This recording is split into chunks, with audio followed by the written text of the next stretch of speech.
I'm going to tell you a few of my former secrets, my superpower, and how it became a superpower by establishing one simple daily habit. And at the end, I'm going to lead you through a sample of that daily habit, a quick meditation that I'll guide you through. I'm also going to share with you at the very end a very surprising trick about meditation that you may never have heard.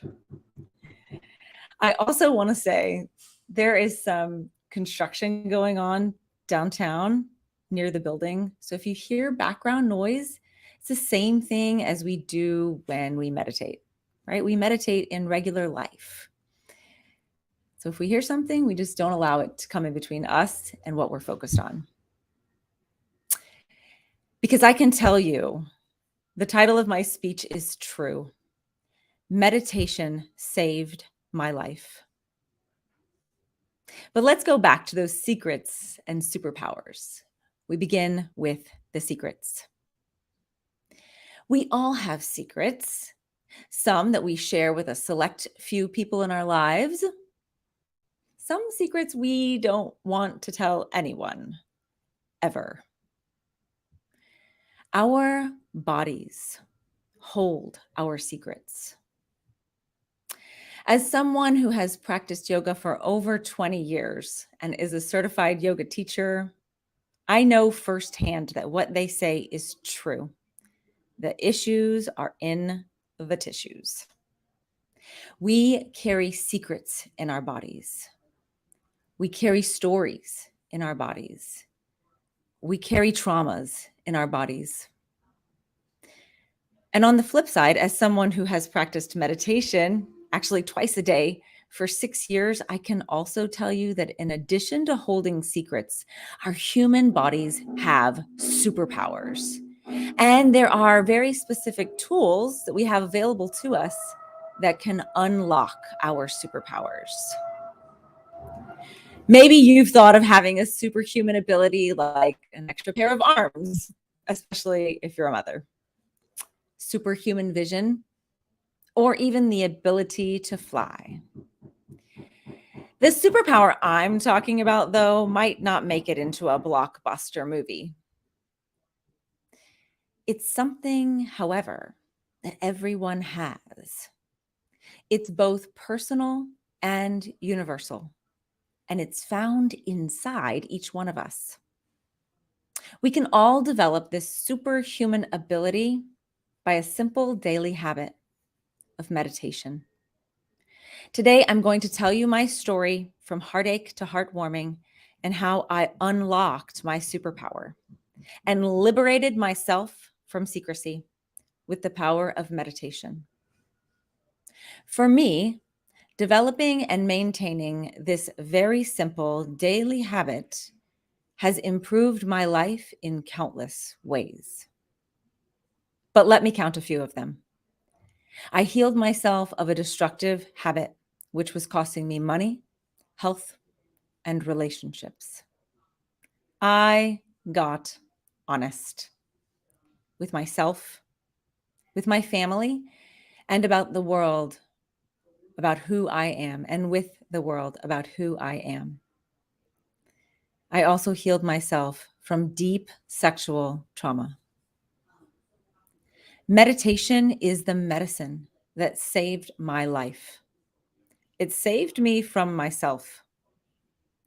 There is no coincidence that meditation and medication are just one letter off. They both come from the Latin root medeor, to heal, to make whole. Meditation's unique medicine lies in the fact that when it's made a regular practice, a habit, meditation gives each person exactly what they need to heal, what they need to be whole. But let me go back. My secrets led me to my superpowers. Growing up in the Deep South in a strict, super religious household, I had to hide my truth. I had to shove a big personal secret into the proverbial closet because I was and still am queer. But I was so, so afraid to be myself in a small town to restricted my every move. According to my parents' religion, there was no drinking, no dancing, and no dating. I was told I was to be abstinent until marriage. I wasn't permitted to listen to secular music or watch any popular movies. Even hanging out with my friends was heavily monitored and regulated. In short, I was sheltered in a culture that was monotheistic, monochromatic, and heteronormative. Finally, when I went to college, I had my first taste of freedom. I entered the wonderful world of women, wine, and wiggling on the dance floor. I attended parties whenever I wanted. I stayed out late, and of course, I found some time for studying. But mostly, I was studying up on my newfound interest in women. I fell into puppy love relationships with best friends. And although I dated both men and women and called myself bisexual, I was not out to very many people. Certainly not my family or anyone back home. I began actively hiding secret number one in college and afterwards. But it was a few years after college that another much darker secret emerged. The summer I turned 27 while I was on vacation with my family. I was essentially kidnapped, drugged, and raped by 8 men. Thankfully, they left me the next morning on a bench outside the hotel that they took me from. It could have been so much worse. But the next day, I was still broken. I was bruised, both literally and psychologically. I was really scared. I was in shock. I was angry. And I could not talk about it. I now know and understand the emotions I've just delineated, but at the time, I could not name the hurt. As a result, I now had not just one secret, but 2. I did not think that I could go to the police. I certainly couldn't tell my family, even though we were all on vacation together. Eventually, I started drinking more. It became a habit. I drank to cope with the fear and to cope with the feelings that I couldn't even name. I drank to cope with daily life. I buried my secret alongside the other one. My heavy drinking was self-prescribed medication, my attempt to drown out the shame. I drank to numb the pain, to numb the fear of it ever happening again, and to be able to be intimate with men. I didn't know that I was also numbing my ability to perceive how many drinks were too many.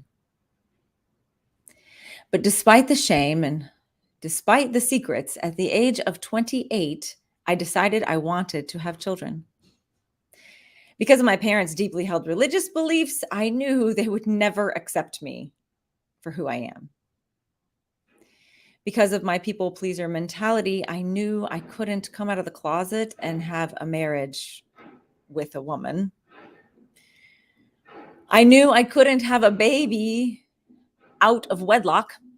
I knew I had to marry a man. The secrets kept on piling up until I felt like my life was one big lie. The religion of my upbringing was fueled by fear, and fear turns into hate. I was afraid my secret would get out, so I hid in the closet.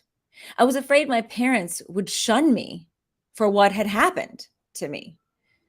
The classic victim blaming. And I was afraid I would never be free to be myself, that I may never have the chance to heal. So what did I do? I drank. Alcohol was that wet blanket over my emotions. It allowed me to continue to seek a husband and to procreate the right way, according to my parents. But hiding my two secrets began to allow me to harbor another secret, a deadly secret: addiction to alcohol. Alcohol was secret number 3. Carrying these secrets left me weak and honestly feeling very powerless. I was unraveling from the inside. And as a result, I was suicidal. I would pass a mirror and look at the reflection and think to myself, I hate you. There is hope to this terrible tale. Finally, in 2014, I found some benefits in meditation. Although it took me a full 2 years to make it a habit, once I committed to making meditation a daily habit, the magic began to happen.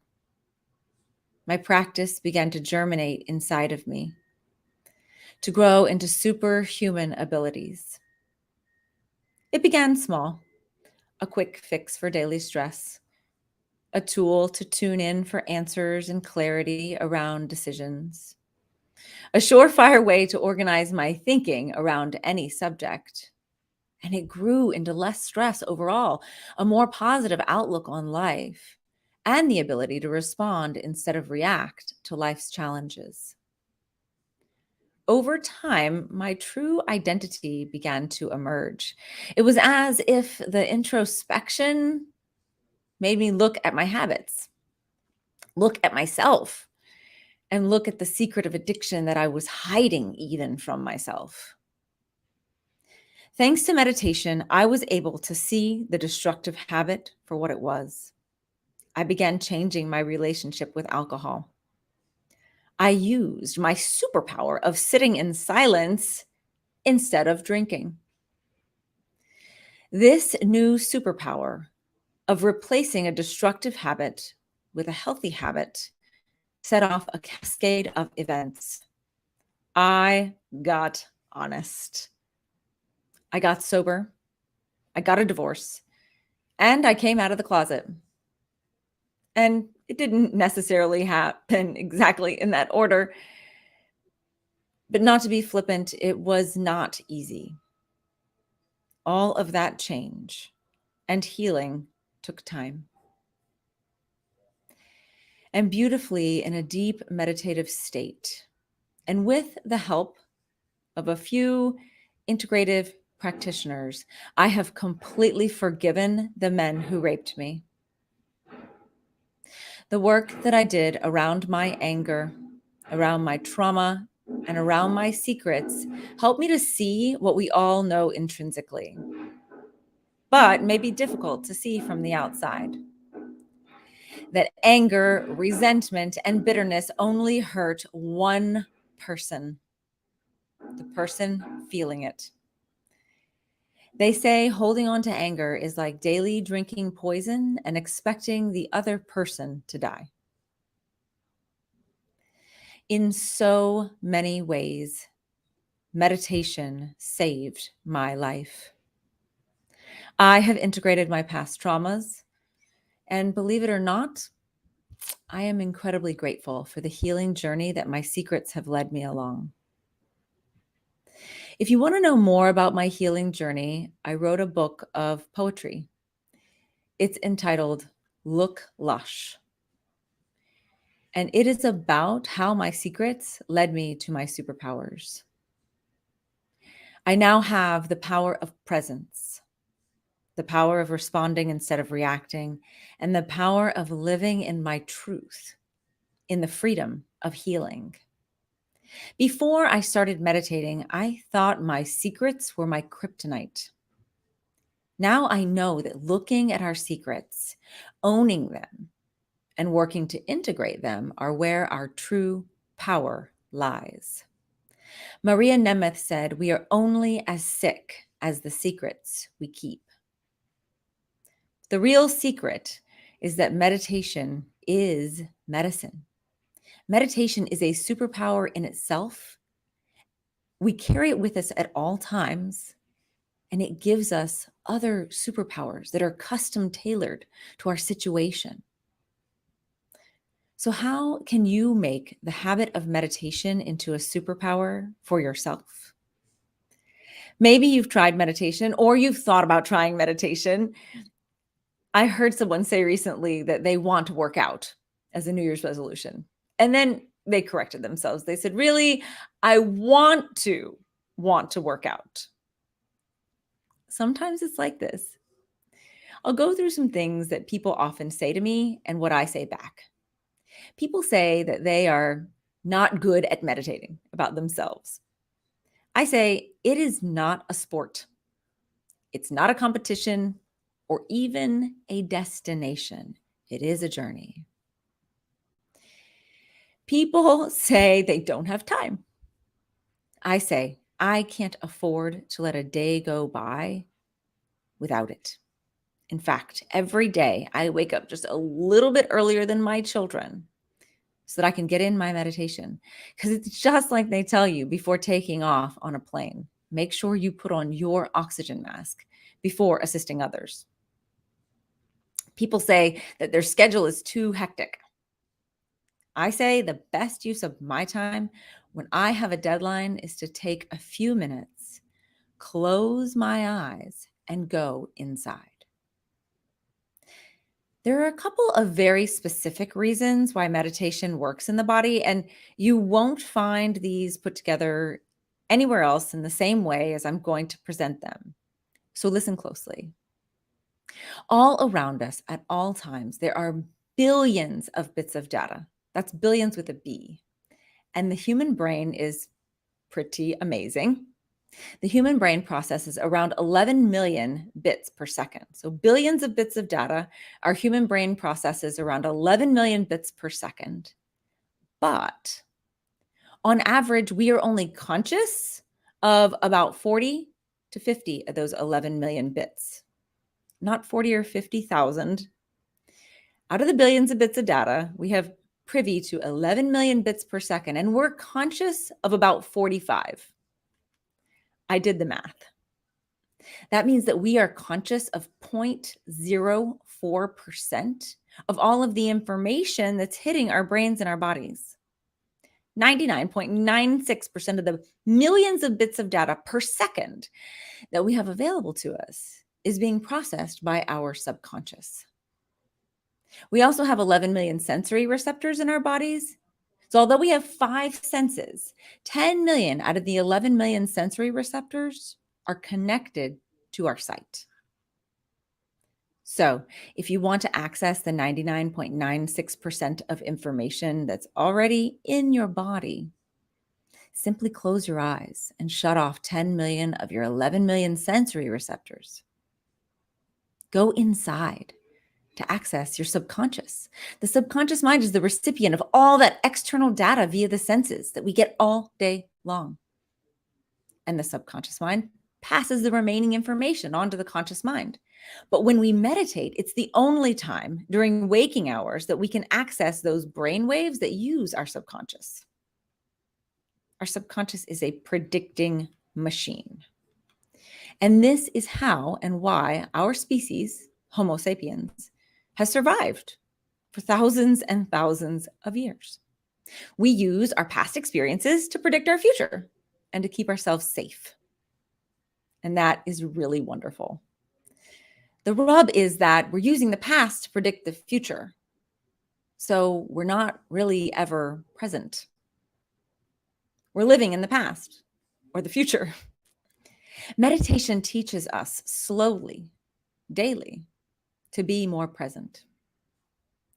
I'm going to tell you a story to illustrate this. I was on a plane with my youngest. She was 4 or 5 years old, and it was a cross-country flight. Finally, I got her settled on her iPad, and I needed to use the restroom. So I locked myself in that tiny little room that if you've ever been on a plane, you understand is kind of claustrophobic in nature. And once I was in there, the turbulence started. And not just a little bit of turbulence, a lot of turbulence, to the point where they came over the loudspeaker and said, please return to your seats. Normally, my habit before becoming a practicing meditator would have been to freak out, to worry about my daughter being scared at the front of the plane and not knowing what was going on. It is a habit for us as Homo sapiens to access our subconscious when we're in stressful situations, and to use our past experiences to predict the future in an attempt to keep us safe. So there I was with severe turbulence, separated from my youngest child in a, let's say, compromised position at the back of the plane. And I could have been imagining all of the terrifying things that could happen to the plane. But instead, I chose to do what my grandmother calls, or used to call, the full set check. Having a full set means that your head and your heart and your feet are all in the same place. So not in the past and not in the future. And I said to myself, literally out loud, while I was trying to get out of that very compromising situation, I am right here, right now, instead of predicting catastrophe and inducing stress in my body. Being able to ground myself while at 30,000 feet above the earth is a gift of the habit of meditation. Of course, my daughter was fine when I got back to our seats. She had a full set, and so did I. Meditation gives us the tools to have a full set. It's a gift that affords us our superpowers. Stress is not an emotion. Anxiety is not an emotion. Stress and anxiety are the inability or unwillingness to process emotions, or even the perception that we don't have the tools that we need to process the emotions that we're experiencing. But we can actually draw on the power of our bodies to lead us through stress. Anytime we sit with our eyes closed, shutting off the majority of our sensory receptors, and turn our eyes around to observe the self, we are meditating. I often hear from people who have tried meditation, but don't have a regular practice yet. And they say that the single reason that they don't meditate is that they feel like they're not doing it right. They feel like something especially magical is supposed to happen to them in the moment, or they're in touch with all of their bodily sensations. They feel like their heart is racing, or a really common one is, I have too many thoughts. All of this is completely normal. Think about it. Every day throughout our lives, we are covering up our superpower that's rumbling inside. We tell our bodies what to do all day long. Brush the teeth, drive the car, wash the dishes. It takes sitting and listening to what our bodies are telling us to allow our true nature to gently bubble up. That superpower is strong. And when we begin to access it, the body and the mind are going to throw up all kinds of defenses. The body's used to getting what it wants. The mind is used to being distracted. But our soul is waiting patiently for us to listen to its whispers. We have to sift through the muck of our minds and sit in the beauty of our bodies long enough to become one with the silence. Anytime we get quiet with eyes closed and simply observe our thoughts or our bodies or our breath, we are meditating.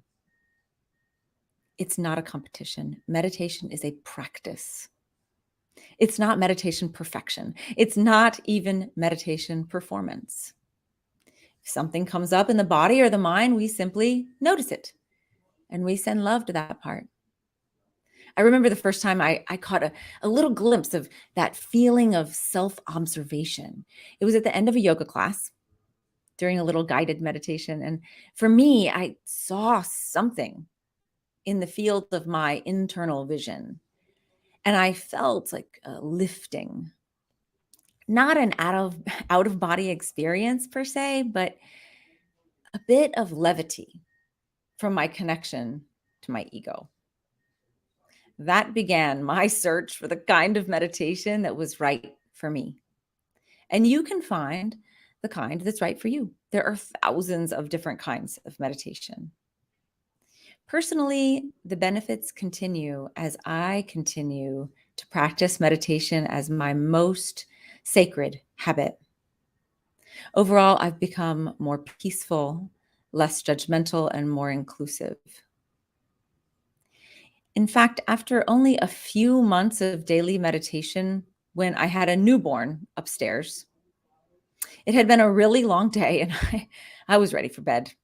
I knew the baby was going to be up in a few hours for more milk. And I had just poured myself a glass of water to bring to my nightstand when I dropped it and it shattered all over the floor. It was a brand new glass and it was an expensive glass that had been a recent present. Normally, I would have been really upset. I would have been upset about the glass. I would have been annoyed at myself for my own clumsiness. And I definitely would have been fretting about the time that this was going to take away from my precious sleep. But none of that happened. I saw the glass and I calmly got the broom and dustpan and I began cleaning it up. And as I was cleaning it up, I became aware. I was aware that I was not reacting. This is what often we hear termed as witnessing. Yogis, sages across the ages refer to witnessing. And meditation gives us this ability, this superhuman ability to begin to observe ourselves as if from the outside. It's like a 30,000 foot view of ourselves. And this kind of awareness, this witnessing leads to the peace, the calm, and the clarity. Even if you don't have a ton of secrets, even if you're not looking to develop any superpowers, meditation is magical in common ways. There are lots of practical applications, like better relationships is one of my favorite to talk about. We become better friends, better partners, better parents, better boss or coworker. I am definitely a better daughter. My parents still do not accept me for who I am. They also do not honor the marriage I have with my wife as legitimate. Meditation saves me daily as I continue to be able to respond instead of react to their fear, hatred, and overall shenanigans, if you will. Dealing with parents or any difficult relationship in our lives can wreak havoc on your nervous system and especially on your endocrine system. Your endocrine system is what regulates your hormones. And it's not just anecdotal, it's scientific. There's been research, proven health benefits. Meditation lowers stress hormones of cortisol and adrenaline, and it increases our immune system functioning. It boosts both endorphin levels and serotonin production. For example, just last week, I had a tough day. And instead of reaching for chocolate or online shopping or a screen, I was able to recognize what I was feeling and express that to my soulmate and wife and get the support I needed. Meditation, when made a habit, creates literal changes in the makeup of our brains. Meditation is exercise for your brain, for your mind, and it's medicine for your soul. The research proves that in daily meditators, there are literal brain changes in remarkably positive ways. Meditation actually decreases the size of the amygdala, which is an area where we process sadness and stress. And it increases areas of the brain that are associated with problem solving and higher cognitive functioning. Maybe you have tried meditation, but you feel like it doesn't work. Maybe you've made self-improvement, New Year's resolutions in the past. Maybe you don't set New Year's resolutions, you set goals. All of these are wonderful aspirations, but resolutions and goals won't work unless you have a system in place to support them. I did not set a New Year's resolution to get sober or come out or heal from trauma. All I did was not stop looking until I found the kind of meditation that worked for me and made it into a habit. It was meditation, the act of folding into myself every day, that led to my ultimate unfolding into my fullness. The single reason why meditation has worked so profoundly in my life is that I made it a conscious choice. I made it a habit to twice a day sit quietly with eyes closed and fold into myself. The habit worked because I put a system in place to support my goal of being someone who meditates. We all have habits and systems, but most of them are unconscious. These things we've decided to do every day, no matter what, like drink coffee or call a certain person or maybe exercise. And these are the things that make up our character. Thoughts become words and actions, and the things that we do and say repeatedly become habits. It's our habits that comprise our character. Think about any person you admire. What is it that makes you admire them? Are they successful, benevolent, or maybe they're inspirational or intelligent? It's the sum of their habits that makes them who they are. If you want to change your habits or start a new habit, I highly recommend James Clear's book, Atomic Habits. There's a Gaelic proverb, nothing is easy for the unwilling. If you need help with willingness, then perhaps start with a coach or a hypnotherapist that specializes in procrastination. In summary, meditation has made me both softer and harder.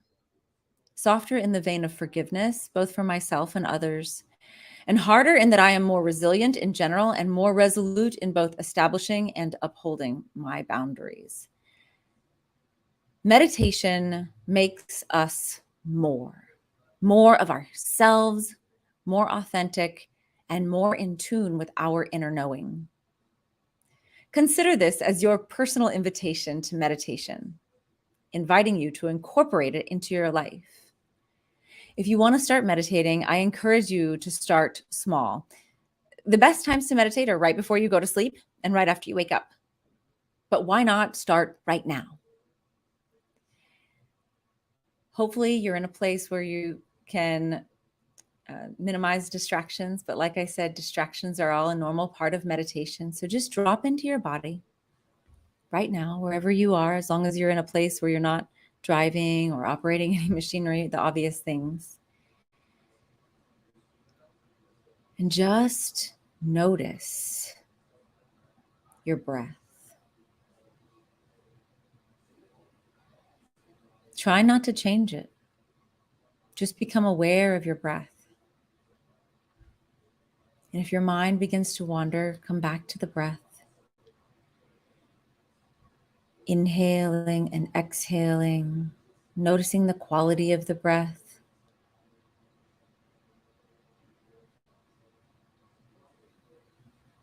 Maybe you begin to deepen your breath. Maybe you've already done that naturally just by drawing attention to it. When we oxygenate our brains and our hearts, which is the opposite of what happens during stress, we start breathing shallowly and slowly. We can think better. We have better cognitive functioning when we focus on our breath.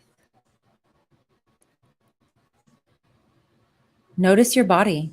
Where are your clothes touching your body? What's the feel of the air on your skin, where it's exposed? Where are you connecting with the earth? Feel the gentle pull of gravity. Notice your support rising up to meet you. Feel supported right here. Know that you have everything inside of you that you need to be a success, to establish healthy habits, to expand into your own version of your absolute fullness. Come back to the breath.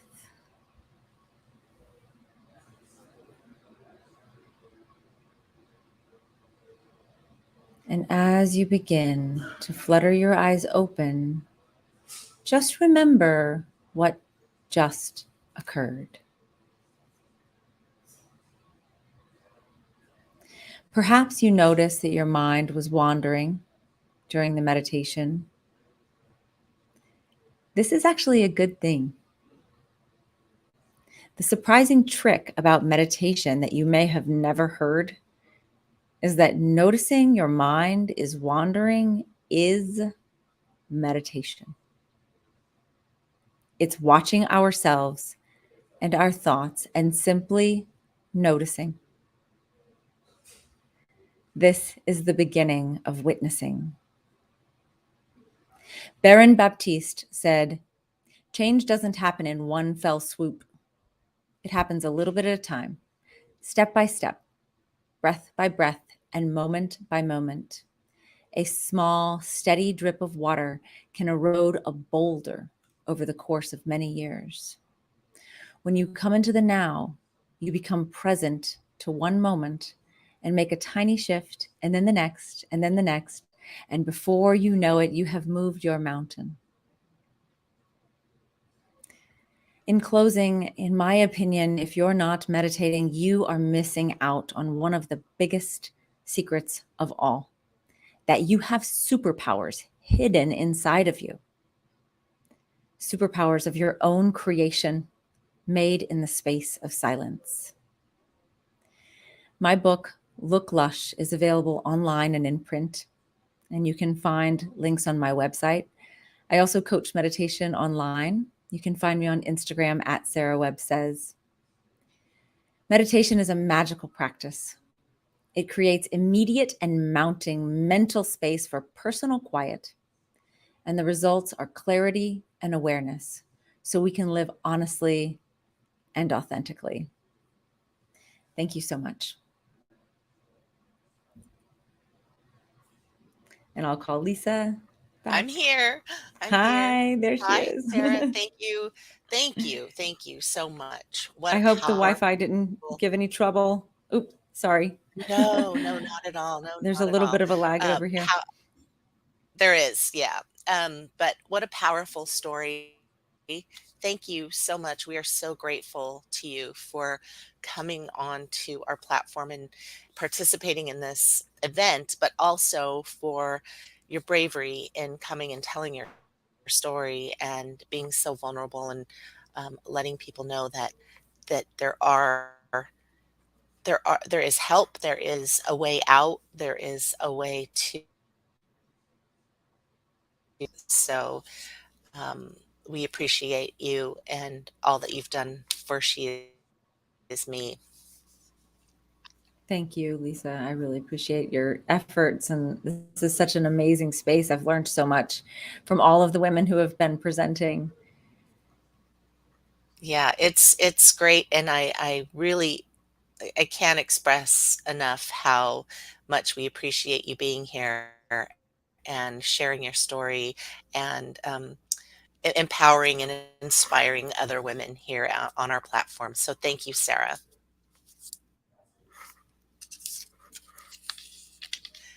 We are going to be back at the top of the hour.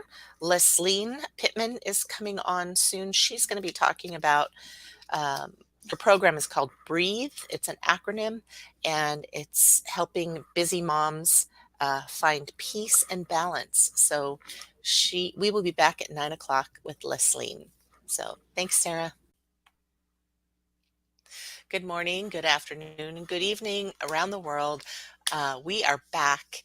This is the She Is Me 2023 Health Expo, and we are being joined by Leslie Pittman, and she's going to tell us about her Breathe program for busy moms. Hello, everyone. I was terrified. Tears were streaming down my face. Why didn't anybody tell me that being a mom was going to be this hard? Picture this: March 2020, the entire world shut down. We were in the start of the global pandemic. At that time, I was a new mom. I had two little ones, a 3-month-old daughter named Violet, and my son, Lennox, who was about 2 years old at the time. So I was a new mom, right? And I was incredibly stressed. On top of that, I had just finished my maternity leave in March 2020, and I was actually supposed to go back into an office. Fortunately, my boss worked something out so I could work from home. At the time, I was like, oh my God, this is going to be great. I get to work from home, be super mom, do all of the super mom things. Wrong. We all know, everybody that's watching this, you all know how that played out. It was like somebody punched me in the face, to say the least, those first few months of the pandemic. About 6 months into the pandemic, we were, still working from home, and my husband and I, both of us were working from home, and we had a plan, if you will. While he was working upstairs, I was downstairs caring for the kids. And then when he was downstairs caring for the kids, I was working from home.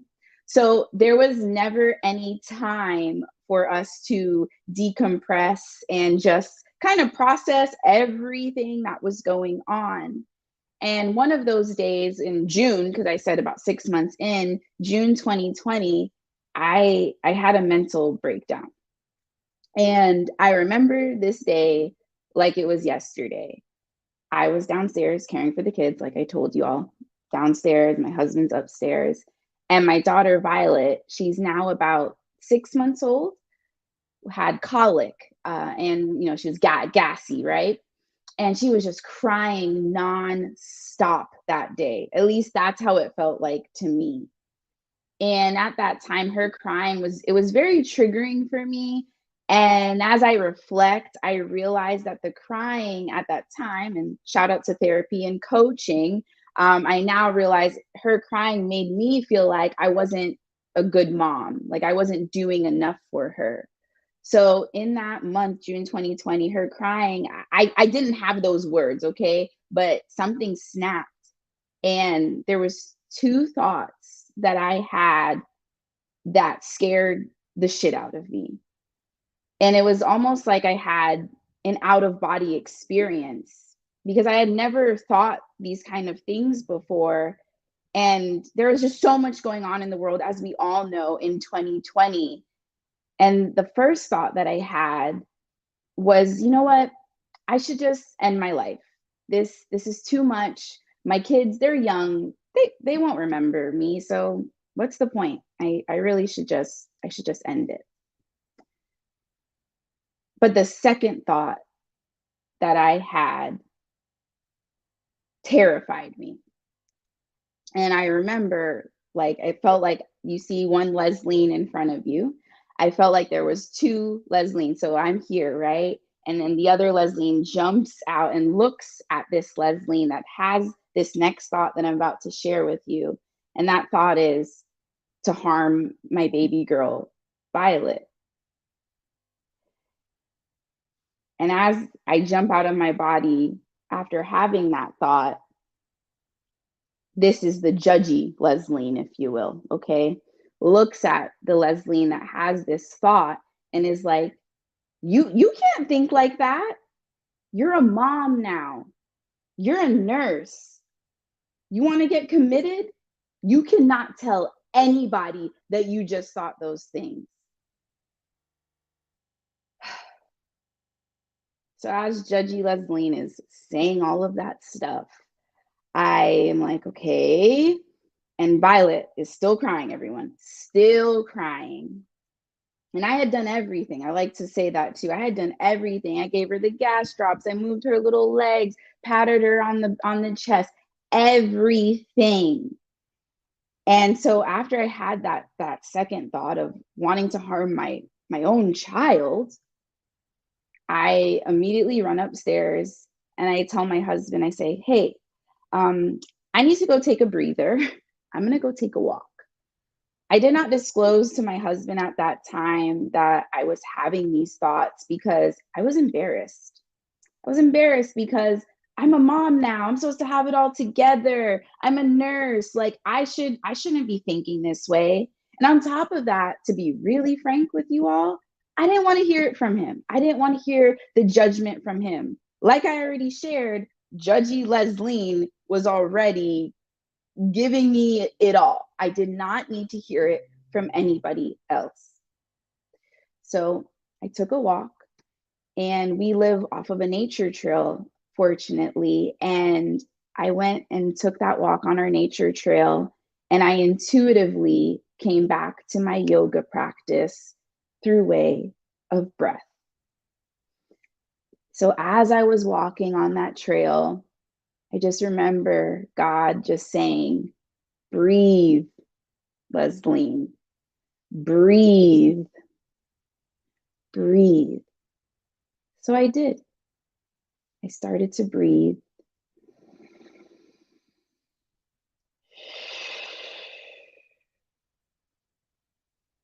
I just kept doing that as I was walking, thoughts going a million miles an hour. How can you think like this? You're not a good mom. Who are you? You can't tell anybody that you just thought these things.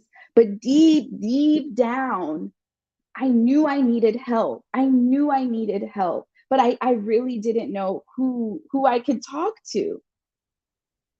So as I'm thinking all these thoughts and I'm breathing, I'm coming back to the breath. I'm coming back to the breath. I come back inside after I'm a little more centered, and I immediately find a therapist. And fortunately, I was able to see that therapist like within a week or so. And I also like to put in the story, I did not harm myself, nor did I harm my daughter. But these thoughts, everyone, they felt very real, and I was scared of myself. I was terrified. Like I said, tears were streaming down my face because I did not have the words. I did not have the words of you are processing this and the trauma. I didn't have all of those fancy words. I just felt very overwhelmed. So after I found my therapist, a few months later, I invested in a life coach and I transformed my own life.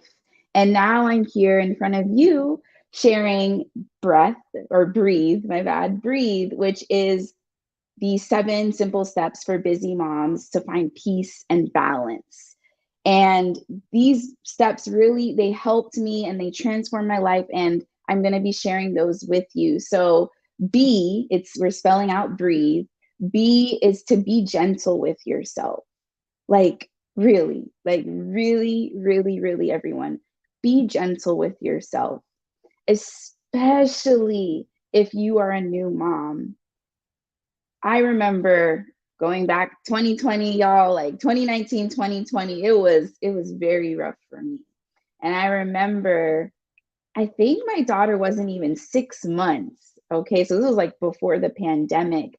And I had a C-section actually with both of my children. So, you're supposed to be like not doing anything, not lifting anything heavy for at least 6 weeks. And I remember going back to me telling you all I didn't feel good enough, right?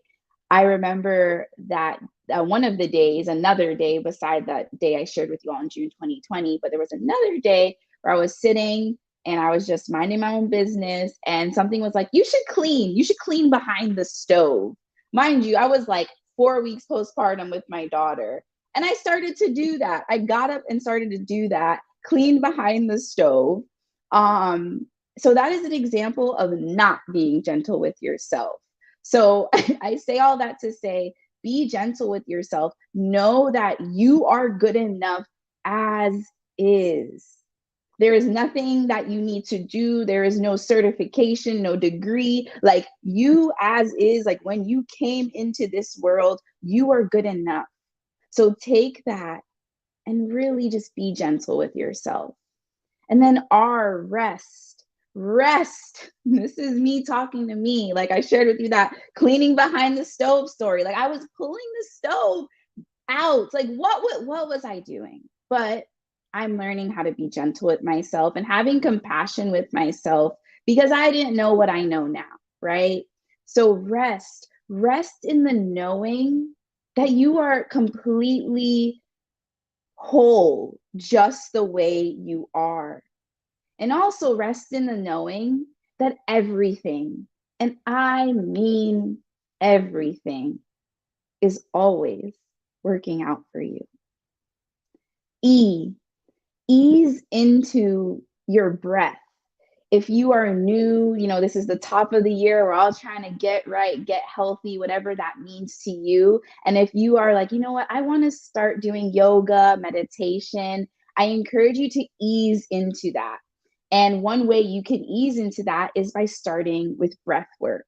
Breath work is an aspect of yoga. I also am a certified yoga teacher, so I'll be sharing like how we can work together if you think we fit well, but ease into it. Because I know with this being the top of the year, a lot of us are like, okay, I got to do this, and this. But it's very important that you ease into this, especially that we're in the winter season. A lot of this is about just like, hibernating. So as you're coming out from this winter season, you really want to, again, going back to be gentle with yourself and then easing into whatever type of self-care practice that you need so you can be your best self. And then A is allow. Allow. So like I shared with you my story earlier, Judgy Leslie, I kind of talked a lot of ish about Judgy Leslie, but I'm actually proud of myself in that moment because I allowed Judgy Leslie, if you will, to speak to me. I just let her tell me everything. I didn't like push it away. And that's something that's really important when it comes to personal development, self-work, like doing the healing that we all are doing here, is to allow the feelings to come up, but make sure, especially as women, especially if you are a Black or brown woman, make sure that you are in a safe space. That's very, very important, that you're in a safe space, because you'll realize, and I know this for me, when I first started my yoga practice, like it was 2009, there wasn't a lot of people that looked like me in these yoga spaces. So I wasn't really able to like, if you will. But then the more I've connected, I've been fortunate to connect with other Black and brown yogis, I'm able to, it's like, I don't even like, it's just, you're able to just really fully be yourself in these spaces. So it's really important, if you are a woman, if you're a Black or brown woman, to find people that look like you, that are doing the things that you want to do. So if you're somebody that's like, yeah, I want to be Zen and all of this stuff, find somebody that looks like you that's doing it. It'll make the journey so much easier. So then T, take your time. Take your time. I wish somebody told me this.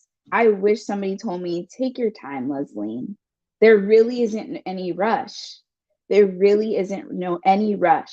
And going back to our rest in the knowing that everything is always working out for you. You'll realize that T, take your time. It's not that it's a cakewalk, but you're like, okay, I'm good. So take your time. And for example, if you're somebody that's wanting to start your yoga practice with me, doing breath work, we're going to take our time. I'll suggest, let's just do 1 minute of meditating a day, because I know me as a busy mom myself, my time is very precious to me. So I'll be able to show you that as well. H, have fun, especially if you're a mom and you have young kids. Like, use your kids. Like, if you're like, I don't know how to have fun, Leslie, look to your kids.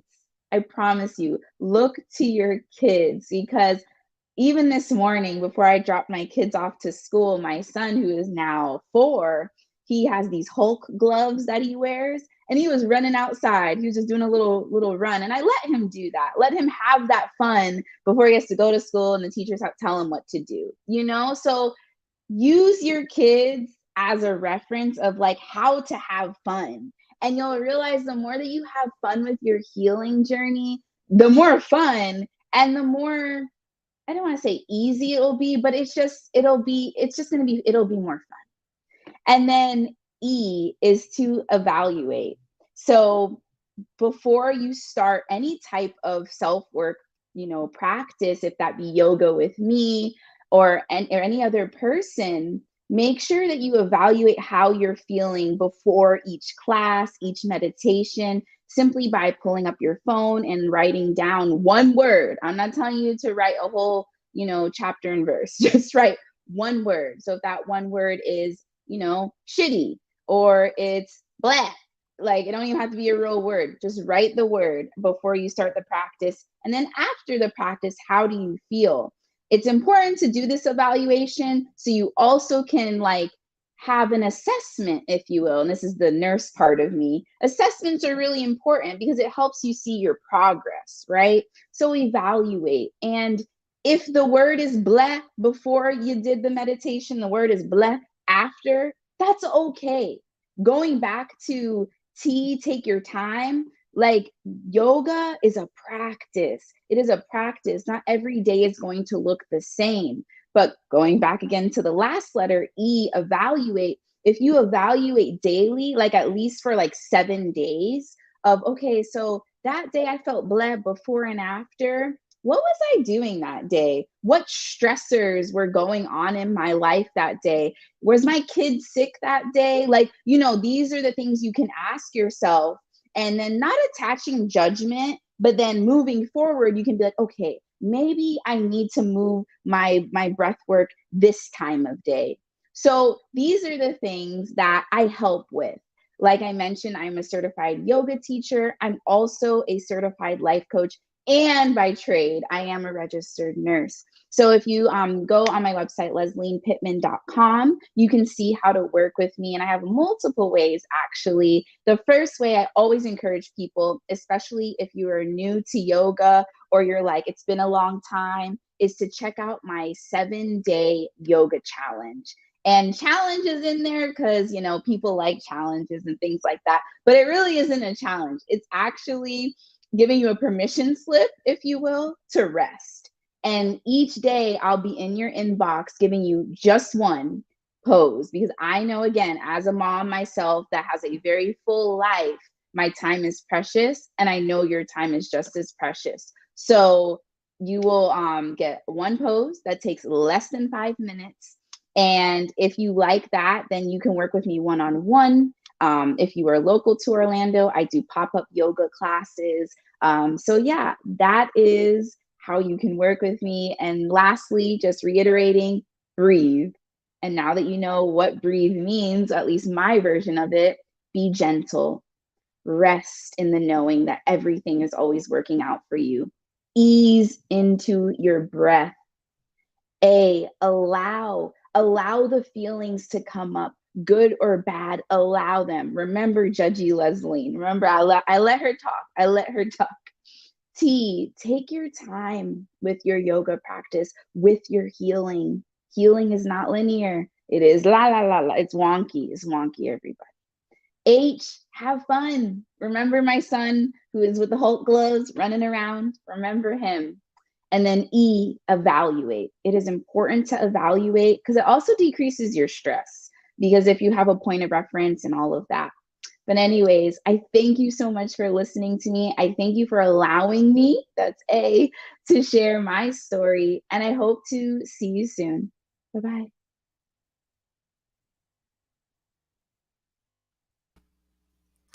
Thank you. Wow.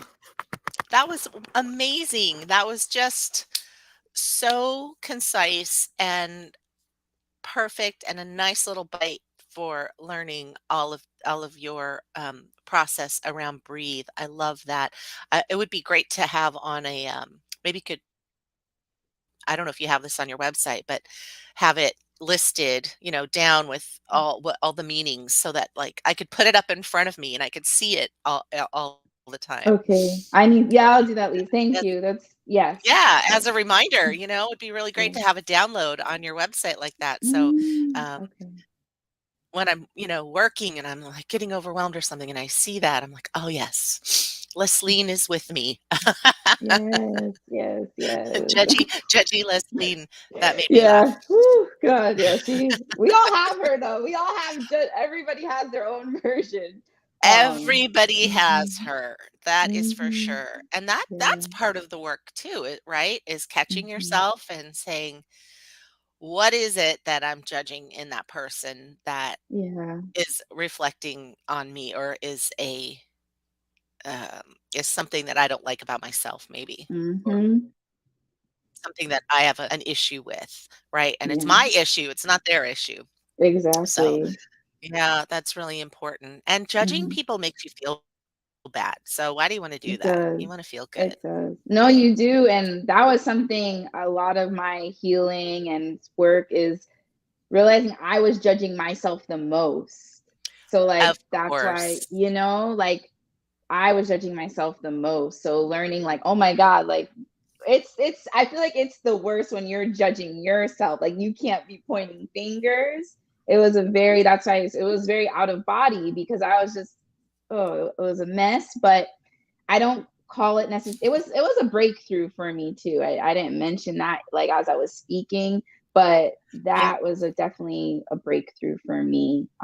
Having those two thoughts. Wouldn't be here today if I didn't wasn't mindful too. I also, because of yoga, I was able to right. be mindful of the thoughts I'm having because a lot of people we're not mindful and then you just do the thing Right. It's a and reaction, right? yeah, so yeah. Yeah, somebody in at our annual conference in October talked about breaking down to break through. Mm, And she said, it's almost impossible to have a breakthrough without having a breakdown of something, mhm, right? And I'm mhm. not talking about a full-on mental Yeah, breakdown where you can't function. exactly. I'm talking about Yeah. a breakdown of a belief system or a breakdown of a memory or a breakdown of something.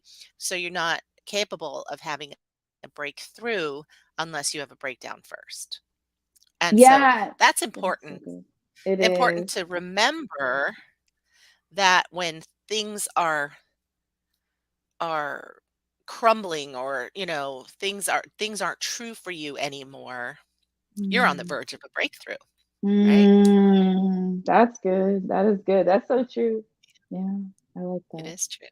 Mhm. Leslie, thank you so much for being here. Your energy is contagious and I just love the light that you brought to our day. And I want to thank you. Thank you for being part of this. Thank you for having me, Lisa. You're welcome. Stay tuned. We'll be back at 10 o'clock with Carmen Blyden. Bye. Blyden, and she's going to talk about release. Take it away, Carmen. Hello, all. Good afternoon and happy new year to all of you. It's so hard to believe that we are already in 2023, and I'm so happy to be here sharing space with you. So, as we get started in this presentation, I want to start off by asking you a question. Have you ever struggled or talked yourself out of doing something due to fear of what someone may say or think, or even due to your experience with past failures? If you said yes, I am definitely there with you because I have struggled with with that for a long time. After getting pregnant at the age of 13, I was told my life was over. And I believed the narrative my family gave me of stupid, worthless failure. Even though I went on to accomplish most of the things they said I wouldn't, They stood their ground, giving no praise. As a teen, I developed a passion for fitness and dreamt of becoming a trainer. But whenever I began to dream big or wanted to try something new, I heard those words play over and over in my mind: stupid, worthless, failure. And I would talk myself out of it. You see, I experienced a lot of trauma as a child. And due to fear and shame, I played small. I neglected myself. I abandoned my needs. I settled for less than my worth, worked low end jobs, cycled through toxic relationships, all because my confidence was crushed. I'm sure you can relate to something like this. But then something happened. One day, my therapist said to me, "Carmen, no offense, but you're codependent." First of all, let me say, offense taken. But in that moment, I felt like I was sinking in his couch. The walls were closing in on me. It was getting hot in that room. Anger was rising in me. The what?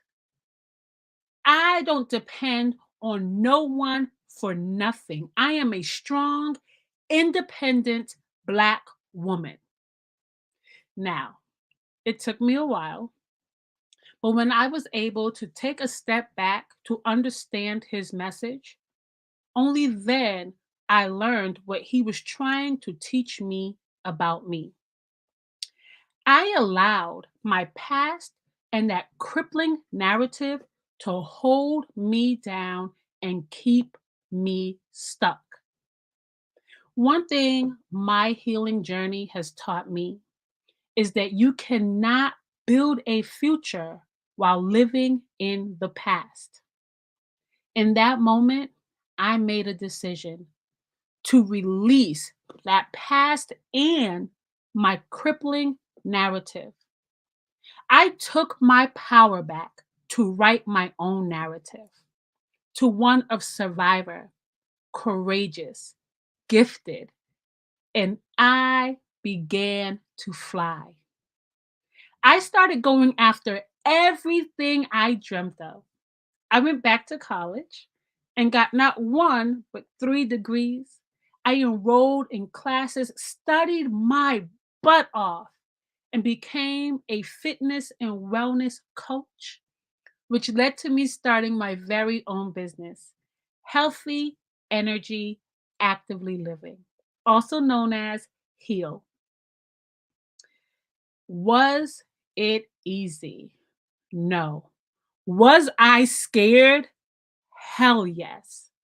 But I made a decision to go through anyway. So, my question to you is, what do you need to let go of? It was my decision to let go of those experiences, those messages, that narrative that has me here with you today to let you know that there is peace in release.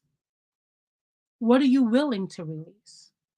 What are you willing to let go of so that you can grow, thrive, shine? Today, I'm going to share 3 suggestions for things that you can begin releasing to begin your journey.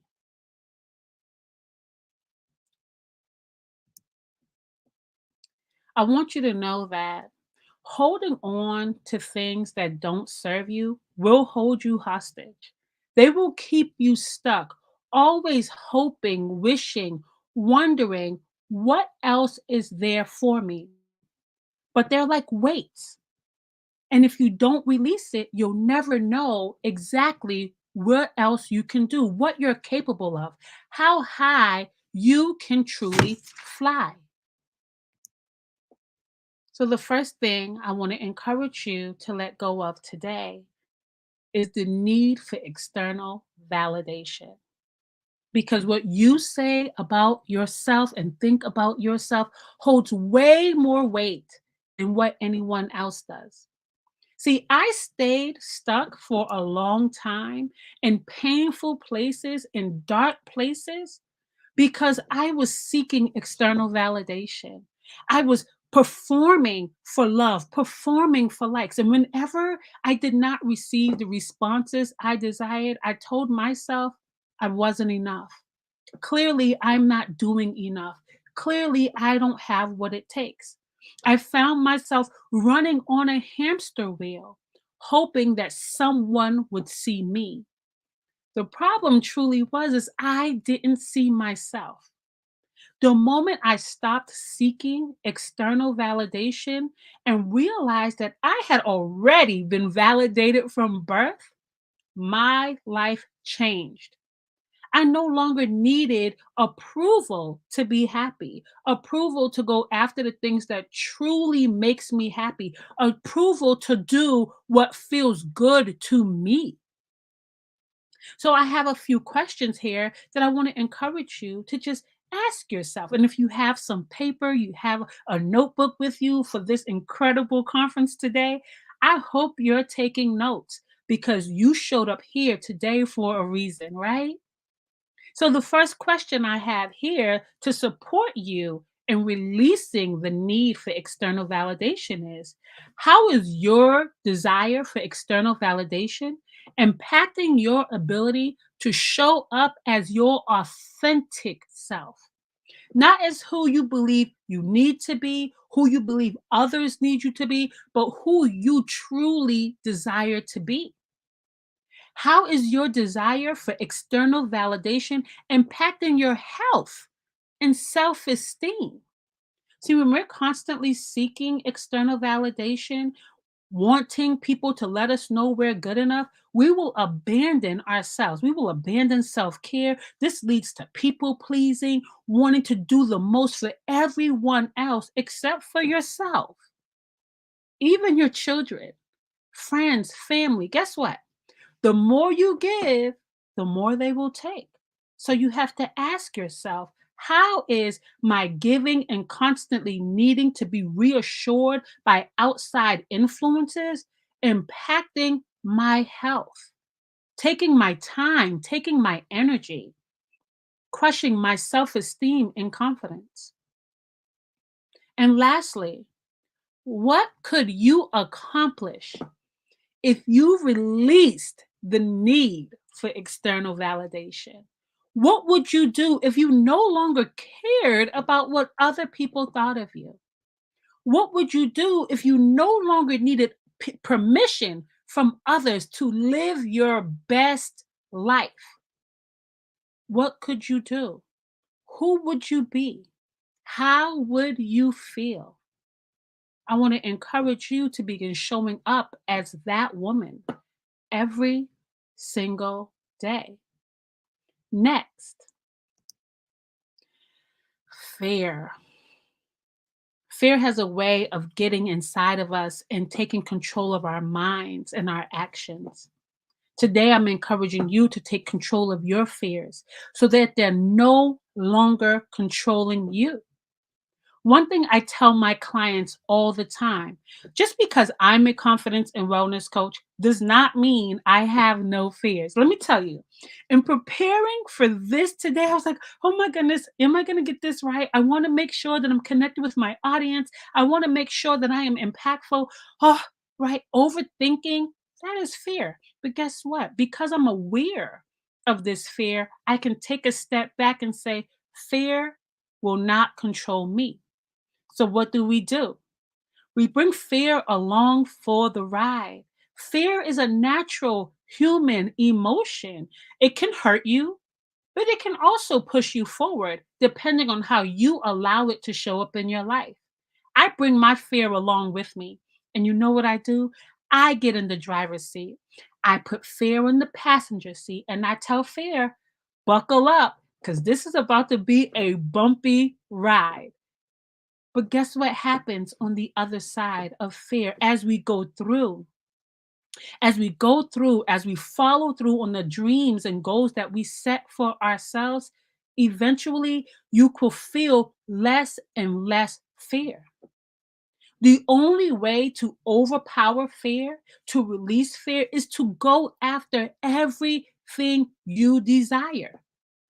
If you allow fear to control your life, you'll always feel like you're blowing in the wind. You'll always sit back dreaming, hoping, wishing. And you'll get to a point where you feel like now it's too late. Today's your day. Now is your time to begin showing up, even when fear is present. That is the true meaning of courage. Feel the fear and do it anyway. I know what it is to feel fear. I know what it's like to allow fear to be in control. I know what it's like to feel fear because of past experiences, past failures, because of messages. All of these things will get into your mind and keep you from moving forward. Another thing about fear is often we adopt the fears of others. If we have family members or friends that may have experienced the failure and we felt so bad for them, we tell ourselves, "Oh, I'm not going to do that thing because of what they experienced." But what I want you to know is you are not them. You were not born with their skills. You were not born with their gifts. So, therefore, whatever you do, you cannot do it like them. You will do it in your way. And you have no idea what the outcome is going to be. So, I want to encourage you to do it anyway. So, what are some of the questions that can help you begin taking control of fear so that you can release it and move forward? The first question to ask yourself is, how is fear impacting my ability to go after my dreams? What are you afraid of? Why am I afraid? Write these things down because you may discover something about yourself that you never knew. And you may also discover there was really nothing for me to be afraid of. I want you to take a moment and think about a time you were really afraid to do something. And then you tackled that task and realized that was much easier than I thought it was going to be. Happens to me all the time. But when we are living in fear, we procrastinate. We tell ourselves we don't have what it takes. We struggle with imposter syndrome, all because of the messages we're telling ourselves. And often those messages are not even real. We create these messages in our minds and then they become our reality and they impact how we show up. So, what are the fears that you're experiencing? What are the messages that are contributing to those fears? What are the experiences that are contributing to those fears? Who are the people that are contributing to those fears? Are there people who are telling you don't dream so big? Are there people that are telling you that's impossible? You can't do that. Feeding your fears. If you have people like that in your life, I'm going to tell you right now, release them too. Right? We don't need those type of people in our lives. We need people in our lives that encourage us to dream big, to go far. Sky's the limit. Next, what could you accomplish if fear wasn't a factor? Dream big. What could you truly accomplish if fear wasn't even a thing? Could you have written that book, started that business? Could you be healthier? Could you have been experiencing healthier relationships? Could you get that job that you truly desire? Could you be a millionaire? What could you accomplish if fear wasn't a factor? Write it all down. Lastly, and this is a big one, and this is a question that I ask all of my clients. What would your life be like if you never accomplished or fulfilled your dreams? What would your life be like if you stayed the same? If you've never made any movement toward your goals, toward your dreams, what would your life be like? See, often we're afraid to move forward. We're afraid to take chances. We're afraid to step out of our comfort zones and do something big. It was only my decision to step out of my comfort zone that got me here today, wanting to be in front of a amazing group of women, encouraging them, telling my story and letting them know that if I can do it, you can too. It's only stepping out of my comfort zone that allowed me to go after my big dreams, to become a fitness and wellness coach, to start a wellness business. It was stepping out of my comfort zone that allowed me to achieve peace and joy and happiness in my life. What is scarier than stepping out of your comfort zone? I will tell you, staying the same. Looking 5 years into the future and seeing that you are exactly where you are right now, have made no movement, are not happier, you're not healthier, you're not doing the things that bring you joy. Can you imagine being there? Forget 5 years from now. Can you imagine still being here 1 year from now? Would you still want to be here 6 months from now? I know for a fact that you showed up here today because you are hoping for change. You are hoping for an even more fulfilling life. You are hoping for joy, happiness, peace. Oh, peace, right? I'm telling you, peace is underrated. Your ultimate goal should be peace, peace in every area of your life. What would you feel like if you did not have all of the things you desire months, years from now? Next, and the last thing I'm going to suggest is a really big one. So I'm going to encourage you to brace yourself as we move in to this slide. Control. I believe that one of the greatest sources of our pain is the desire to control things which we have absolutely no control over. We want to control people, we want to control outcomes. What we don't realize is the more we try to exert control over people and outcomes, the less control we have over ourselves. We want everything to be just right. We want our relationships to be just right. We want our experiences to be just right. We want our children to be perfect. So we spend so much time and energy trying to control how things are going to turn out. It takes up so much time. It takes up so much energy. And the majority of the time, it does not turn out the way we wanted it to. And there goes our emotions all over the place. But if we are confident and trust ourselves, trust our higher power, whatever that looks like for you, then we can release the need to be in control and just show up as our authentic selves, walking in purpose, owning our gifts, owning our power to control what matters most, ourselves.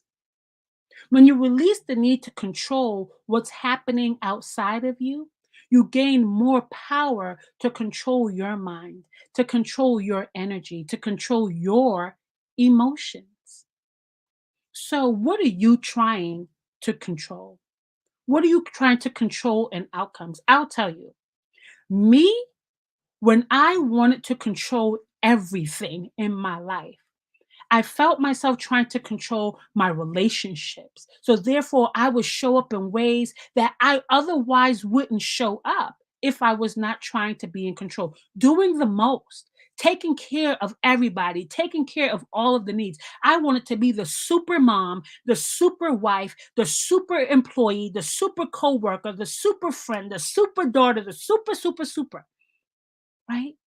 And when we try to be the best at everything for everyone and everything in our lives, we forget to be the best for ourselves because our energy is everywhere except for where it needs to be. So when you believe that you have the right people in your life, that your situation is right, that you have the right gifts, that you get the right support and help that you need from your higher power, then you release the need to be in control and trust that everything falls exactly the way it's supposed to. So, what are some questions you can ask today to begin releasing the need to be in control of people and outcomes? What does releasing control mean to you, and how does it make you feel? How does it make you feel to release control? I will tell you, when I began releasing control, it was the most anxious experience ever because I had to shift the way I showed up in my family and my job. I had to stop wanting to be liked. I had to stop seeking that validation. I had to stop wanting to make everything go the way I believe it should go. When we release control, we also give others permission to show up as who they are without judgment, right?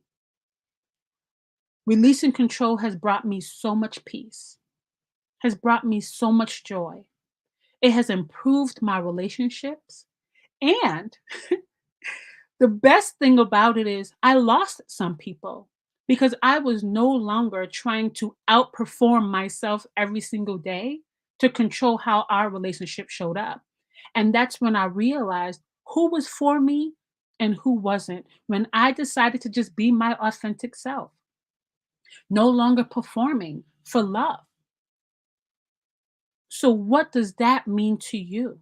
What does releasing control mean to you? How do you feel at the thought of releasing control, letting people take care of themselves, showing up as your authentic self, and trusting that no matter what the outcome is, you are a winner? In the release of control, you can change your relationship with the thought of failure and believe that no matter what the outcome is, again, whether it turned out the way you wanted it to or not, you won. You learned something about yourself. You gained new insight about your experiences. You developed new skills no matter what happens. Next, how is the need to be in control impacting your health and happiness?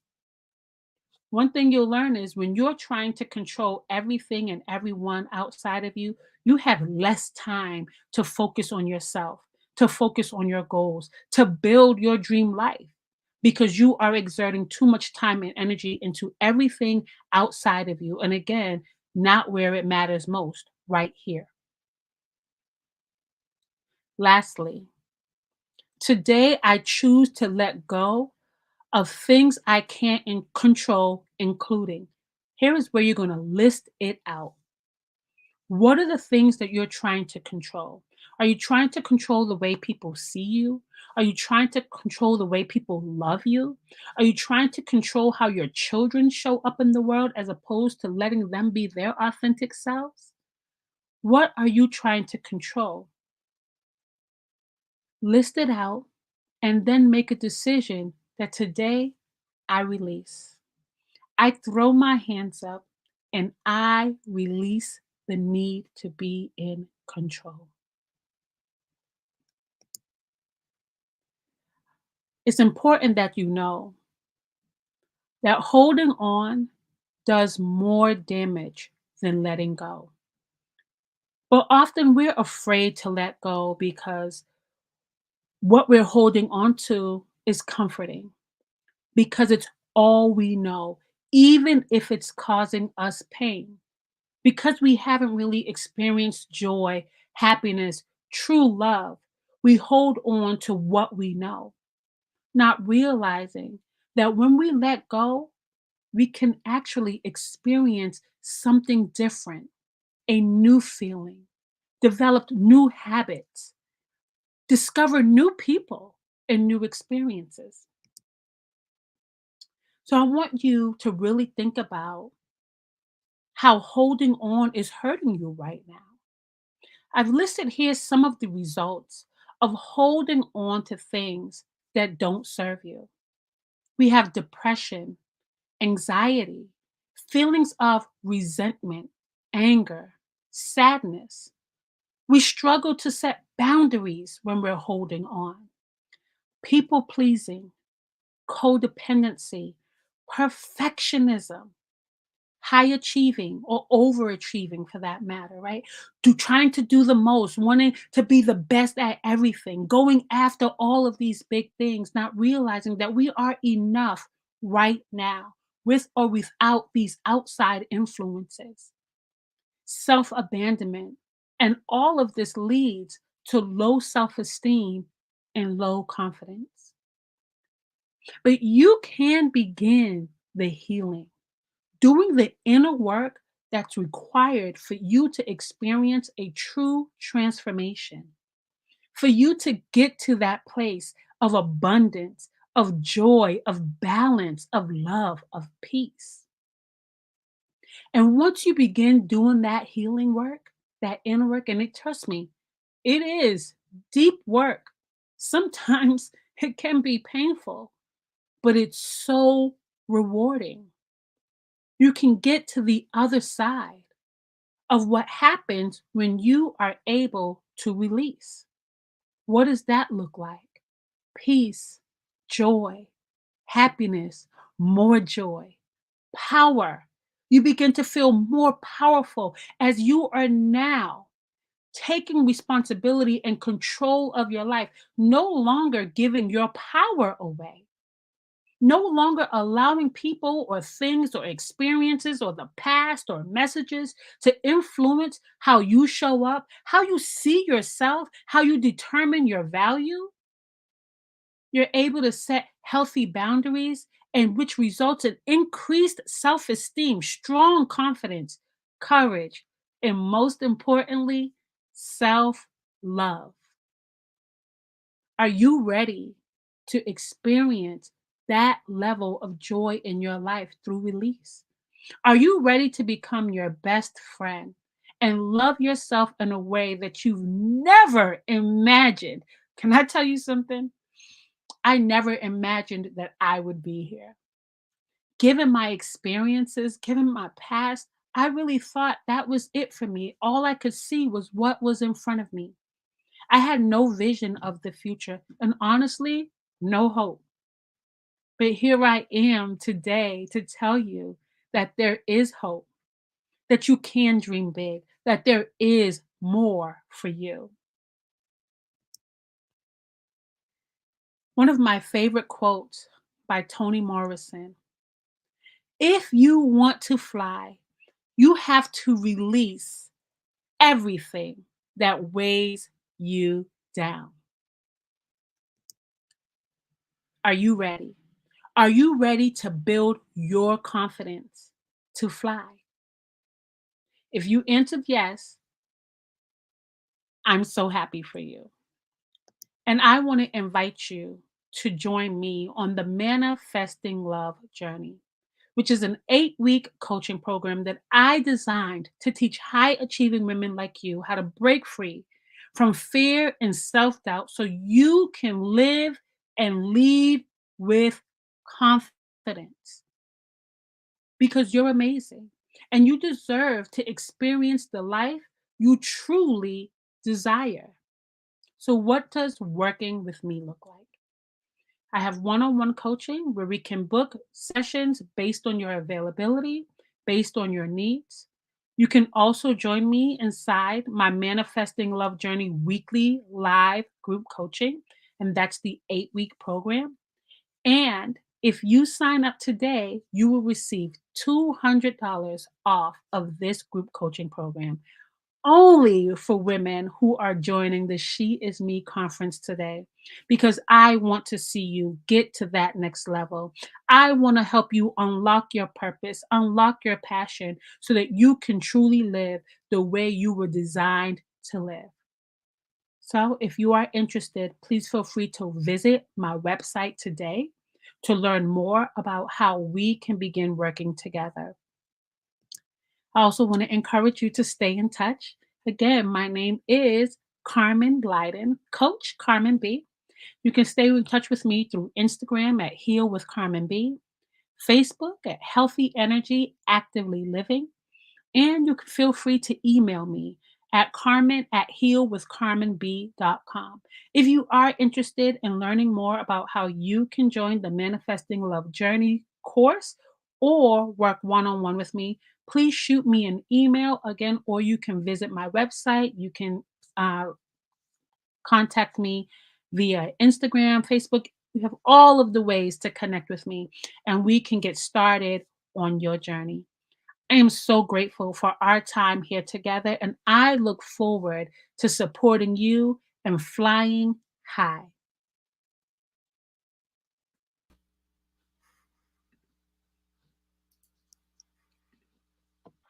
Let's get you back there. Hi.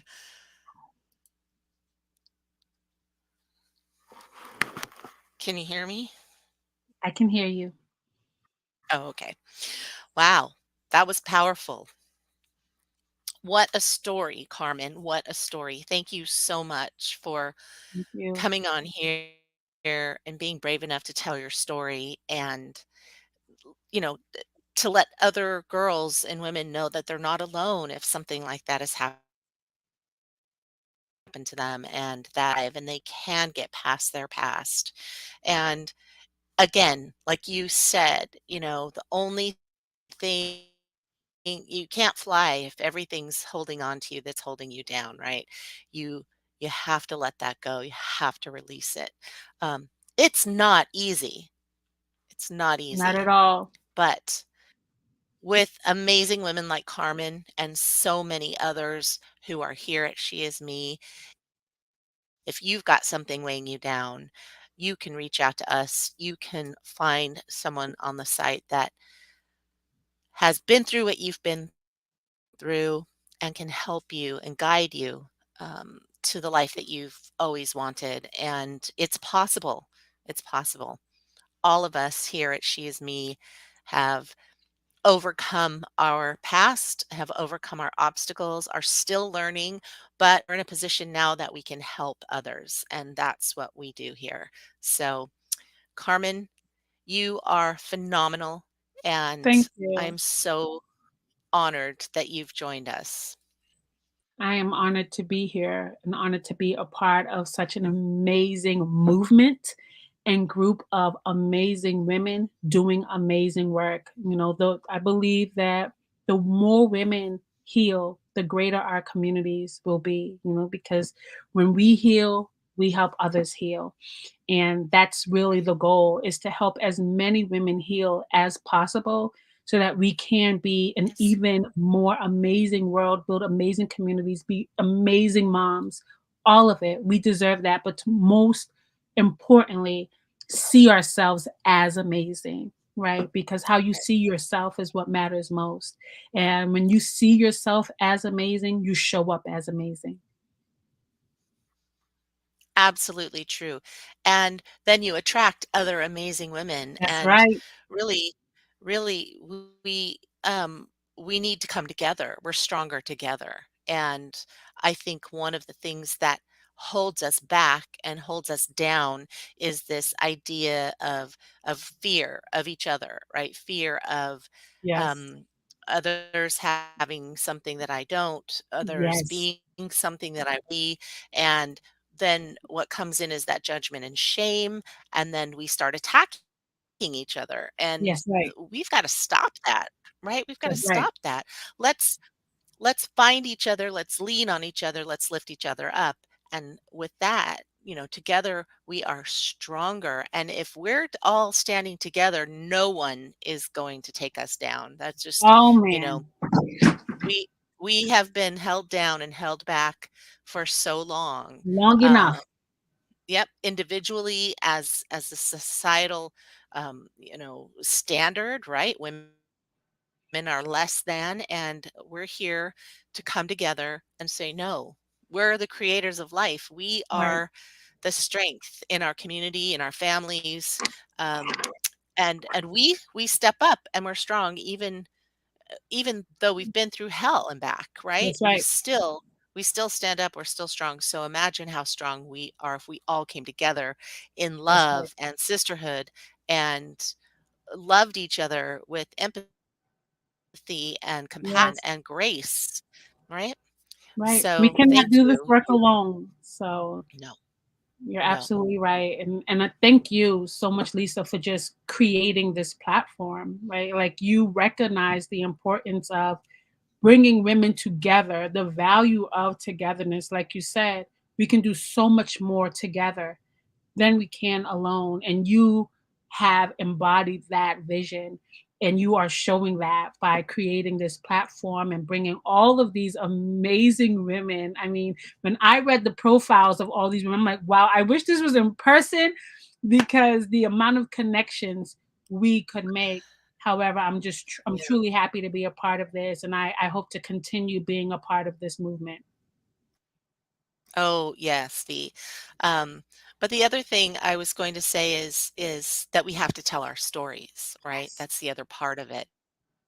We cannot silent anymore. We cannot keep our secrets Yes. anymore. And we started off the day with Sarah Webb talking about all of these secrets that she held in, which caused so much personal and physical Hmm. pain um, of holding on to those secrets. And so in this on this platform, I wanted to create this safe space so that Yes. women could come and tell their stories and release everything that they're carrying around, right? Yes. Release it.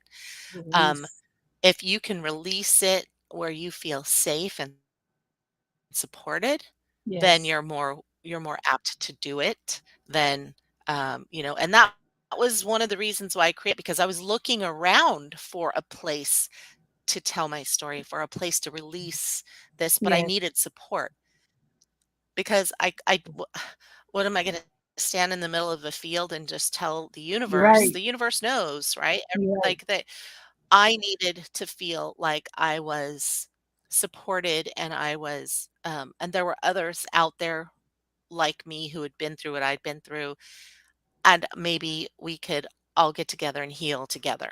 And so that's Absolutely. really the basis of She Is Me. So, Carmen, I commend you for coming here and telling your story, and I thank you so much for the work that you do and joining this community. We are better with you in it.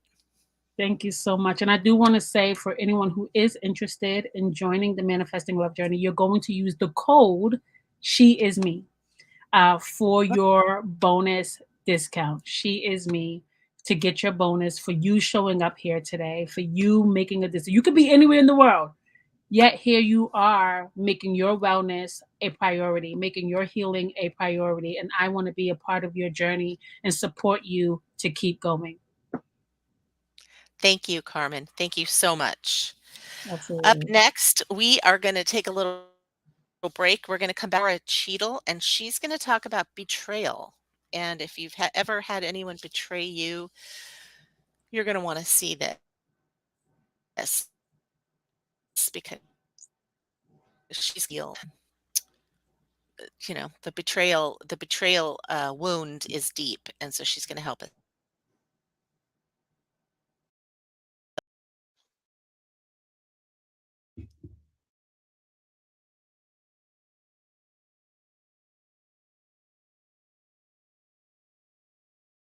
I've totally lost your audio, by the way.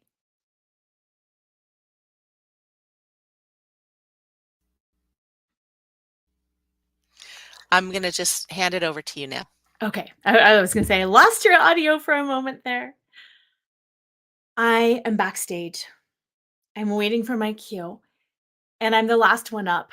So instead of the buzz of activity that has surrounded me all night, I'm alone, and it's hollow and surreal. And I keep having the sense that if I grab my stuff and head out the back door, I'll somehow disappear, and nobody would ever know. Except that my mom and my husband are sitting there in the audience, and they would probably notice. As a 44-year-old former corporate attorney and mother of two, I would like to think that a lot of people would notice. but really they probably wouldn't until they ran out of clean clothes or they needed something to eat. The MC's voice is muffled because the speakers are facing away from the stage towards the audience, which makes me really nervous that I'll miss my cue or not be able to hear anything once I'm on stage, and everything will be weirdly off sync, like a badly dubbed foreign film. And I don't want to be like a badly dubbed foreign film. My focus keeps switching between trying to hear my name being called and the taped down extension cord that is running over the curtain line that I have to step over to get on stage, and then trying to remember what I'm supposed to do once I get out there. All of this is going through my head, and somehow I hear my name and I make it out on stage with my insecurities clinging to me. And in that moment, I have a choice. I can let go and I can reveal myself. I can go all in for me with all the enthusiasm I can muster. I can feel the joy of the moment, the heat of the spotlight, the roar of the crowd, and I can know that no matter what happens out there, I will leave with the satisfaction of knowing that I lived fully in the moment and I gave it my all. Or I can let the fear of judgment cripple me. I can play it safe by covering and hiding myself. I can stay in my head and limit myself to exactly what I'm supposed to do.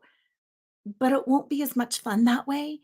And inevitably, I'll end up as obsessing about all of the things I should have done and what would have made it better, which has happened to me more times than I care to admit.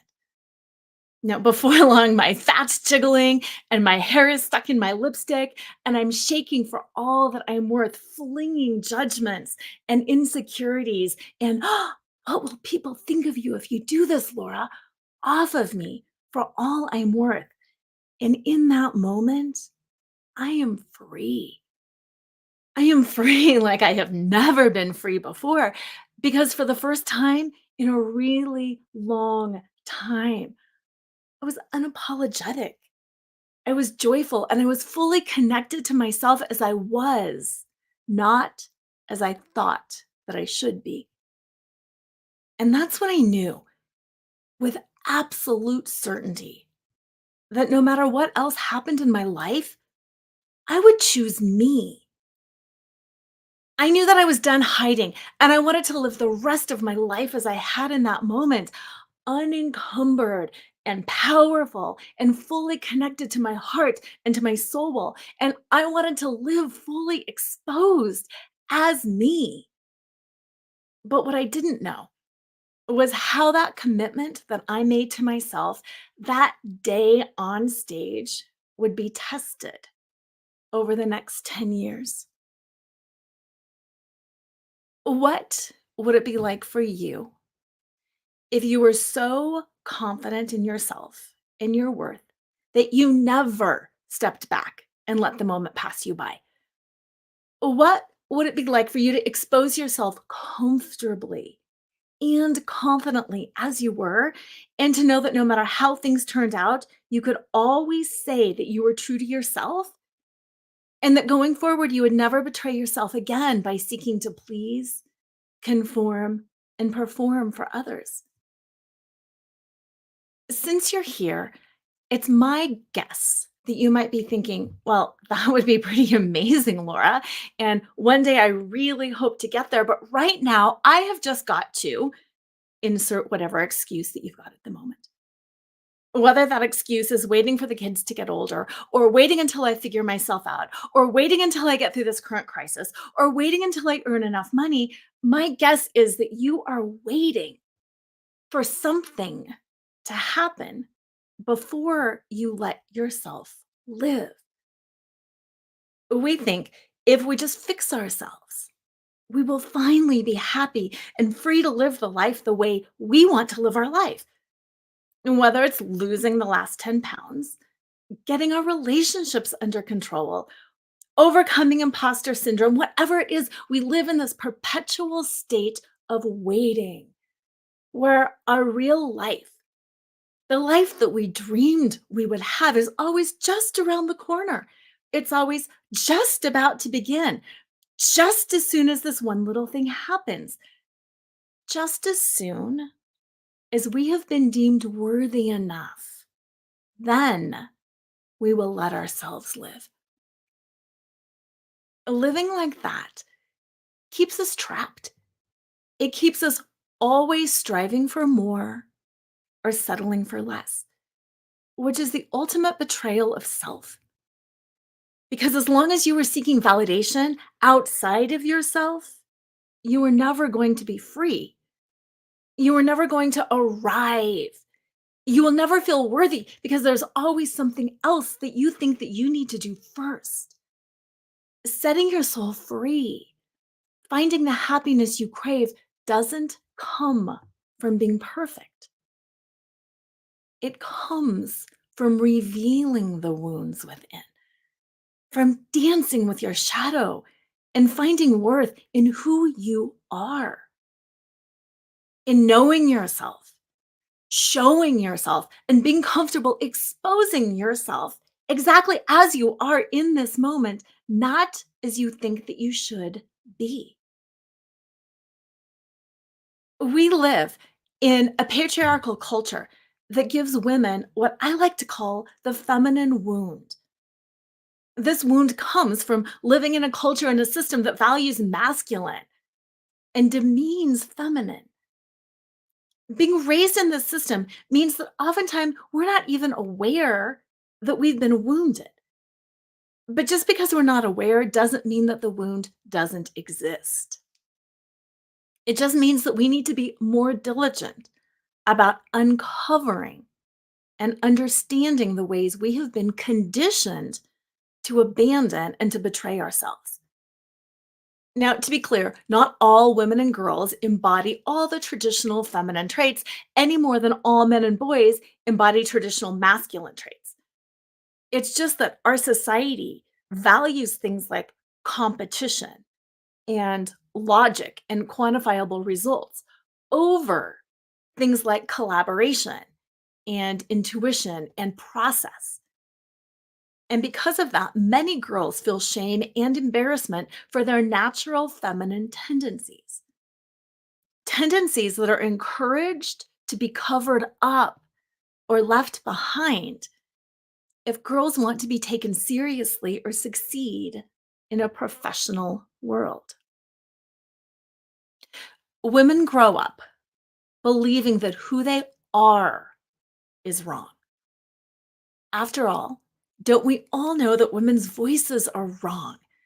Women are so hard to listen to because we're either too shrill or we're too soft and little girl like to be taken seriously. And while women know that if we want to get our point across, we need to pitch down our voices, we need to use fewer words. What accommodations are men making for us? If we're not the ones who are wrong, then why are we always making accommodations for them? Being the one who bears the children also somehow makes women wrong. Even though having a child takes two, a man and a woman, the economic consequences of having children falls to women, not to men. Why else would making accommodations for childbirth not be important? According to the Pew Research Center, among the world's 41 developed nations, the US is the only country that does not mandate paid leave for new parents. We are rock bottom on the list of parental accommodations because we have no national policy for paid leave. Did you know also that most sex ed curriculum does not even mention the clitoris? No wonder there's all this confusion around women. No wonder there's all this misinformation around sex. No wonder our sexual response is seen as abnormal. Yes, women are very different than men. But when we only educate our children and ourselves about men's bodies and their organs and not women's bodies and their organs, it stands to reason that collectively we are going to see women as wrong. Women in the workplace are wrong too. Across the board, we still make 17% less than men. And when we become women, or when women become mothers, which is a double wrong, we earn even less. Women with children earn only 68 cents on the dollar, while, get this, men with children earn more. And because women step away from their career for caregiver responsibilities more than men, over a lifetime, women earn significantly less than men for the same work, which explains why all women in all racial and ethnic groups have a higher incidence of poverty. How can we not have a feminine wound when having a body part that's completely ignored, having the natural pitch of our voice criticized, and bearing children and then stepping away for caring for others be unworthy of accommodation? Personally, within our bodies, we are also seen as wrong too. How many women do you know personally who are unsatisfied with their body?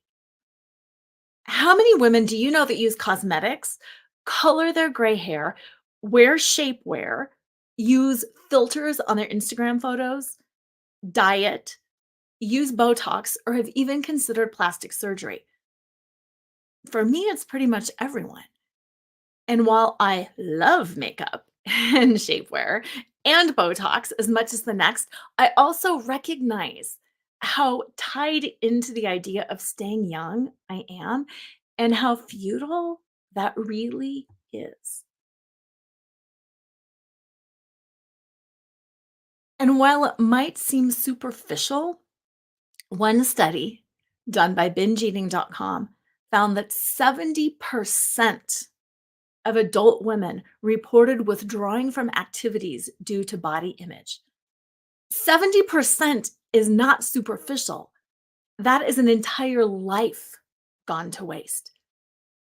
And while the fitness industry, the weight loss industry, and the self help industry, which are all almost exclusively focused on women, bring in billions of dollars a year, if 70% of women are still sitting out on their lives, and pretty much everybody that we know is dissatisfied with some part of their body or their life, the way we are seeking to solve our problem, the way we're seeking to heal this feminine wound is clearly not working. In almost every part of life, women are perceived by themselves and by others as being not quite good enough. Like who we are and what we value and what we look like and how our bodies work are not quite right. Because of that, we have a feminine wound that we carry in our hearts. And that wound tells us that we are broken. And that if we only do more and work hard enough, we can fix ourselves and make everything right. Wherever we go, this wound of being female, of being wrong because we're not like men, is with us just under the surface, reminding us that if we just do a little bit more, we'll be worried. We face unfair situations because of who we are, not because we're not good enough. Time and again, our identity is betrayed because we bear the children, because we have a clit and nobody knows what it is, because we have body fat and thighs and hips and breasts. But do you know what's worse than being betrayed by society? What's worse is the way we betray ourselves. Every time we seek to please or conform or perform for others in an attempt to be worthy. Which is probably why the number one regret of the dying is, I wish I had the courage to live a life true to myself instead of a life other people expected of me. Sometimes we really feel that pain of self-betrayal. We're terrified that we've wasted our lives and facing an unsettling transition or a divorce or something like that, we see how short and precious life is, and we buckle down and we commit to doing everything differently. How? Not by living and doing things differently, but by fixing ourselves more, covering our flaws and molding ourselves into who we think we should be. Whether it's a new diet or exercise plan, like right now because it's the beginning of the year, or healing our inner child so we can finally get the love that we want. Instead of exposing ourselves and our wound to the light so it can be seen and so we can be known and loved for who we are, we embrace the lie that who we are is wrong. And we waste our time, our money, and our energy fixing ourselves when we're not broken. Conforming to some idealized standard of womanhood that will never bring us joy. And that is the biggest betrayal of all. While we typically think of betrayal as infidelity, betrayal comes in many different forms. It can be as simple as somebody betraying a confidence, or as complex as the realization that we've betrayed ourselves all along by selling out to dreams that were not our own. It can take place at work, between friends or family members. Betrayal can be financial, or it can be within your family. Betrayal is defined as the breaking of an expectation that we have relied on that ruptures our view of ourselves or the world. And no matter what the circumstances, it shatters your soul. When I learned that my husband, my cherished husband of 23 years, who I had sacrificed everything for, had been cheating on me for 15 years with 5 different women, I was beyond devastated. The shock, the absolute shock of that betrayal by the person that I loved and trusted with all of my heart more than anybody else didn't make sense. It made it seem like my whole life, like the past 15 years, my kids' entire childhood, vacations, anniversaries, holidays, had not been what I thought. Like I was living a lie that didn't make sense. My future, my dreams, everything I had worked for and sacrificed for and believed in, I suddenly found out was not true. And I couldn't get my head around any of it. But what was worse than what he did to me was what I did to myself. I internalized what his betrayal said about me, and I let my worthiness be decimated by other people's actions and other people's choices that I had no part in. I questioned what I had done to cause this, and I spent time mourning all of the things that I could have done differently. I made it about me. The voice inside my head said things like, this kind of stuff happens to other people, Laura, people who are not nice. And since it did happen to you, what have you done wrong? What did you do to deserve this? Because you must have done something. And then instead of revealing my wound, standing in my truth, I spiraled into shame. I hid what was going on because I was afraid of what people would think about me. I was afraid I would be judged and seen as bitchy or frigid. So I kept everything to myself. But betrayal exposes the truth, not only about the person who betrayed you, but about the truth of the wound inside of you as well. The wound that until that moment I hadn't seen. What would it be like for you to expose and to heal the wound inside of you too? To stop hiding and know that once and for all, you were enough, just the way that you were. To be sovereign unto yourself and to stop betraying yourself by seeking to please, conform, and perform for other people's validation or approval ever again. How good would it feel to know yourself and to show yourself as you were? That's what the 5 steps of flaunt and the life choreography methodology are all about. I call myself a life choreographer because I help women break free from the never ending cycle of trying to prove their worth. I help them take control of the narrative and create lives that are meaningful and beautiful. I call it life choreography because, yes, I used to dance growing up, so I know what choreography is all about. And just like dance choreography, you've got to work with what you've got. You've got to take all of these different elements into consideration and still create something that is cohesive and meaningful. You need to consider the size of the stage, the construction of the costumes, the tempo of the music, the lighting, and of course, the talent and the abilities of the dancers. A choreographer's job is to take what they have to work with and to create something that's beautiful to watch. And that's the power of choreography. And that's what life choreography is about, taking all elements into consideration and creating something that works for you.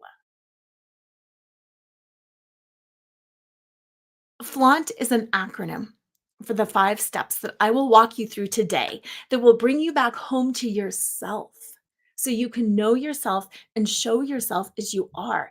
These are the 5 steps that I use to help me move through my husband's infidelity, that helped me learn how to expose the truth and heal from betrayal.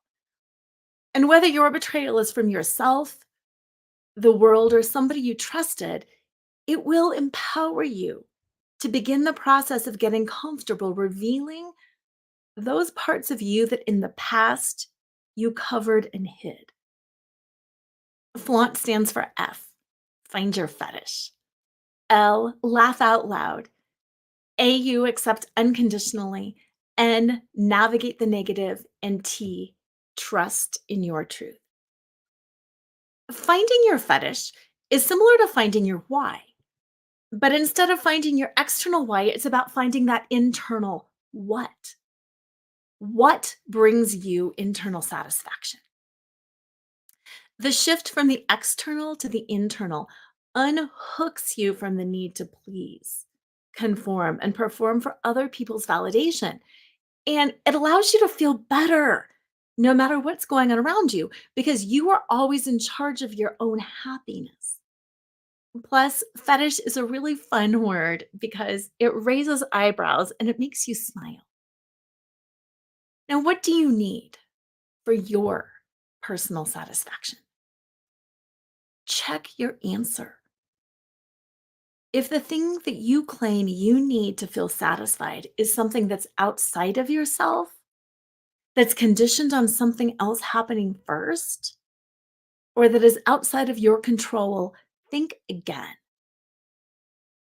Answering the question was something like, to be 30 pounds lighter, or to make my family happy, or to find my soulmate, shows how deeply conditioned we are to value external conditions instead of an internal state of being. It shows how conditioned we are to turn over our well being to somebody else. Finding your fetish and satisfying yourself on the inside helps heal the feelings of betrayal that crop up when life lets you down and things don't turn out as planned. Plus, when you know your fetish, you know what to go after and you know what to set boundaries against. When we lack direction and don't know what brings us that internal satisfaction, we become hyper focused on the external, on meeting those external expectations, on seeking approval from others. Instead of validating ourselves based on our own standards and desires, we end up betraying ourselves, limiting our own potential, happiness, and ability to live on our own terms. The next step is L, and that stands for laugh out loud. You may have heard about the fight, flight, or freeze response, or the recently added fawn to that series. Fight flight, freeze, or fawn is the body's natural physiological reaction to stress.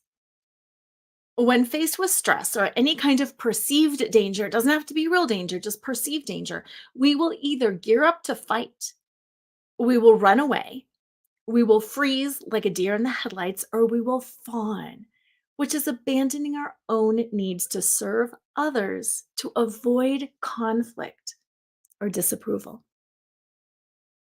When we are in a state of fight, flight, freeze, or fawn, we are in a state of survival. We are not in our rational thinking adult brains, which is great if a saber-toothed tiger is chasing us, but it doesn't allow us to relax and enjoy and be present in our lives. It keeps us worked up and stressed out or shut down and numb. So if you want to live freely and fully, you need to help keep yourself out of a state of fight, flight, freeze, or fawn. According to the Mayo Clinic, the best way to do that is to laugh. While it might sound kind of frivolous, studies do show that laughter soothes tension, relieves pain, aids in relaxation, reduces the symptoms of stress. And long term, laughter even improves the immune system and it makes us better at coping with stressful situations. It also lessens depression and anxiety and improves self esteem. So, when we have more self esteem, we care less about potential judgment from others. Instead of covering your fear or your pain or living in a state of self abandonment, you can actually use laughter to calm your nervous system, to feel how you want to feel, no matter what is going on around you.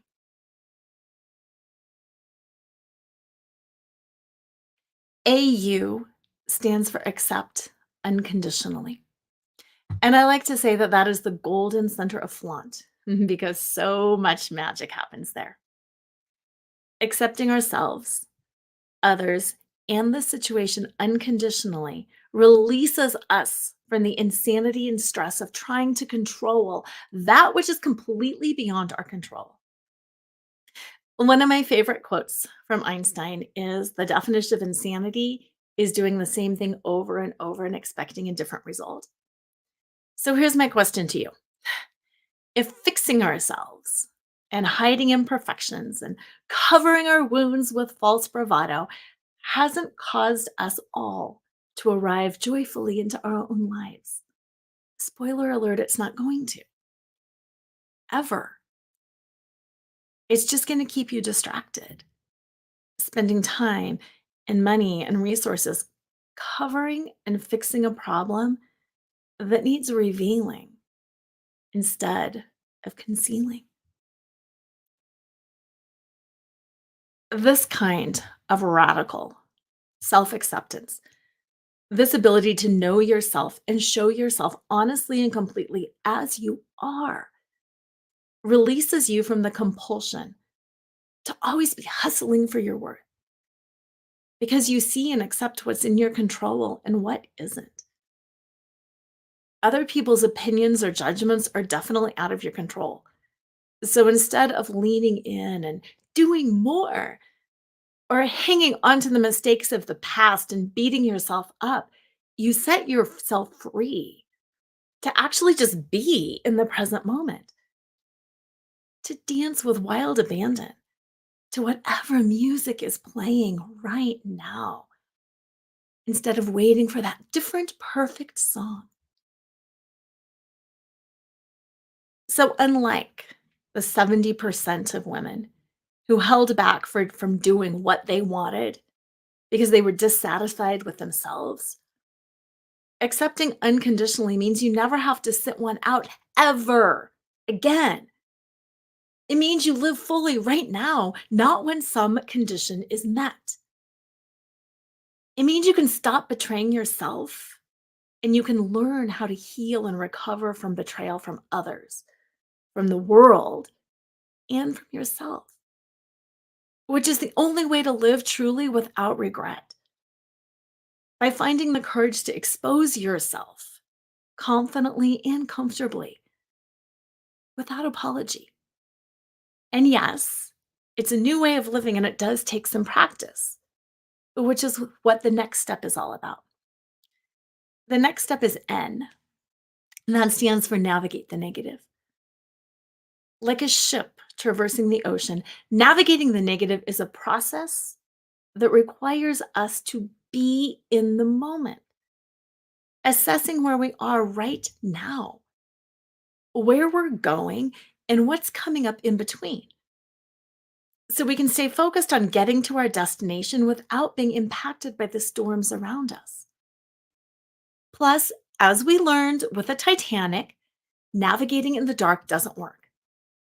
It's easier and safer to navigate in the light where we can see clearly what's going on.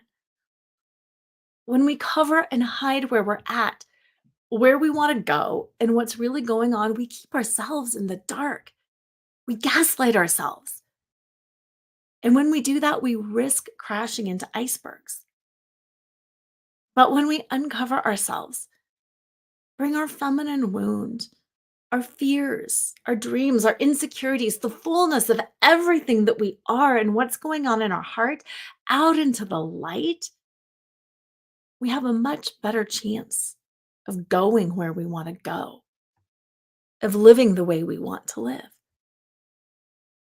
A question I like to ask my coaching clients is if they have ever gotten caught in a terrible traffic jam or stuck in a storm or taken a detour and gotten hopelessly lost. And the answer is always yes, because we all have.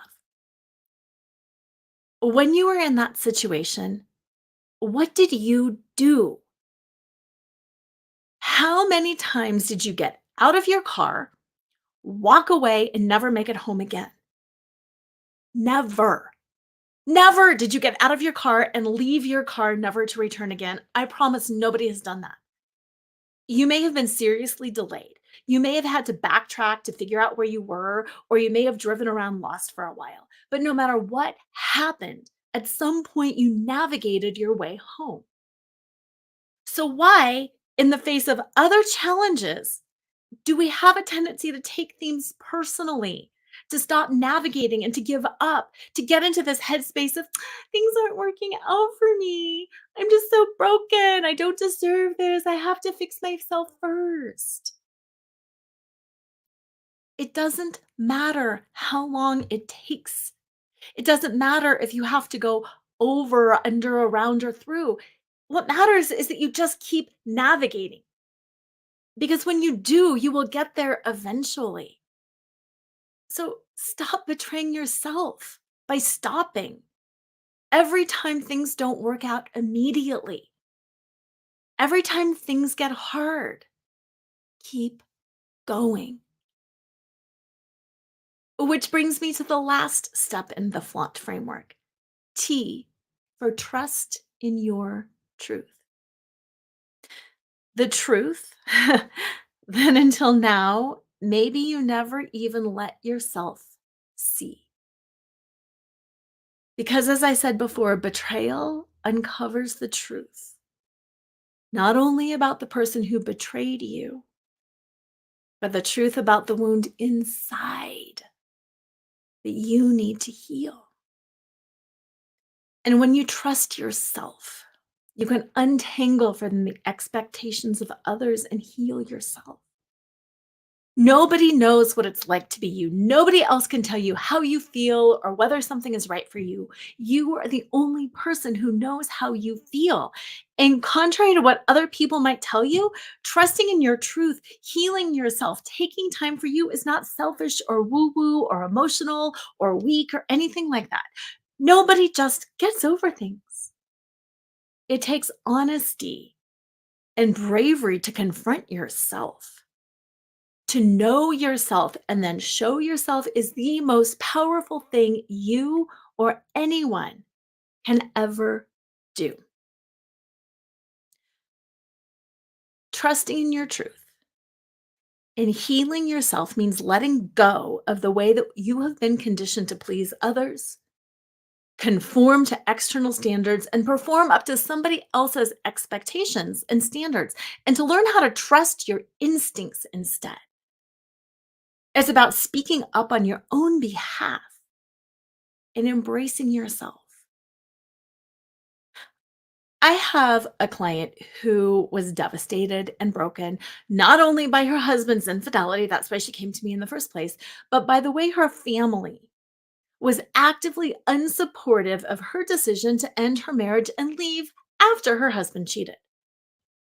And the more she danced around and tried to justify her decisions, her challenges with building a new life for herself and her kids, the worse her family got. So not only was she grieving the loss of a marriage and processing a soul shattering betrayal and trying to restructure her entire lives and keep her kids happy, she was also turning somersaults trying to justify herself to her family. During our time together, we started integrating the 5 steps of flaunt into her life and decisions every day.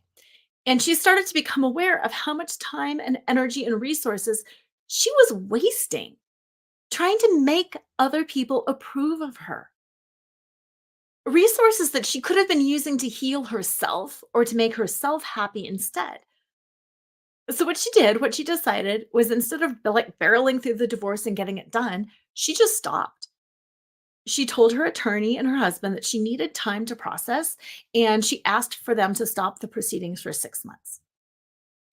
During those 6 months, she let go of all of the things that she thought she should be doing to prepare for her future as a single mom. And she turned within and she started rebuilding her identity and her self-worth instead.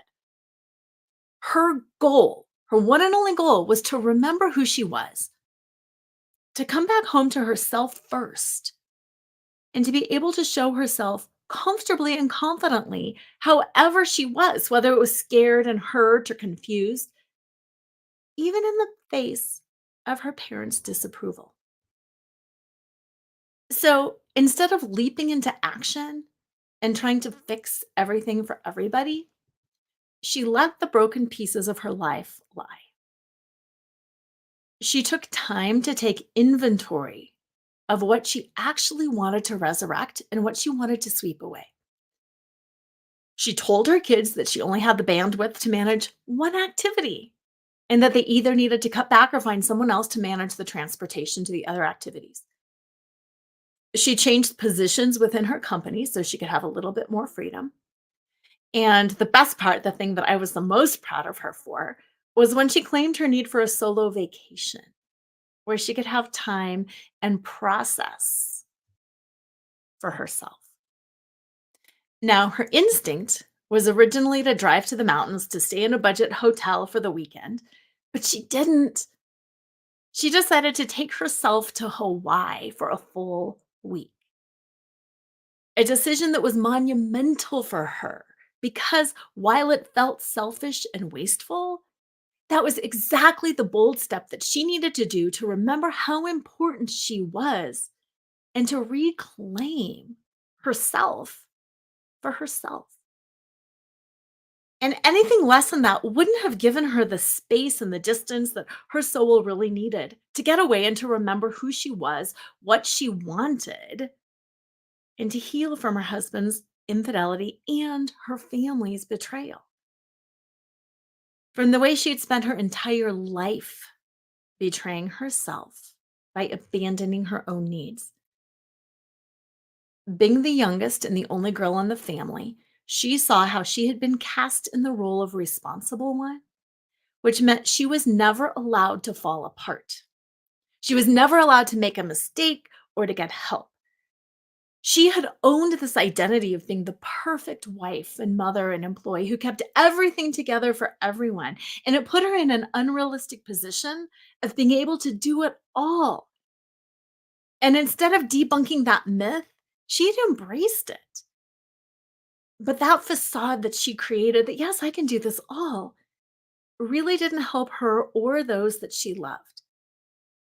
Instead, it kept her hidden, stressed, and unable to connect with herself or her life. which brought up the realization of how much her life had been focused on managing other people instead of on managing herself. And that's where the resentment started to kick in. She started to get really ticked off that despite doing everything right, despite always making sacrifices, her life still blew up in her face. And she vowed that going forward, she was going to stop managing other people and spend time on herself, not by neglecting her kids or falling down on the job, but by looking within and asking herself what was important. Questions that she had never really asked, like, what did she deserve? And what was she no longer willing to tolerate? And in that process, she found herself and her fetish once again. She gained confidence and became more certain about the way she was going to show up. I want you to ask you seriously, how often do you ask yourself, what do I want? What does my heart desire? Because if you're anything like I used to be, you get used to asking questions like, what are you thinking? What do you want for dinner? What do you want to do this weekend? Which leads to a state of disconnection with yourself and is a betrayal of your own wants and needs. And if you have ever thought to yourself, I don't know what I want to do with my life, then that is a huge sign that you have lost touch with who you are. If you don't know who you are, this process can help. And if you are in the habit of checking in with yourself, here's my other question. How often do you honor your own requests? Are you used to shoving down your own needs and denying yourself? Because so often we martyr ourselves or we self sacrifice, thinking that somehow we will be rewarded for that sacrifice. We say things like, oh, I don't need that right now. I'm fine. I am totally just fine. Which inevitably leads to resentment. And the thought, why am I always the one that gets stuck doing this? Why doesn't anybody appreciate me? What would it be like for you to stop making do? To stop settling for less? And to start living for you? Whether it's wearing the dress, taking the trip, or getting up on stage and learning to dance burlesque at age 44 just because you wanted to. How much better would you feel if you gave yourself permission to be who you wanted to be? When I was in law school, I wanted to be a litigator. I wanted to fight for justice. And maybe I could have, but I'll never know because I let myself get intimidated. During my first case as a student attorney, I won. I won the very first case that I ever tried. But instead of congratulating me, the judge berated me. He called me into his chambers and accused me of making opposing counsel look bad because opposing counsel was not prepared. He also criticized my legs, my hair, and my smile. Standing there in his chambers was terrifying, and I was mortified because I didn't know what to do. I was 24 years old, and I didn't know what to do. So I stood there, and I thanked him, and I walked away. I walked away from litigating because I never wanted to open myself up to that kind of mortification again. So I quit. I quit practicing law almost before I even started. I thought something was wrong with me, that I couldn't cut it. And I didn't change the world, nor did I make myself happy. In fact, I burned out and walked away because I was miserable pretending to be who I wasn't.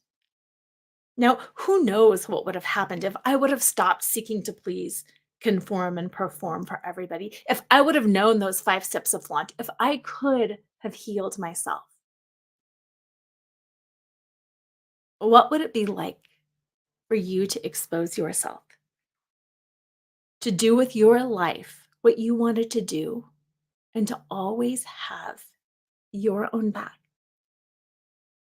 If this is something you crave and you want to take a deeper dive into exploring the ways you've betrayed yourself or held back by covering your desires or wasting your time settling for less, then go to burnout-or-betrayal.com and download your copy of the top 3 ways you betray yourself every day and how to stop. And from there, if you like, we can hop on a call and talk about it further. I like to think about this as learning how to drive. It's awkward at first. Coordinating the steering and the pedals and the brakes and all of that is challenging. But after you've been driving a while, it's easy. And pretty soon, you can do it without effort. And that's what integrating the 5 steps of flaunt into your life and learning to live freely is just like. Thank you for being bold enough to take these steps and to listen and to take this all to heart so you can change yourself now while there's still time. The music is still playing, and it's your turn on stage. Are you going to do what I almost did and head out the back door? Or are you going to strip down and dance? Because I hope you dance. Thank you.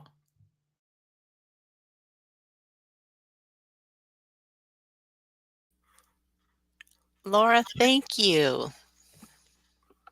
You're welcome. What an amazing story, and I hope you all dance as well. And if you're not dancing after hearing her energy and feeling her energy and hearing her story, and just me want to get up and dance for sure.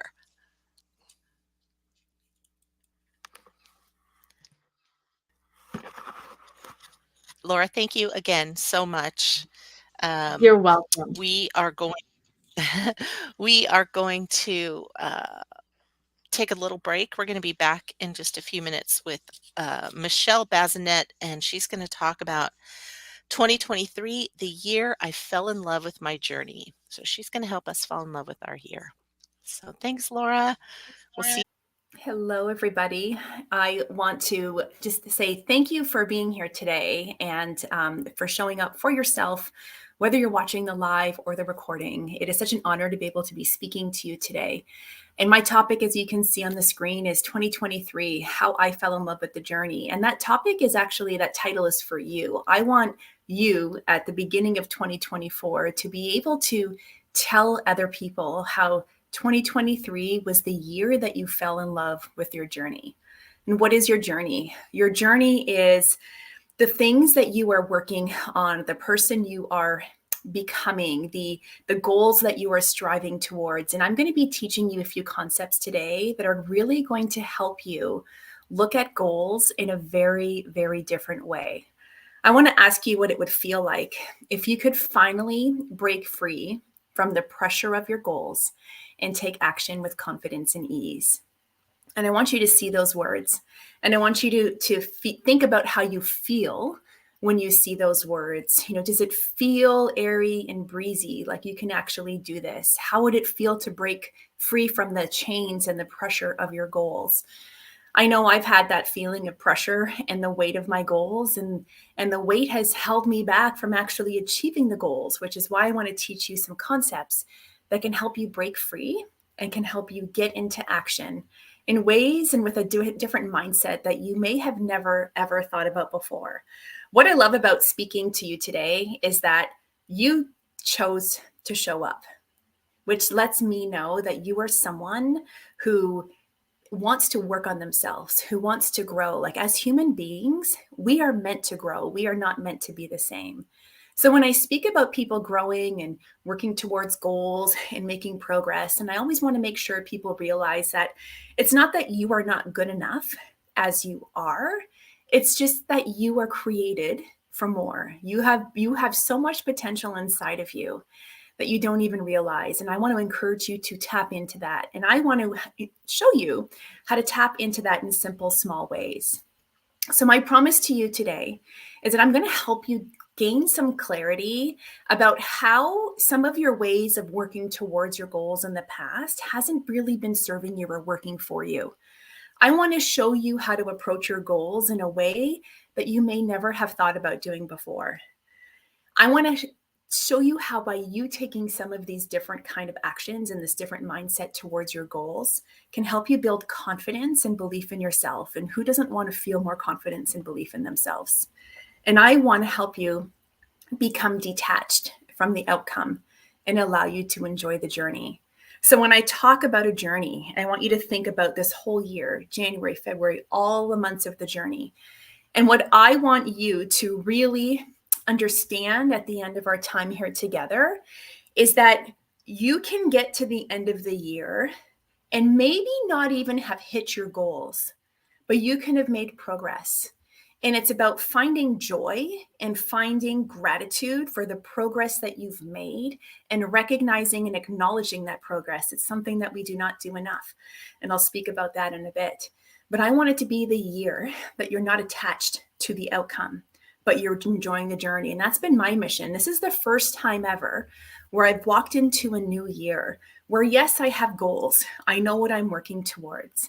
But the one thing that I'm focusing on are my habits, only my habits, because I know that as I begin to create these simple habits in my life, my goals are inevitable.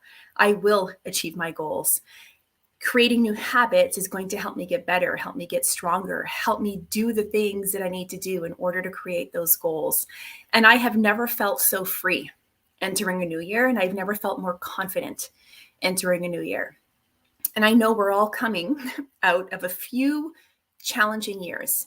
And I don't know about you, but how I feel entering this year, not just because of this new outlook for me, but I feel like for me, and I don't know if you can relate to this, that 2022 felt like a year of getting our footing again, kind of finding our balance and kind of growing ourselves. I know for me, I had to grow myself last year, rebuild my confidence, rebuild my belief in me. And I feel like this is a year, 2023, it's kind of like a clean slate that we can just go, that we can just move forward, that we can look forward with more certainty than we have felt for the last couple of years. So I want to encourage you to stay to the end and watch the end of this presentation, as I do have a special offer just for you, something I'm really excited to share with you about. And I want to encourage you, if you can, to please try to eliminate any distractions that you may have. Now, again, you decided to show up, which is why I love speaking to you. It's not like somebody made you. You made this decision for yourself. And I want you to create some space for yourself to listen and to understand, because you deserve that. And as I talk about you creating this time for yourself, I want to share a quick story for you. One of the things that I do is I'm a group fitness instructor. I love physical fitness. I love moving my body. And I taught a class at 6 a.m. this morning. I teach 2 classes a week at 6 a.m. And we get a list of all of the members who were signed up for the class, and we take attendance in the morning. And most of the time, all the people show up. Sometimes they don't. But what I always like to share with the class is that we are very motivated the evening before a new day. We look at the new day coming up with all of this excitement and hope for ourselves. And people in the evening will decide, I'm going to sign up for the 6 a.m. class tomorrow. And then the alarm goes off the next morning. And they don't have that same excitement. They don't have that same hope for themselves because they're tired and they're waking up really early. So what I say to them, and I'm going to talk about it in this presentation, is about honoring your word. Really sitting down and connecting to what it is that you said you were going to do. Like, you signed up to hear speakers. And I want you to come back to that feeling when you signed up. Why did you want it? What was the hope for yourself? From this place, remove the distractions, create that space for yourself, because you deserve this time. All right, I'm going to start sharing this is one of my favorite topics to speak about. And we're going to be talking about habits and tying in habits with goals. And I had this revelation probably about 2 years ago when we were talking about goals and really recognizing what people have been doing that they're almost shooting themselves in the foot when it comes to working on goals. So I'm in the network marketing world. I've been building a network marketing business for the last 13 years. I've been at the top 2% of the company, which is, it takes work to get there. I'm also a group fitness instructor, so I'm in the fitness industry and a habit and lifestyle coach. So I'm in industries where goals are a big focus. Progress is a big focus. Everybody's always striving and wanting to create something. And I want to share with you some of the things that I see, or one of the big things that I see, and really want to help change people's mindset with this, because you are either like this or you know of someone who is. And I want to encourage you, as you take in this information today, to think about who else needs to hear it. Who else needs to hear the messaging that I'm going to share with you? And I want you to start sharing the message as well, and using some of the terms that I'm going to be sharing with you, because we can really help lift the bondage of the goals and the pressure, and actually help people get results that they've been looking for. So we are all working towards something. We all want goals. And I'm going to assume that you have set some really big goals for yourself in your life. And I'm going to also assume that you haven't hit many of the goals that you have in your life. It's normal. We have all done that. We are all human. I think it's great that we have great expectations for ourselves. I think we need to have that kind of vision. So I want you to think, though, about you setting your goal. What kind of actions or expectations do you have for yourself that you need to take in order to achieve that goal? What I'm noticing in the industries that I'm in is that, and just society, you look at social media and you look at what we're being sold all the time. People want big change. We live in a society where we want what we want. We want it yesterday. We don't even want to wait. Like we just wish it was already done. We wish we can swallow that diet pill. We wish we could snap our fingers, speak to one person, and build a business. We wish that we can lift weights once and be strong. It would be wonderful if things were that easy, but I really don't think we'd grow into the incredible humans we were meant to be if it was that easy. We want big things. And because we want big things and we want them fast, and I'm going to put you and me, I'm going to put me in there too, we feel like we need to take drastic action. We think we need to take really big actions and make things drastic in order to get results. And I want to ask you, how's that working for you? Because I know for me, that was part of the bondage that had me like strapped down. It's the weight I was carrying, because I had expectations on myself that I was very hopeful about. But if I was being honest with myself, I really wasn't willing to do those things. I have felt this, because this all comes down to a feeling. And I want to have you listen to your body and connect with where you're feeling things when I say them. But I've been in a network marketing industry. And in my industry, they would talk about, with my company, they would talk about having this building block every month of getting $2,500 in sales with new people. And that was a heavy weight on me, that anytime they would say that, I'm like, heck no, I'm not doing that. That feels way too hard. And realistically, guys, that felt hard, but it also felt like the only option, because that was the only thing that I was taught. So what happened for me for a long time in my business was that was what I thought I had to do, and I wasn't willing to do it because it just felt like way too much. So I didn't do much. I didn't really do much of anything else because nobody gave me another option. If someone had come and said, you can do this and this will help you build, maybe take some smaller steps and actually take some action, I had to come to that conclusion myself.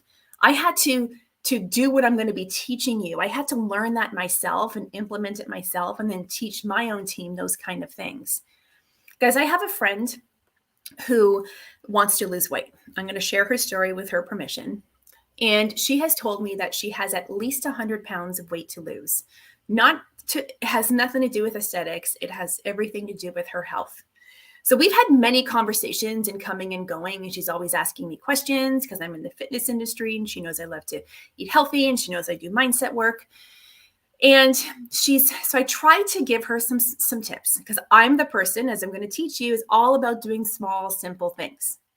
So her words to me one day were, I feel like I need to do something drastic in order to get results quick.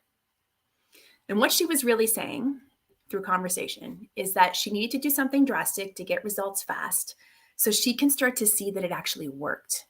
Because then she would see that it was actually worthwhile doing the thing. This is a conversation that we had a couple of years ago. And because she had this expectation of doing something drastic, which is really hard, she has done nothing but gain weight because she hasn't taken any action to help her lose the weight. So I'll share her example again later, but I want to share something now before I forget. If she would have decided to take at the simplest action, walking for 10 minutes a day, if she would have taken that action of walking 10 minutes a day only, she would have, if she'd done that for a year, she would have been able to see some change. Because doing that small action of walking for 10 minutes a day, think of somebody who goes from doing nothing to doing that. Doing nothing feels heavy because you know there's all these things that you should do. Walking for 10 minutes a day feels like an accomplishment, feels like that check mark that you get. You build this sense of confidence and pride because I did something. And when we begin to build that habit of that walk 10 minutes a day, we begin to build like a muscle of, I could probably walk for 15. And when we consistently do 15 minutes, it may even turn into 20. Or you're feeling so good with the 15, 20-minute walk that you may start doing something like adding more protein to your diet. Just a small little next step, and then build upon that. And I remember saying to my friend, what if you gave yourself 3 years to reach your goal of losing 100 pounds? How would that feel? And I'm going to be honest with you guys. She did not even answer my question. Like, we were in person. She did not even answer my question because she didn't even want to have to factor in that it could take 3 years. But having the expectation she had on herself to lose weight fast, doing something drastic, 10 years from now, if she doesn't change her mindset, she's going to be in the exact same place. But she could have taken 3 years doing smaller actions, losing the 100 pounds, and been 100 pounds less for another 7 years. So that's the concept I want you to understand. And I can share with you a couple of other scenarios. I have a friend who comes to my fitness classes, and she is someone who will come for a short period of time, and then I won't see her for many months, and then she'll come again for a short period of time, and then I won't see her again for many months, and then we'll go to a social function, and she's on some drastic diet, and it's always a all in or all out, all in or all out. So we had a phone call one day, and we were talking about some things, and we was trying to get her to just get into how can I change her mindset when it came to moving her body? Because she would, I'll never forget, she told me after one class how much she hates exercise. She had tears in her eyes. She hates exercise that much. So I was trying to figure out how I could get her to move her body. I really feel like if people gave movement enough time, and if they did it for long enough, I don't mean long enough in one session, I mean consistent effort over a longer period of time. And when they begin to feel the benefits in their body, they would continue to want to do the exercise to feel that good. That's just my belief. So I was trying to figure out how I can help her change her mindset from hating exercise to being open to doing something. So we were having a conversation, and I brought up the simple concept of, what about a 10-minute walk? Coming down to keeping it simple. When you want to start moving your body, if you're not currently moving it, you can start with a 10-minute walk. And her response was pretty amazing, I believe, because she had an aha moment. And she's like, I never even thought of that. She said, I figured that I had to do at least a 45-minute workout in order for it to even count or to be worthwhile. So the idea of the 45-minute workout, that was the expectation she had for herself, and it was too much. When it's too much, it becomes heavy. It's like a weight that is just not going to let us do it. And so then she goes years without doing anything. But if she could have broken free of those chains and those expectations of what it should be like, and just started walking for 10 minutes a day, visualize her walking for 10 minutes a day or just sitting on her sofa. Walking for 10 minutes a day or sitting on the sofa. It feels different when you visualize the sitting on the sofa. So she had that in that aha moment and has been able to begin to exercise by moving her body, just walking 10 minutes a day. So I want you to think about where in your life you've had some really big goals and big expectations for yourself. When have you wanted results really fast and you felt like you've taken some drastic action? Think about how that felt. Was it heavy? Can you connect to how it felt for you? Was there resistance to it? In any decision or anything you do in your life, I want you to think about the resistance you feel. I'm so in tune with how I feel. Words make my chest close up. I was looking for something a little earlier today, opened a cupboard, saw a book that I'm like, oh, I've been seeing that book pop up. I was wondering where it was. I want to start reading it, but it's a real technical book and my chest instantly closed up and it's like, nope, I can't even take that on right now. So I know that's not for me right now, but I can pull the book out, put it on my desk and figure out when. I don't even know when I'll be ready, but the time will come that I will be ready to start looking at that book. So start paying attention to how you feel when you are doing things. So what I want you to know is if we look back is that, okay, we all tend to want these big goals. We all want actions fast. So we take drastic action and we're being sold this stuff all the time. And if you think about it too, we have access to so much information, to so many different ways of how to do things, of how to build a business, how to build your career, how to promote, how to lose the weight, how to get stronger, how to do meditation, how to do yoga. We are sold so much about all of these different things. And when we can't do what we're being sold, we think we're the problem. But I want you to look at this screen and I want you to take that in, that you are not the problem. You're not the problem. What you've been told and the stories that you've been told and the expectations that others have of you and on you, I believe that's the problem. I have caught myself seeing people, seeing coaches, seeing people in my network marketing industry, seeing people in the fitness industry, and comparing myself. And I've had to really ground myself. And it was like a light bulb that went off recently where it's like, I cannot compare where I am with where they are. So you're likely being sold something from people who are likely years into their program or years into their thought process or years into their systems. And I want you to know that you will not start day one of their program, their system, or working that mindset and be them. It took years to become them. So really be mindful of that as I continue to share with you what I'm going to share with you. And as you continue to take on this year, that your day one is going to look different from someone else's year three. That your journey is going to be different. And then if you start to look at things from this different perspective, I really hope it changes your journey this year. This is something that I heard. Oh my gosh, I've been teaching fitness for 19 years. So probably about 17 years ago. And I'll never forget, I can still see where I am. I was at this fitness conference, sitting in the audience, gentleman's on stage speaking, and he said this: your thoughts determine your feelings determine your actions build your habits, and your habits create results. And like when Oprah talks about an aha moment, like, oh, I had that moment thinking, oh my gosh, this is so true.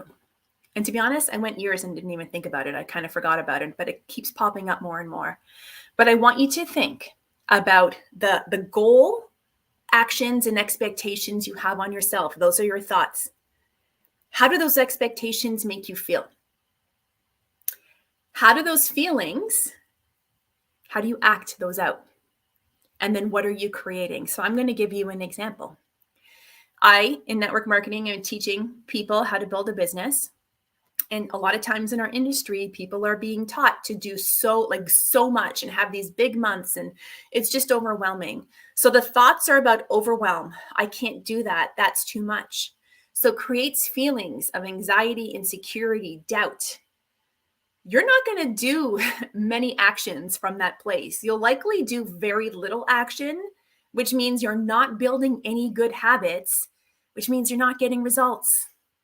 Okay, think about weight loss.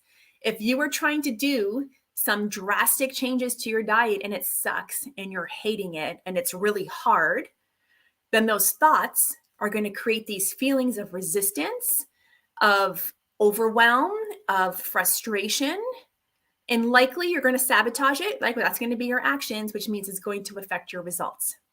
When I'm teaching a spin class or a weightlifting class that I do, I tell people, because I know I'm doing the class with them. I'm in the heat of it. It's uncomfortable. Muscles are burning. I'm going breathless with them. And I always tell them, be mindful about what you're saying in your head right now. If you are saying words like this sucks, this is hard, I can't do this, it's going to suck more. It's going to feel like it's harder and you're not going to be able to do it. So you need to tell yourself words like, I can do this. I've got this. I'm getting stronger. And just saying those words changes how you feel. And when it changes how you feel, guess what? You're going to put more effort into that workout. And when your actions are putting in that more effort, you're going to get more results.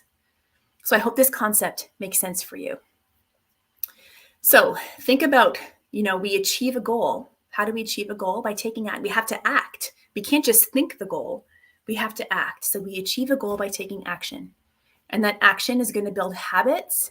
And when that habit is done over a long enough period of time, we're going to produce results. So I want to teach you, this is the most exciting thing that I have created. And this is something that I call a laughable habit. And what is a laughable habit? So let me go back. So our actions create our habits. Okay, so if we're creating laughable habits, it means we're taking laughable actions. So a laughable action or a laughable habit is something that is so ridiculously simple, it makes you laugh. It's my friend thinking, what, me drinking more water is really going to help me start my weight loss journey?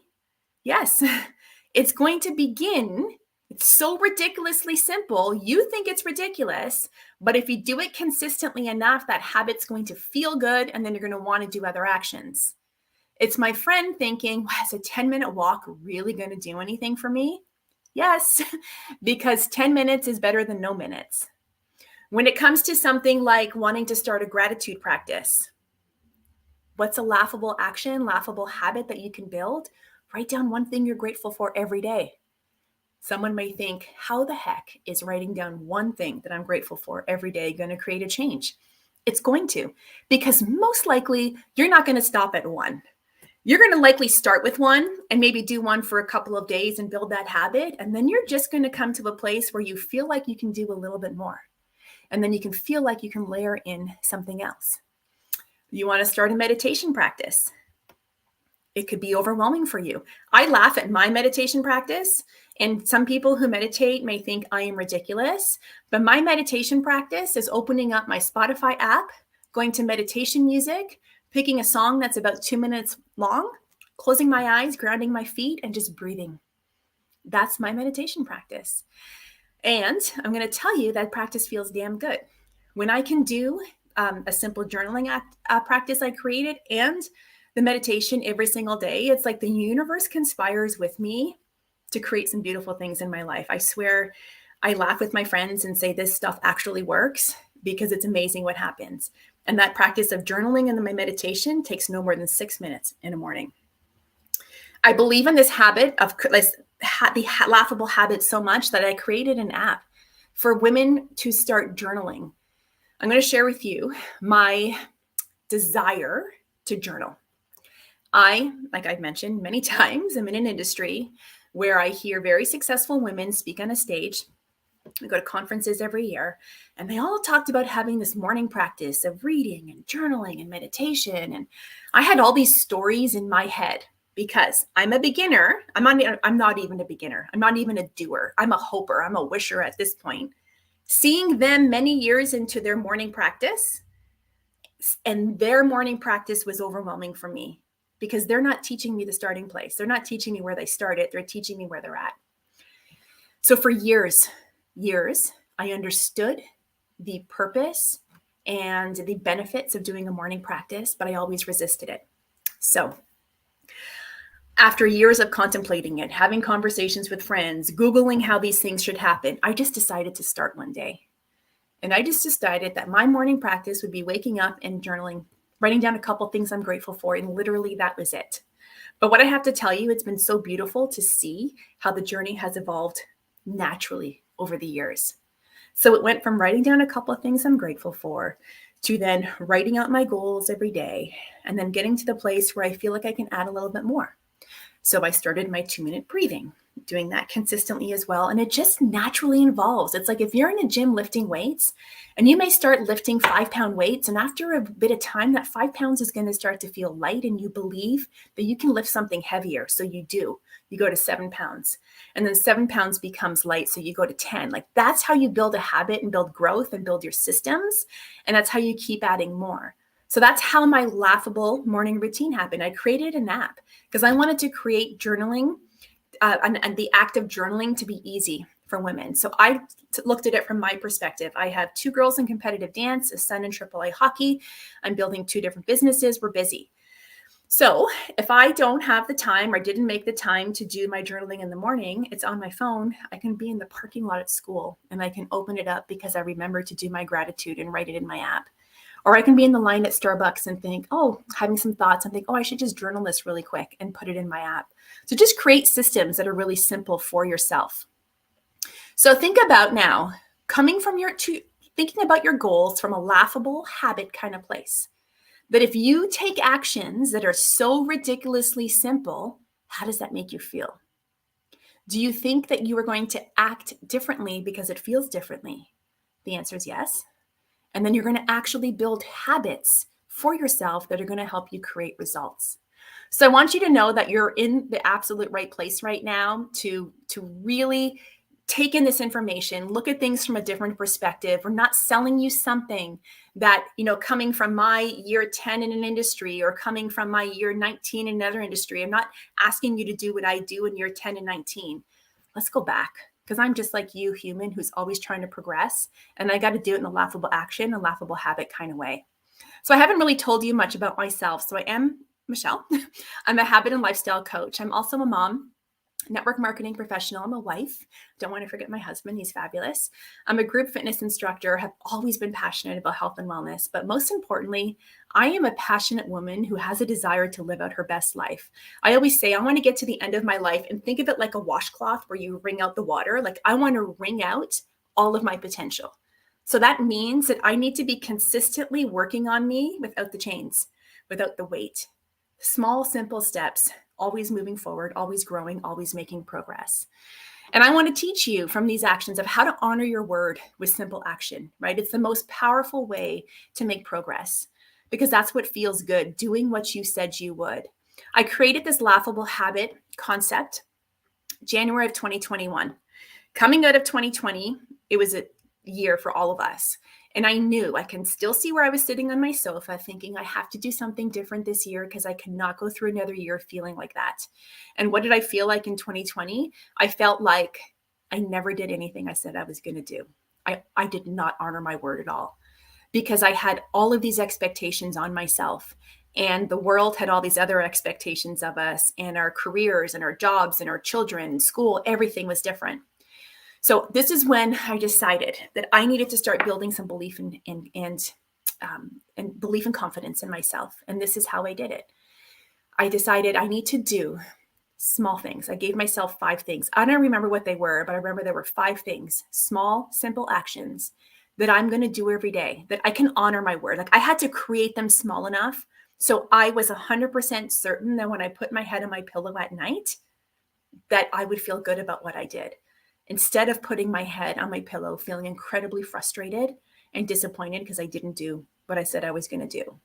So it's about creating small things. I wanted to create the small actions to have me honor my word. And when I did what I said I was going to do, it felt good. So I wanted to do it again. And then I wanted to do it again. And then I wanted to do it again. And it began to build into a habit. So I'm going to teach you 4 concepts, which I will actually call pillars as I talk them out. So number 1 is being honest about what it takes. Number 2 is build laughable habits. Number 3 is acknowledge your progress. And number 4 is focus on the long game. These are simple things that you can do. So let's talk about number 1, be honest about what it takes. My friends, I don't know about you, but I've been taught to visualize the goal. When we are working towards something, they tell us, write out your goals, write out what it looks like, sit there and visualize. What does it feel like? Who's with you? What does it smell like? All of these things. And we visualize the beauty, and like it feels like it's so easy, and you are that person that you wanted to become. You achieve the goal. But what we're missing is that nobody has us sit down and visualize the work that it takes to achieve the goal. So if we sit in all the glory of achieving the goal, and that feels so good, right? So that feels good. The problem is that when it starts to not feel good, when we get insecure, when we have doubt, when you feel like you don't have the skill, when you question yourself, there's a block that comes up. So I really believe it's important to visualize the end result, visualize the goal, visualize the person you want to become. But I also want you to be honest with yourself about the work that it takes in order to achieve it. Be honest about yourself about the work that it takes in order to achieve it. So pillar 2 is about building a laughable habit. So we do laughable actions, and that we create laughable habits. So I'm going to invite you to something at the end of this where you can learn this concept a little deeper, but I'll just give you a quick overview of what that could look like. If you have a goal for yourself, just say your goal is to run 5 kilometers. You're not going to start by running 5 kilometers. You have to start in smaller steps. So I want you to sit down and like write out all the things that you believe you need to do in order to get to the place where you're running a 5 kilometer run. And then I want you to look at those actions and those things that you wrote down. And even if they're on like individual Post-it notes, it's probably best. And then take each individual Post-it note and look at it and connect to see how it feels. And be honest about yourself. Am I really going to do this? Like, can I really see myself taking this action? Am I ready to take this action right now? If it doesn't feel like it's a good fit right now, put it aside, grab the next one. And you want to land on the one that feels like you're most capable of taking. You want to take the action that you're going to start with. Don't start with something that you're going to resist where the bonds, it's going to bond you down. It's going to weigh you down. Find the one that you will take. Make it laughable. Like literally think about me. Just think Michelle is ridiculous. She thinks this is going to be the thing that gets me started. It could be as simple as just putting your damn shoes on. I read a great book called Tiny Habits. And there was a gentleman who wanted to build a habit of working out. And guys, the way he built his habit of working out was going to the gym, working out for 5 minutes and going home. And that's how we started. It works, right? It may sound ridiculous. I would almost rather it sounds ridiculous than going the other way where we think big actions never hit our goals. At the end of the day, if we're honest, that's kind of ridiculous, right? What we do to ourselves. So create laughable actions that you're going to help build laughable habits, build the habit of moving your body, build the habit of fueling your body well for your run, whatever that looks like for you. I'm starting to speed up a little bit just on time, guys. So I'm going to zip through this last little bit. Number 3 is a really important concept I want to teach you. This was from a book called The Gap and the Gain that I read last year, and it really changed how I look at things. And again, connecting back to how you feel. So it's so easy for us to see how short we fell when it comes to a goal, that we forget to look back and see how far we've come. I'm going to say that again. It's so easy to see how short we fell that we forget to see how far we've come. And I want to give you some examples here. So let's talk about Annie, who has a goal to lose 10 pounds in 3 months. So I have 10 stars there that reflect 10 pounds. So in 3 months, Annie does great. She loses 8 pounds. But if Annie's being honest with herself, she's actually disappointed because she fell short 2 pounds. She didn't hit 10. Have you been there? Have you had a goal, you made progress, but didn't hit your target and thought that you sucked because you didn't hit your goal?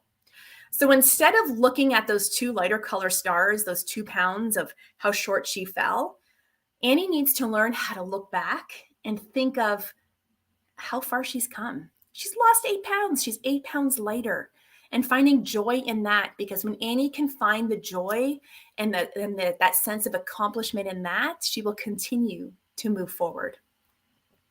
Another example is Sarah, who wants to enroll 5 clients in her business in 1 month.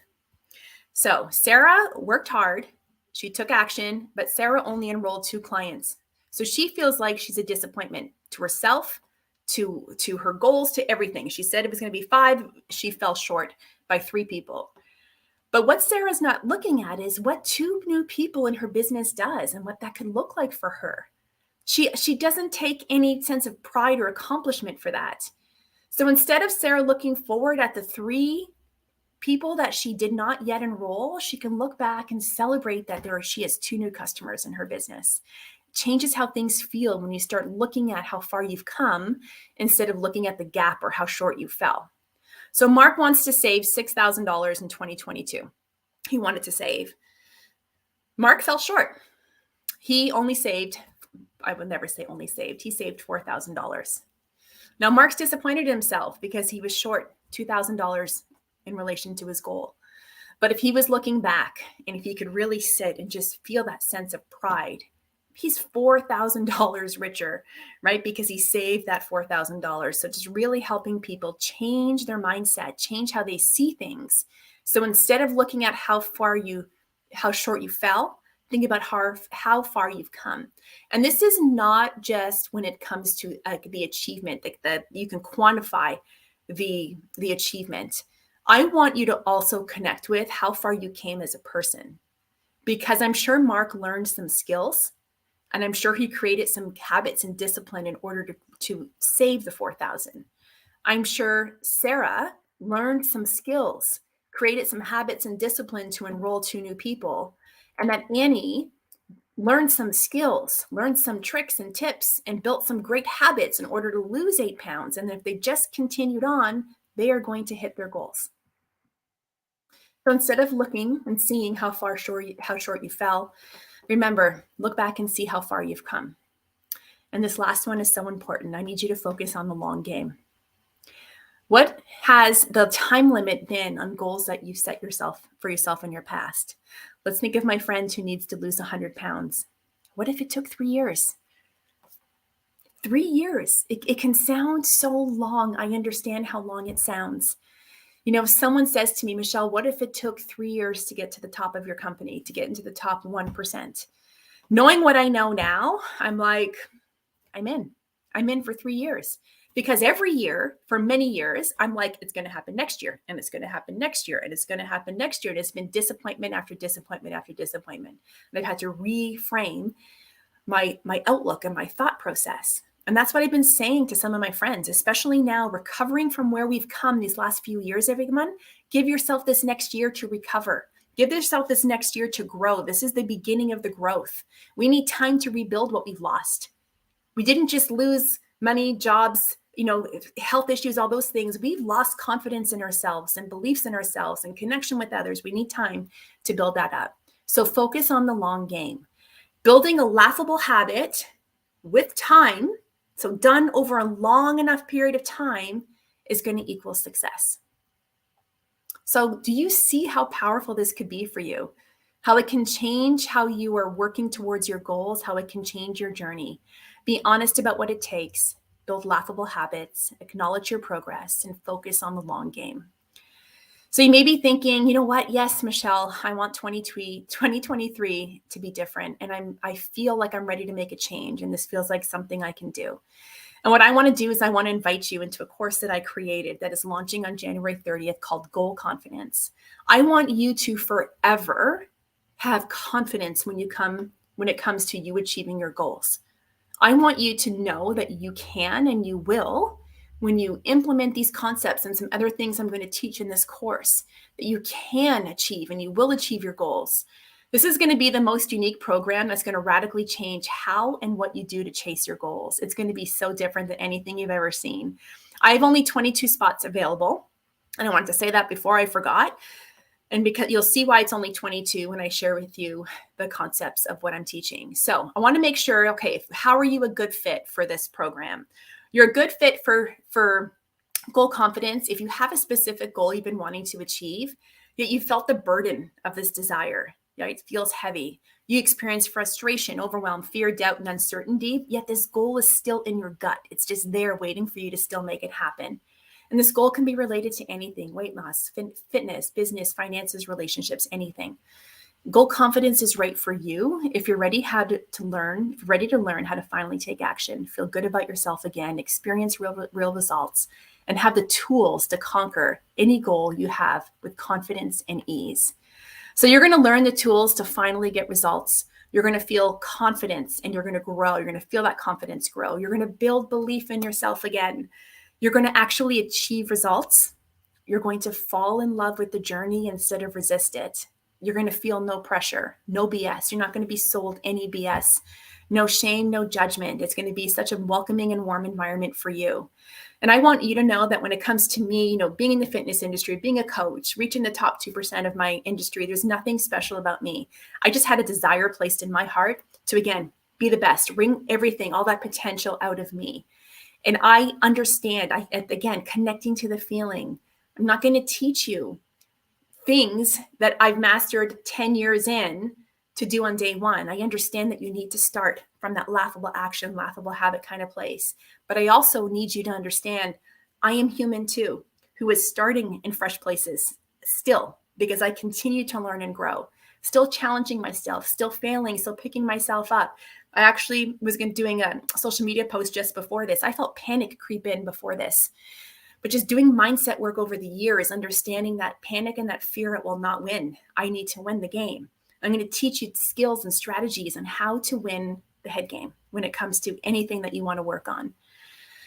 We'll go quickly through common objections. People may think I don't have time, I'm too busy, can't afford it, I'm afraid to fail. I get it. Number one, failing's not possible in this program because we're going to be designing your actions. You're choosing them. You get to choose. You have control over what it is you can do. I'm going to show you how affordable it is. I teach everything in a laughable habit, laughable action kind of way. So I'm making sure that even a podcast I have, there's small episodes so people can consume them and not have it take over their day or not have them feel like they're falling behind. So I can promise you have enough time and you're not too busy. It's designed in a way for you to take in bite-sized pieces.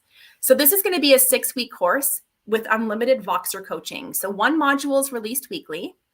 What Voxer is, it's an app and it's voice coaching back and forth. So you get unlimited coaching with me via Voxer with different coaching opportunities offered after the 6 weeks. We have a private Facebook group with weekly Q&A and lifetime access to the course. So in a nutshell, I'm not going to go through all of this in depth, but the whole concept of the course is about you, your body, your mind, your soul, you being your home. And we're going to work on the foundation of your home. We're going to fill the cracks in your home. We're going to renovate your home. We're going to teach you how to live in your home and teach who you let into your home.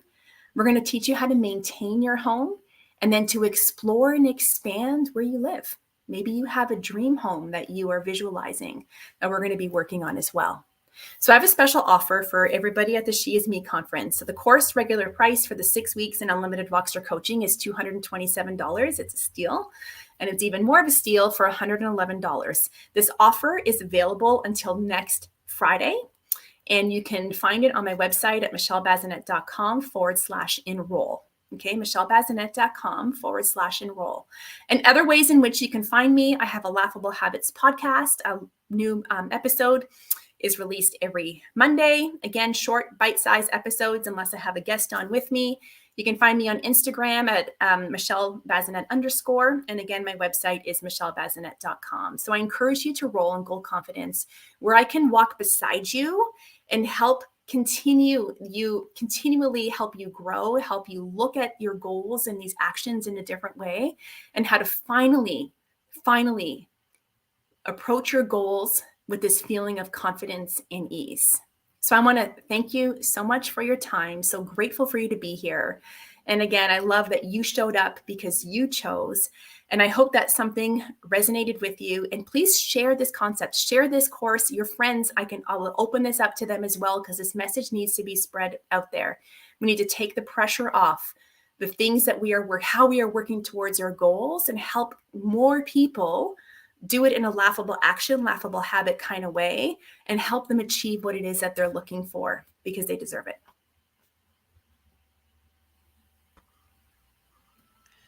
Wonderful. Hey, I Lisa. love the idea of laughable habits. Hi. Hey. I love the idea of laughable habits. Yes, keep it simple. Definitely keep it simple. I Yeah. mean, I can't tell you how many times I'm a planner and a organizer and so if I go, okay, now I want to achieve this, then I dive in deep and I think of all the possible ways to get there and Yeah. make a plan and everything else. And then by the time I'm done planning, I kind of forgotten about what my goal was in Right. the first place. Well, it's fun to And we plan. had somebody fun to plan. But we had someone, I think, on the first day that was talking about if you procrastinate, then you never do it, right? Like you're procrastinating, so the fear is building up and you're not actually doing it. So the best way to actually make the change is to just do it now. And then when you add in the laughable habits, like, okay, just do it now. I can get up and walk for 5 minutes. I can Right? get up and walk for 10 minutes right now. Yeah. That's it. I don't have to plan. I don't have to do anything. It's just one of those things, Yeah. And then I set something on my phone every day and I'm like, okay, reminder, and my schedule is so different every day. I don't have the same Yeah. schedule every day. So it's not like I can say, okay, every day at noon, I'm going to take a walk. I can't. That's Right. just not how my life works. But I can remind myself to get up and drink water. Or in Yes. fact, I have a reminder on my phone to drink water. Um, so yeah, I mean, what a great concept. It makes it so much easier. Oh, It's it's just weight. The weight is it's off the shoulders, right? the weight is off, right? And it's just going downstream. That's all it is. It's like, Yes. ugh. So if I can just do this you know what I loved? I loved he went to the gym for 5 minutes and then he left. Yes. Because literally being at the gym is not the problem. It's the time getting Right. there and getting home and all that other stuff that goes around it. But Yeah. he just made the effort to make that a habit. I thought that was a really great And to be story. okay with that, because most of us would think that's not okay. I'm not doing enough. But you Right. thinking you're not doing enough typically is going to force you to do nothing because you're asking too much from yourself. So starting at 5 and building up is perfect. It is perfect. Mhm. So if you would like to make a laughable habit normal in your life and just learn a little bit more about those, and as you can see, Michelle is her superpower is all the things because she's successful in just about everything she does, but she's got a program and a Mhm. process. So I would highly recommend giving Michelle a call and working with her. Thank you, Michelle. I I'm appreciate honored it. to Thank have you. you here. I'm honored to be here. Thank you so much, Lisa. You're welcome. Thank you. We'll be right back with Sydney Cutler Abick, and she will be on in about 10 minutes. So, hi everyone. We are back and we are with Sydney Cutler Abick, and she's going to be talking about yoga nindra Nidra. Mhm. yoga nidra Yes. meditation and how it can help you heal.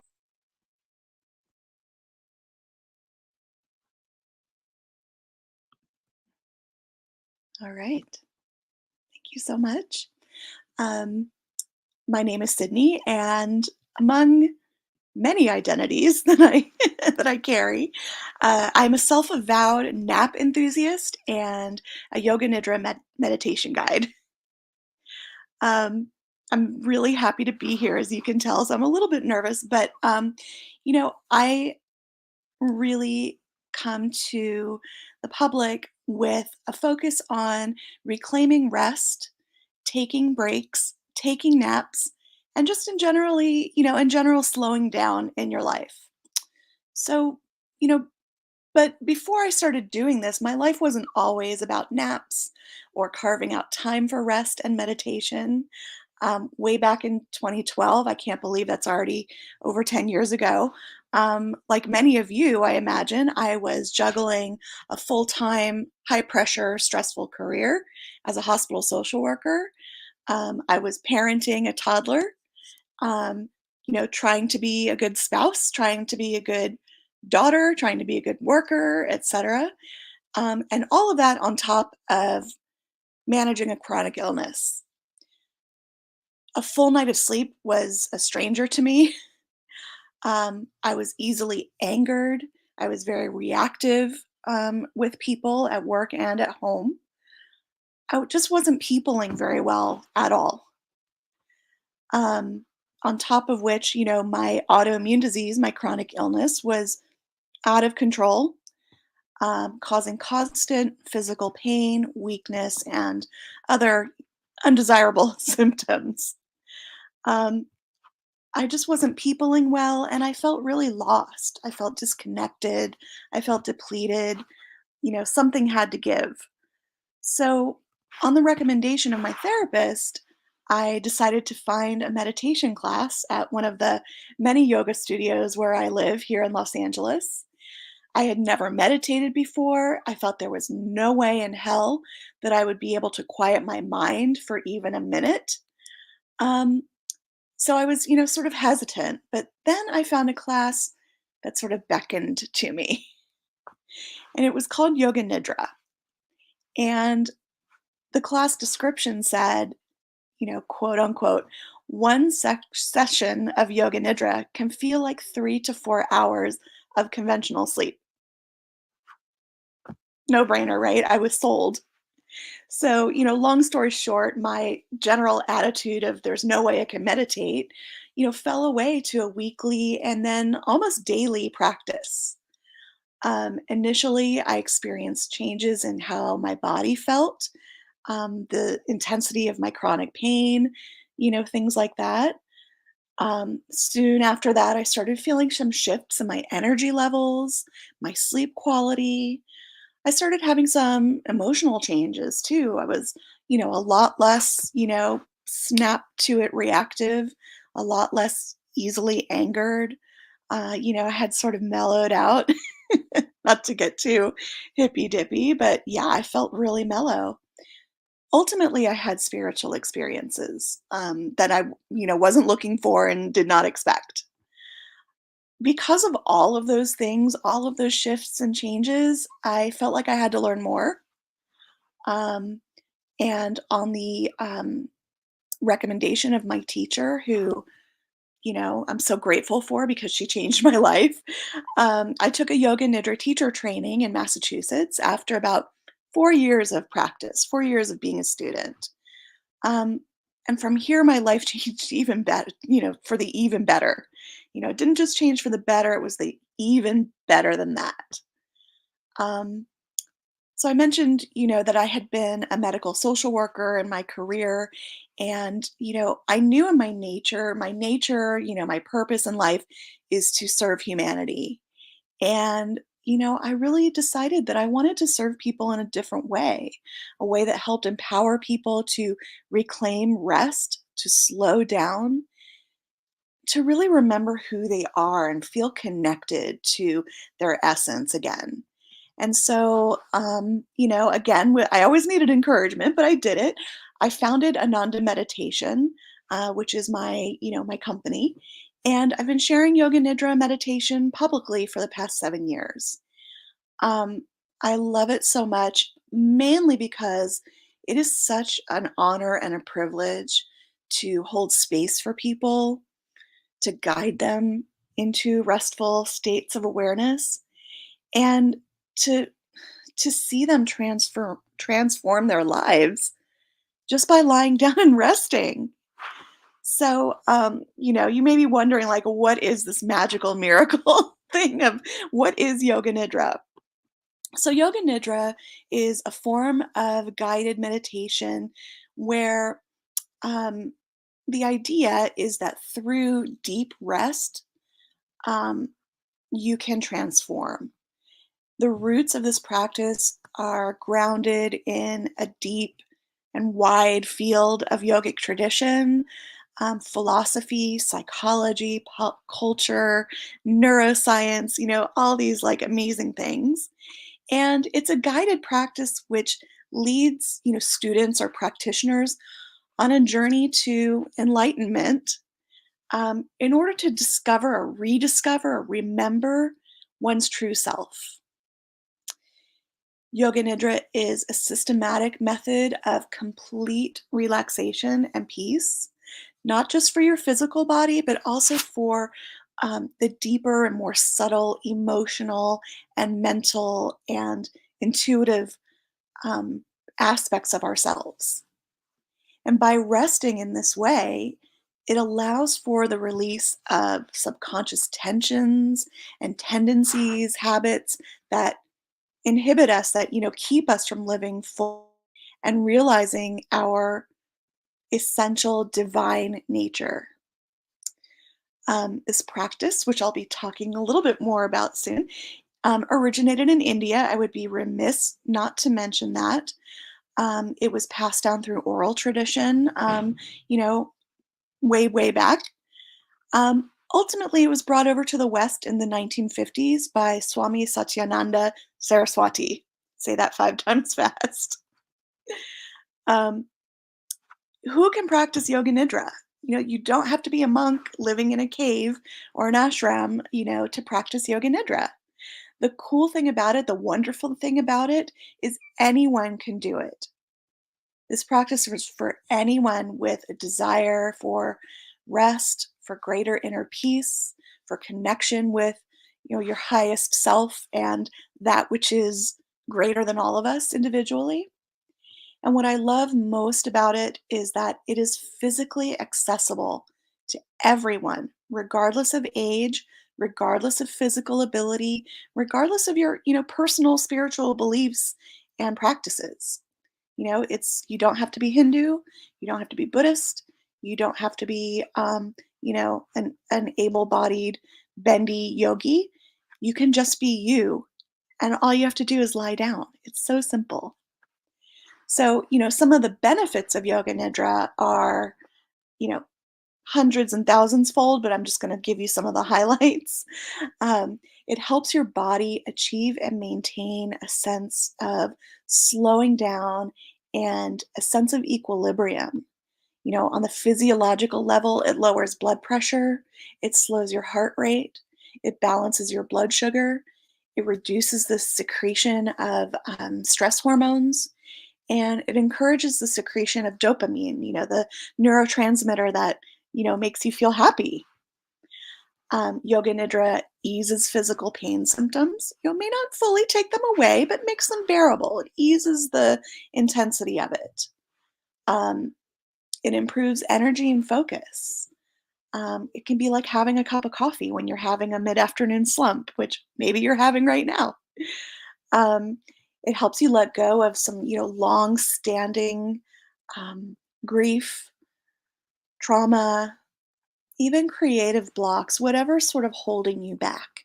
It helps you let go of that, of what's not helping you anymore. What may have helped you at some time in your life and was very supportive and beneficial, but maybe now those, habits and beliefs and things like that aren't serving you well anymore. So it helps you release that stuff.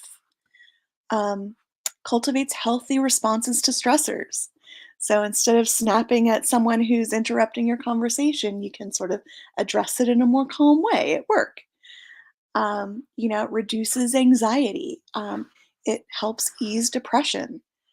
It cultivates, self-compassion, inner peace, balance, that sense of, contentment. It really can cultivate that for people. Helps you tap into your intuition, your inner knowing, that voice in your head that, tells you like, don't do that thing. It helps you trust yourself and listen to that voice.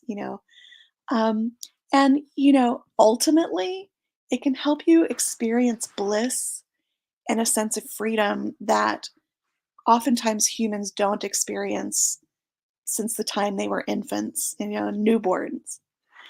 Um, so like I said earlier, there are lots more benefits of the practice, but these are like the good, the ones that really can help people say, I want to try this. I hope you do want to try it because we're going to practice in a few minutes.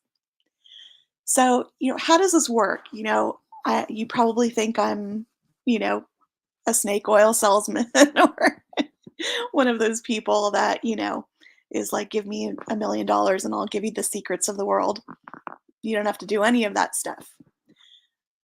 Yoga Nidra works with you. It allows us or you to access, our parasympathetic nervous system, that, shifting from fight or flight or freeze state of being to the rest, digest, integrate state of being. It's a gateway to this really beautiful liminal space between wakefulness and sleep.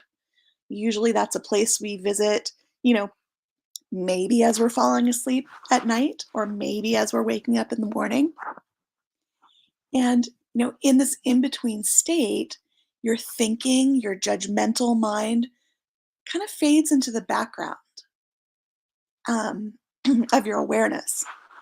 And it allows when you can slow down and quiet that judgment and those voices, the to do list, the shoulds, and the labels, and all of that, when you can sort of mute that for a time, um, you become more receptive and able to slow down even more. This practice guides you into that space between awake and asleep. And it's because of this deep relaxation that you're able to be led, as the person receiving the practice, um, through the different levels of consciousness and into those harder to access higher states of being. And the best thing about Yoga Nidra is that there is no wrong way to do or to experience this practice. All you have to do is lie down and listen to the guidance. So, this is a very sweet yet heavily guided meditation practice. So, you're not sort of left hanging, wishing your mind would slow down, wishing you would stop thinking, wishing you would, do this right, do this perfectly. And why can't you? You get to just receive. Um, it's a great way to reconnect and reclaim your time, your energy, your body, you know, um, your mind, your spirit. So I thought it would be kind of cool, since it's after lunchtime, maybe you are experiencing a, mid afternoon energy dip. Um, I thought it would be fun to offer you a brief yoga nidra practice that you can do from wherever you are right now, wherever you're watching and listening from. So, if you can, if it's accessible and available to you, find a place where you can get very comfortable. Maybe you're watching this from your couch or bed, or, maybe even in an office where you can close the door. Um, find a little place where you can, sort of be left alone. And if you are able to, maybe put your phone do not disturb just for now, just while you're reclaiming your time and your body. And then I want to invite you to get comfortable, whether that means lying down wherever you are, or if lying down isn't available, just sitting comfortably, just a comfortable posture. Maybe you can lean your chair back a little bit, something like that. Again, you can practice this in any body shape you want. There's no perfect way to rest, although traditionally it's practiced lying down on the back. Um, but sometimes those aren't available, due to physical circumstances, or accessible due to functional circumstances. So, find the shape or posture that helps you feel supported.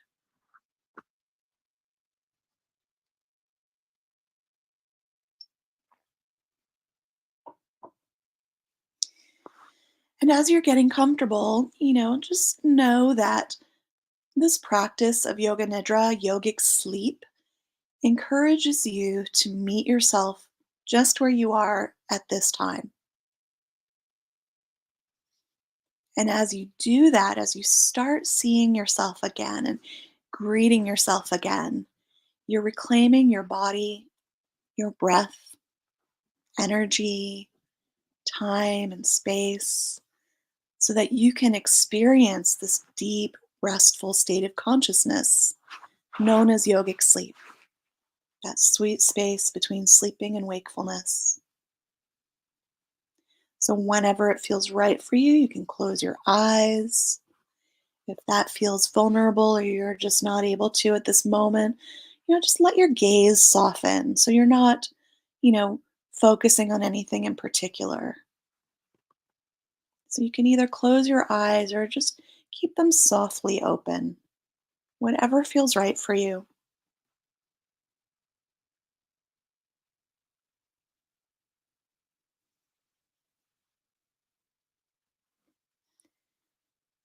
And take a few moments to make any final adjustments to your posture, to your position. You want to be, comfortable enough that you can stay still or steady for a good while. That's not to say you're not allowed to move. You certainly can, but the main idea is to slow down, to come into a steady state.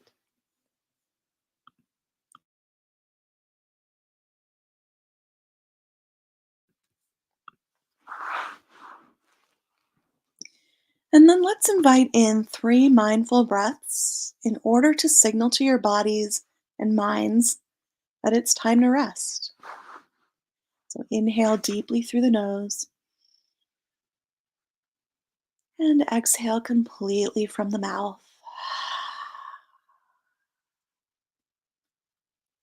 Again, inhaling deeply through the nose, exhaling completely from the mouth.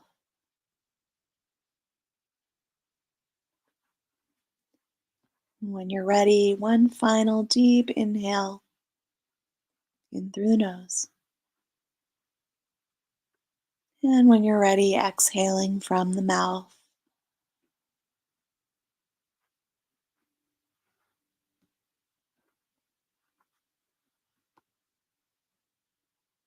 And when that third breath is complete, just return to your natural breath pattern.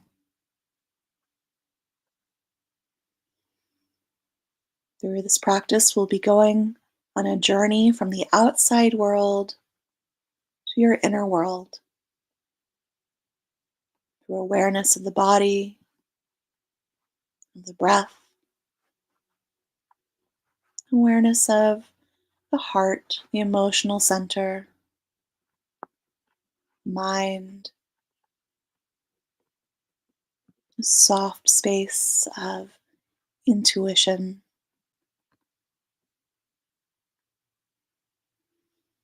With each natural breath, feel your body settling in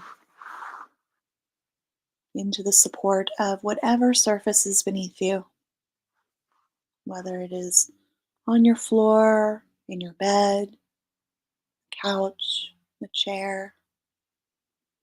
Notice all those points of contact, places where your body is supported, the areas where there may be some natural space.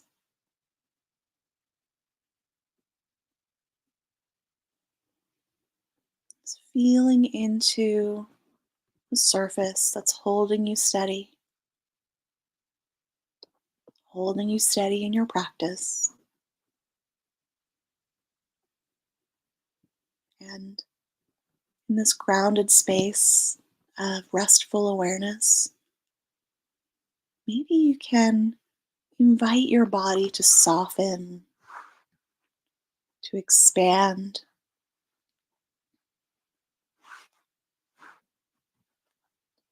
So invite the forehead and eyes to soften. Let your eyes become heavy in their sockets. Invite the jaw to rest and relax. Maybe parting the lips from one another or parting your top and bottom back molars from one another. Just letting the jaw soften. And let the softness start to travel down into your throat space, into your heart space.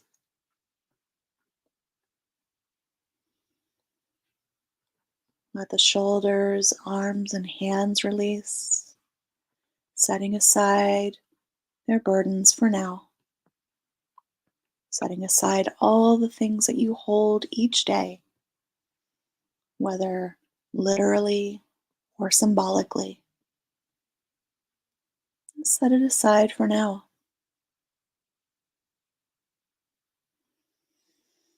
Feel your abdomen softening, softness traveling down into your seat, your legs, your feet. As your body switches gears from doing and thinking to being and feeling, your mind will start to slow down, soften, following suit.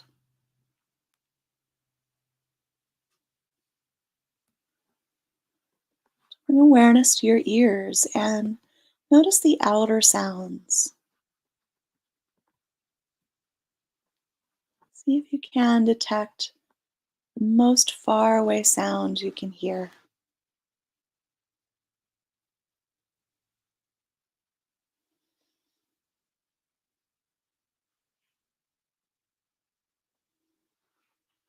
Notice closer sounds, maybe the sounds inside the room where you are.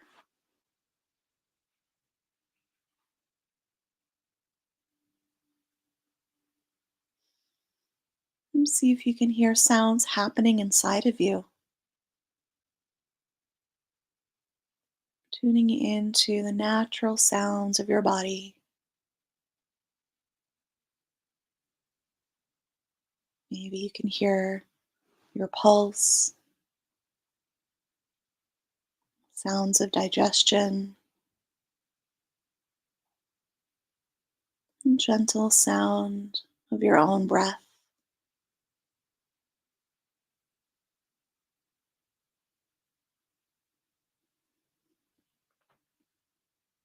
And listen closely to the breath. Natural, effortless breath.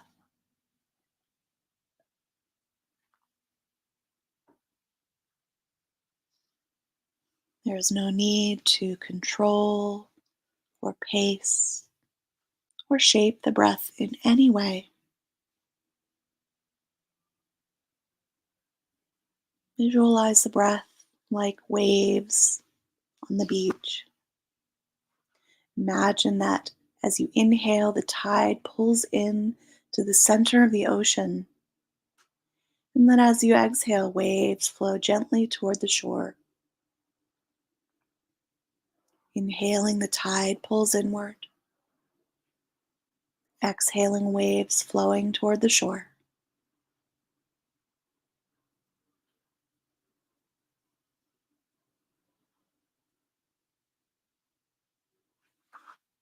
Oceanic breath.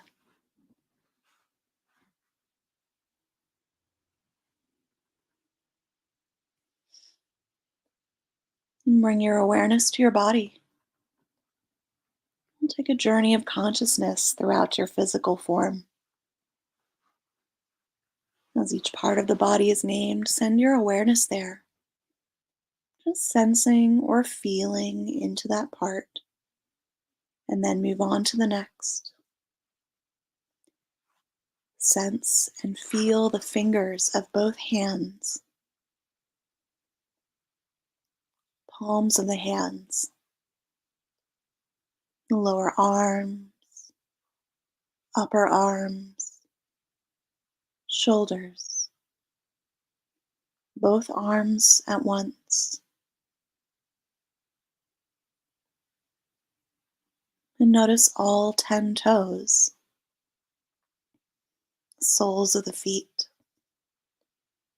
lower legs, upper legs, and hips. Sense and feel both legs at the same time. Notice the buttocks, lower back, middle back, upper back, the back of the neck.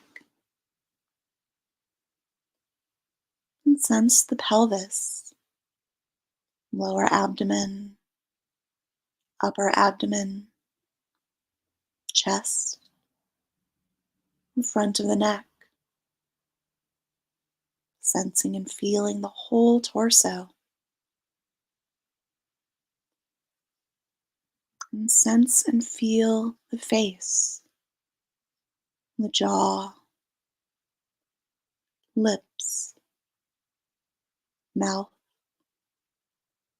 nose, ears, eyes, and the forehead, the whole face. Sense the crown of the head, the sides of the head, the back of the head, the entire head at once.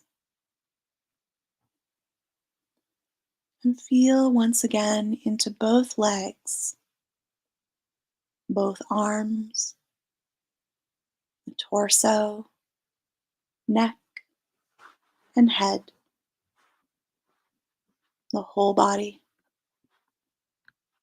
the entire body, whole body.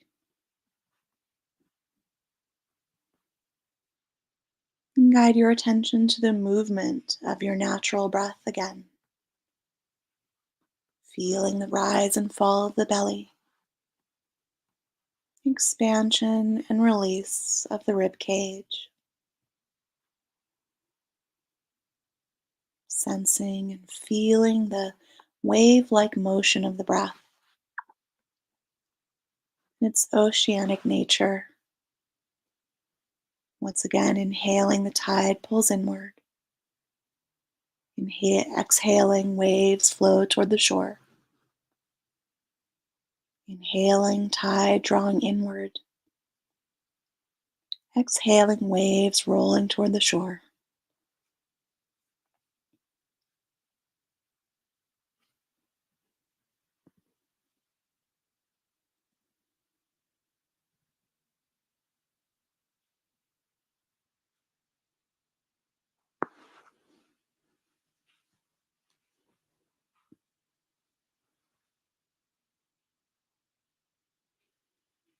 And release the attention from the breath. And let your awareness rest in the sanctuary of the heart. Know that the heart space, the spiritual heart, is a home that you can return to day after day, moment after moment. The emotional space, a place of refuge.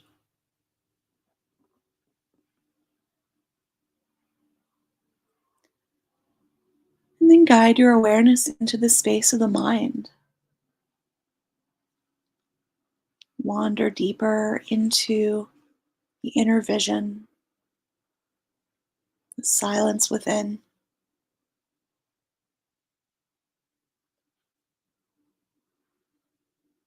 And invite in all of your senses to bring to mind the things that I will name.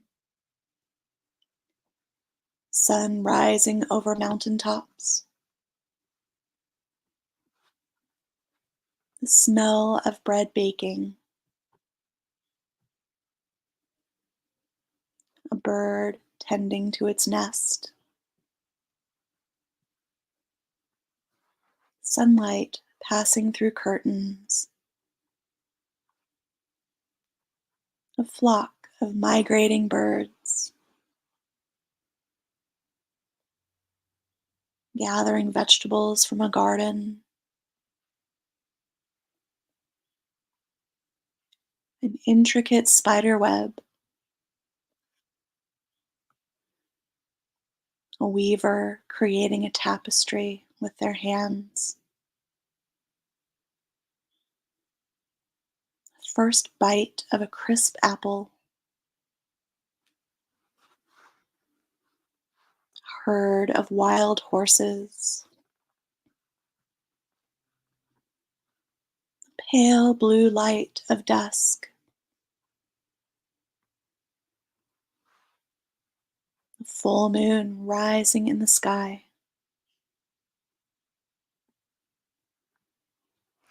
pendulums swinging back and forth, crackling fire in a fireplace, quiet of a winter evening, constellations of stars in the night sky, and yourself resting peacefully. See yourself at rest, at peace.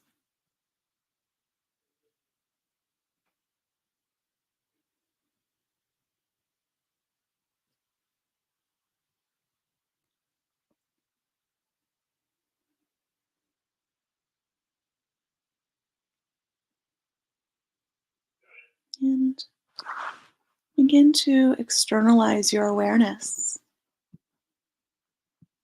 noticing outer sounds, remembering the space around you, the details of the room in which you've been resting.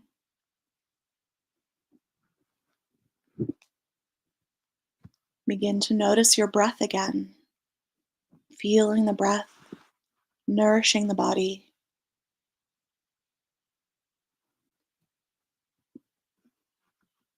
And start to deepen your breath. And as you do, sense and feel your body again. Visualizing, noticing all the places where the body has been supported, the air against your exposed skin, the shape that you've taken in your rest practice.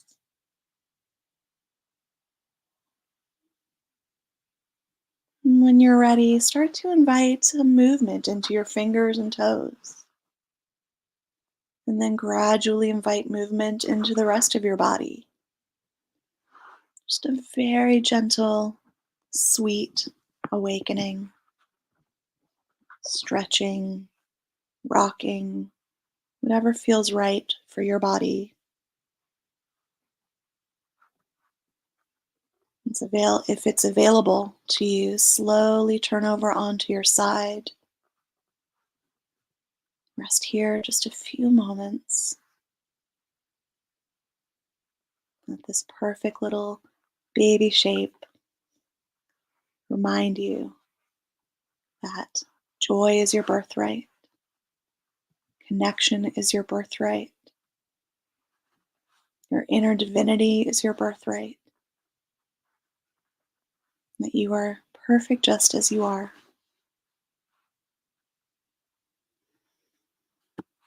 And then when you're ready, slowly, very mindfully, bring yourself up to sit again. Once you're up, allow yourself a few moments to acclimate to being upright, to notice how you're feeling.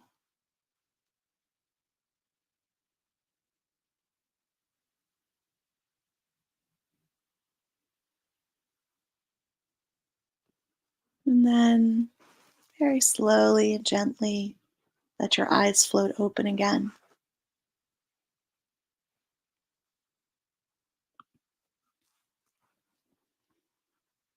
So this is the practice of Yoga Nidra. I hope that you have had a nourishing experience with it. And as you're coming back to earth, coming back to the here and now, we have some time if there are any questions about this practice.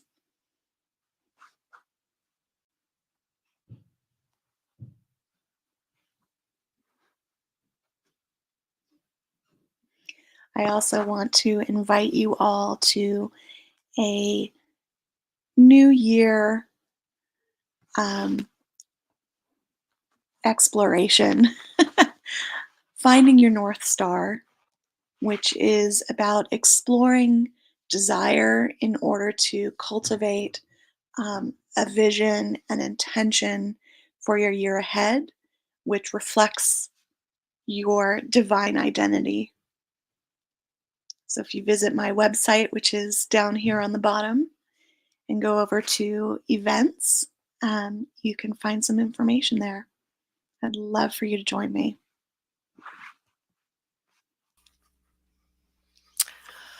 Thank you. That was wonderful. Thank you. I had to put down my snack so that I could rest a little bit. It was great. Good. But I love that you can actually heal and heal through rest. I mean, who would have thunk, right? Right? You'd It's so heal. easy. And I'll tell you what, when I was a young girl, probably 23, a long time ago, I Mind is worked. busy. Your What's mind is that? no, it's your mind is kept busy by the guidance, but you're able to relax on a more intentional level than if you're just going to sleep. Sleep, sleep. No, you're right. And Mhm. and when you talked about that space in between, that is that space in between is where I get all my downloads, right? Right before Where the I'm magic happens. fully awake. It is where the magic It happens. I is. love that. That's how I actually that's the space where I created the conference because I was it's my meditative state. I'm not quite awake and I don't want to be fully awake, so I stay in that state so I can Mhm. receive. And I received this wonderful voice that said, "Why don't you just start your own conference?" And I was like, "Yeah, why not?" Yeah. So, but what I was going to say when I was 23, I was going through a really rough time, and I worked with a yogi, and she asked me if I had ever meditated, and I was like, I don't even know what that is. And she gave me a guided meditation tape of by Louise Hay. And she Mhm. told me Louise Hay's story about her being diagnosed with cancer, and she had cancer everywhere, and she cured herself of cancer. And I was stunned. Like, how is that even possible? Because, the environment I grew up, there was nothing like that was ever thought about, discussed. Mhm. Nobody in my circle had any. So this was my first experience with this. So I listened to that tape every single day until it wore out, and I cannot find another copy, and I'm really sad about that, but because I listened to it so often, I actually know the whole process, right? Mhm. So, that place that I created with her, my safe space, is still my safe space. It's still the place I go. It's still this place I visualize. It's still the place I go when I start to meditate. And that's like I do my little walk through the forest and I go out to my safe spot and I'm there. And then, after that, the only way that I could meditate was to do guided meditation. Mhm. And the very first time that I did an actual where I let my mind go and I let everything go, and I actually was in a meditative state to where I was visualizing other things, like and when you know, right? You know when you're there. Mhm. I came out of that meditation and I ran 16 blocks to my friend's house, banging on the door, going, "Oh my god, I did it. I did it." She was like, "What are you talking about?" I'm like, "I meditated. I did it." And I absolutely love that. And so I'm telling everybody this story because I want you to know that you don't have to try and do it on your own. You don't have to try and sit there close your eyes and stop your mind from wandering and, all the stuff Mhm. that is frustrating with people who are just starting. You don't have to try to ohm it out. You don't have to try and make noises or do any of that. You can work with people like Sydney and let them guide you through it. And it Mhm. is so comforting and so safe, in my opinion. Um, and I think that's why I enjoyed the guided meditation because otherwise I felt a little exposed. I felt like I don't know what I felt like, but I did feel very exposed. Like I didn't know what I was really doing. I didn't know if I could do it. I didn't want to do it wrong. I had that Mhm. perfection thing going on. I didn't want to do it wrong.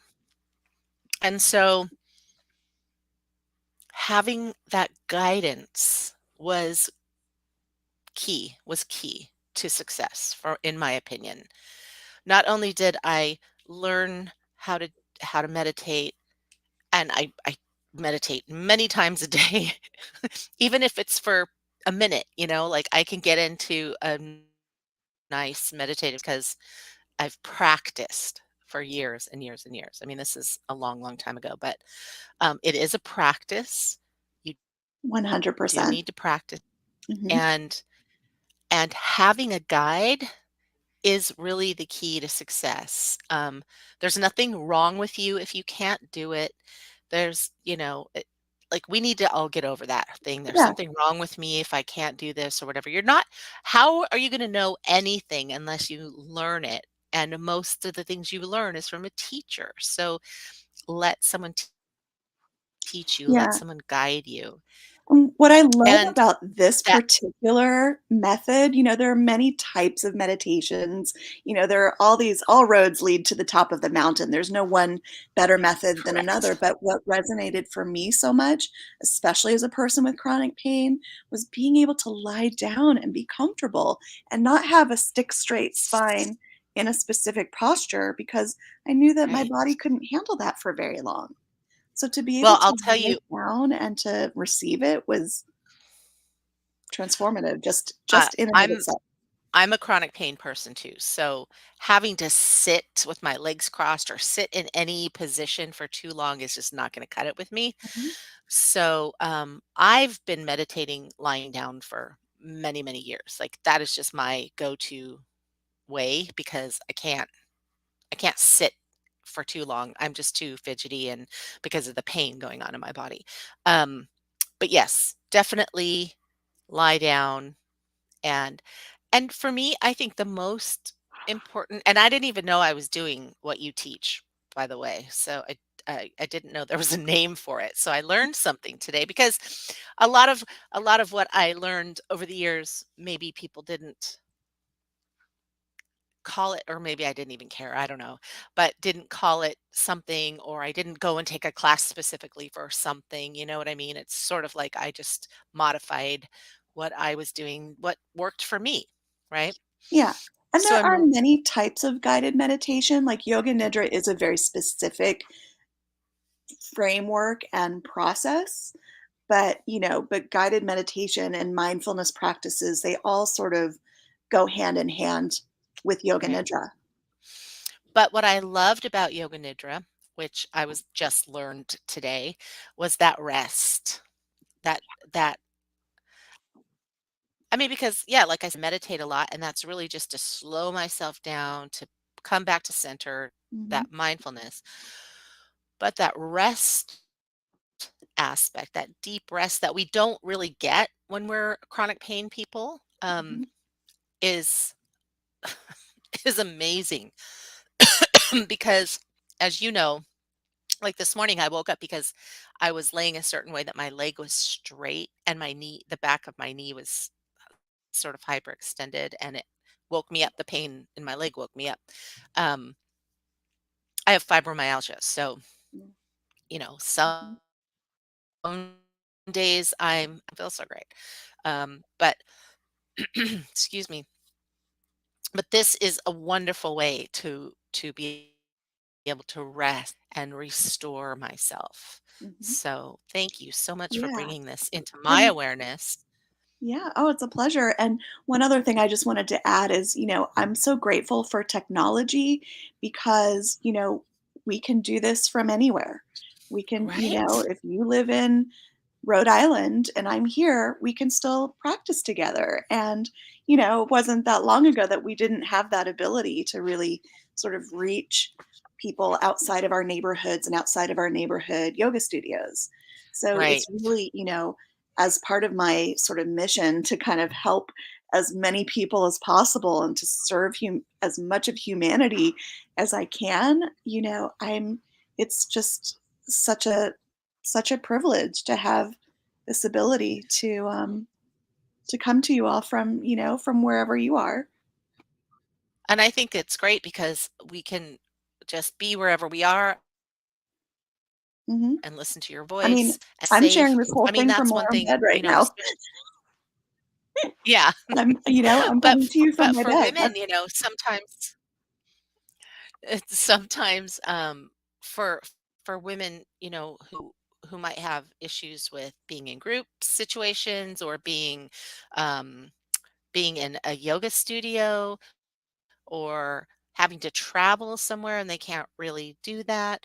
I mean, this is a wonderful way to feel better, have peace of mind, practice mindfulness, heal your body, all of those things. So, Sydney, thank you so Yeah. much.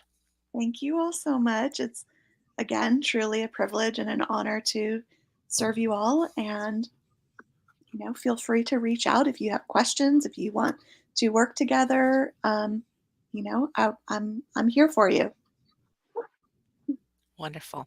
Thank you so much. We will be Yeah, back in about 10 minutes, and Shelby John is going to be joining us. So, thanks. thank you. Get out of here. So, enjoy.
That was great. Thank you, Shelby. And we're sorry you couldn't be here live, but you did a great job. So thank you so much.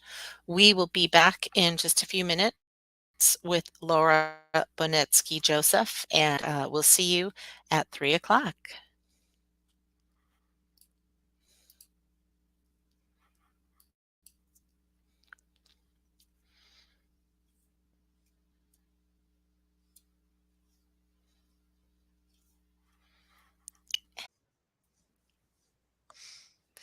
Hi, everyone. We are back and we are wrapping up day 3 with Laura Bonetsky Joseph from Healing with Spirit, and she is going to wow us with her teachings today. Hi, everybody. I would thank you for being here, and you're here for a reason. As I always tell people, if you're here and you're watching, you're here for a reason. Maybe you're just, maybe you just know me from somewhere. Maybe you don't.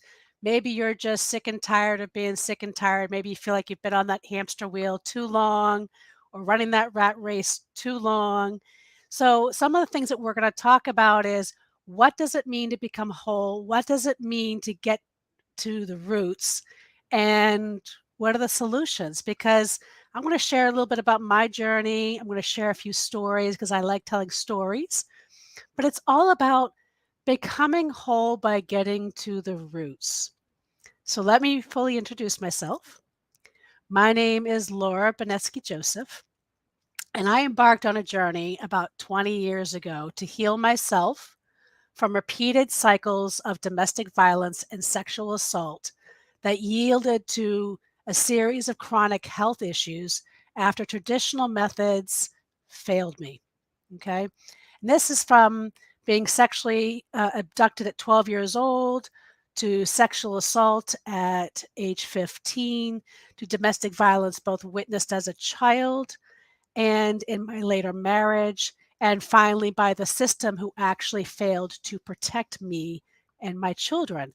I was literally fighting for my life for probably a good 40 years of my life, and nothing was working from traditional methods, and my health began to spiral basically out of control.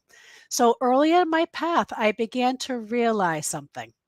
I began to realize that there had to be more to me and more to this than what I was experiencing, and began to have what they can only call, right, a profound spiritual experience.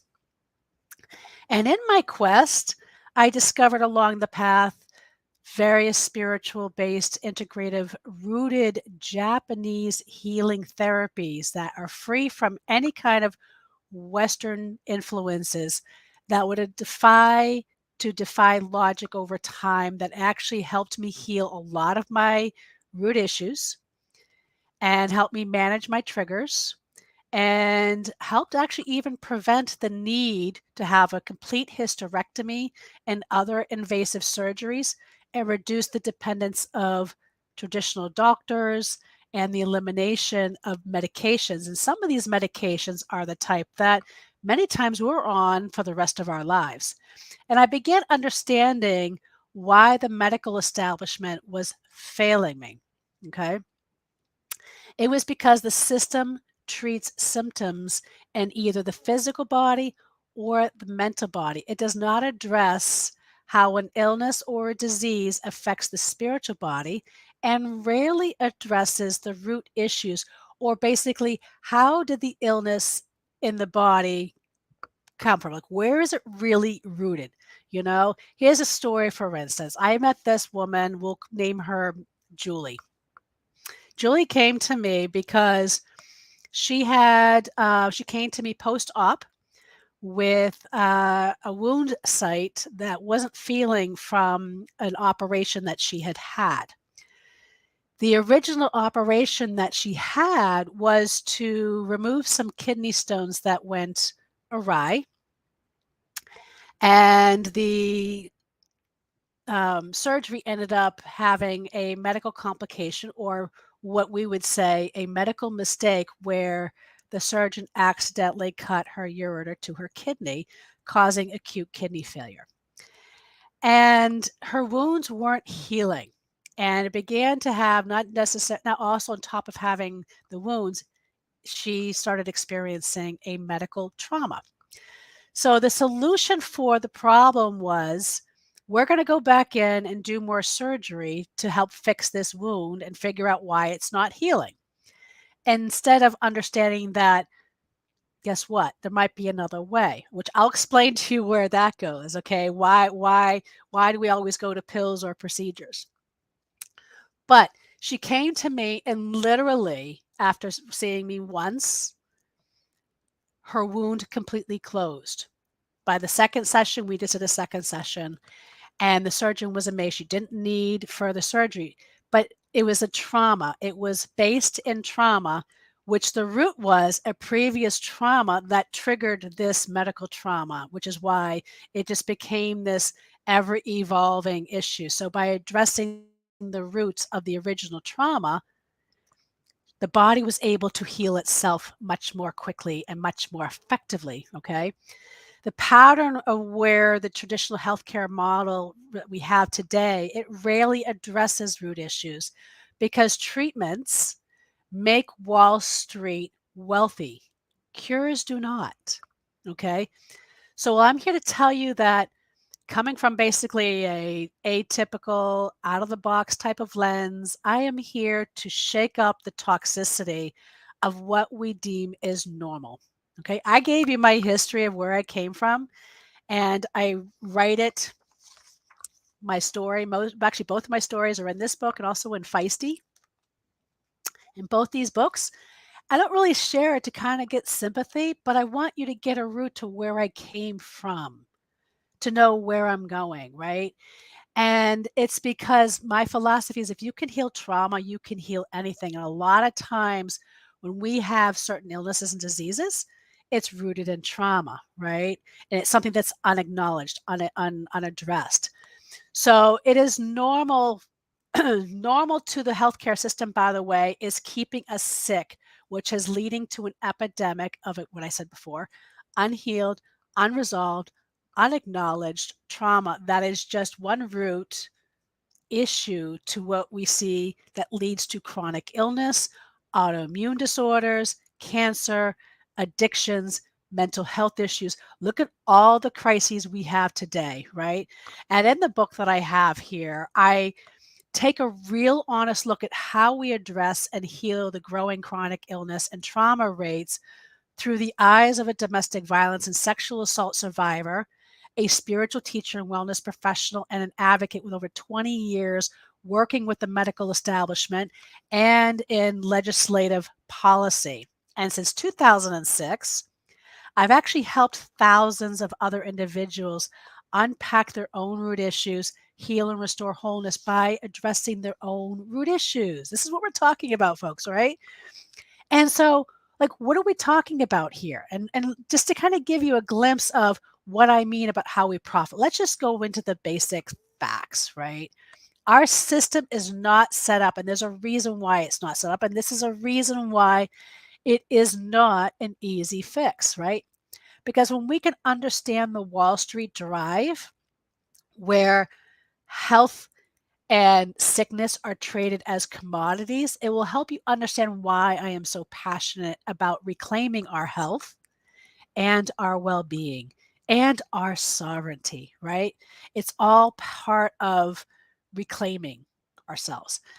And in my latest book, I weave all these intersectionalities of like homelessness and addictions and all these things. I weave also my story, my struggles, my triumphs with the facts of the state of the current American healthcare system that fails us despite all of its medical advances, right? Look, the stats came out a few weeks ago or about a month ago or so that the US is not even in the top 15 healthiest Western countries in the world. It keeps slipping back, but yet we are the most expensive. There is a reason for this. And here's some numbers for you. Did you know that healthcare makes up over 17.9% of the gross domestic product traded on Wall Street?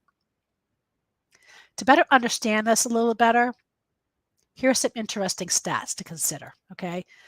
And all these stats came from the U.S. Healthcare System Tracker. In 1970, the healthcare expenditures totaled about $74.1 billion. In the year 2000, health expenditures reached about $1.4 trillion. In 2019, that number more than doubled to $3.8 trillion.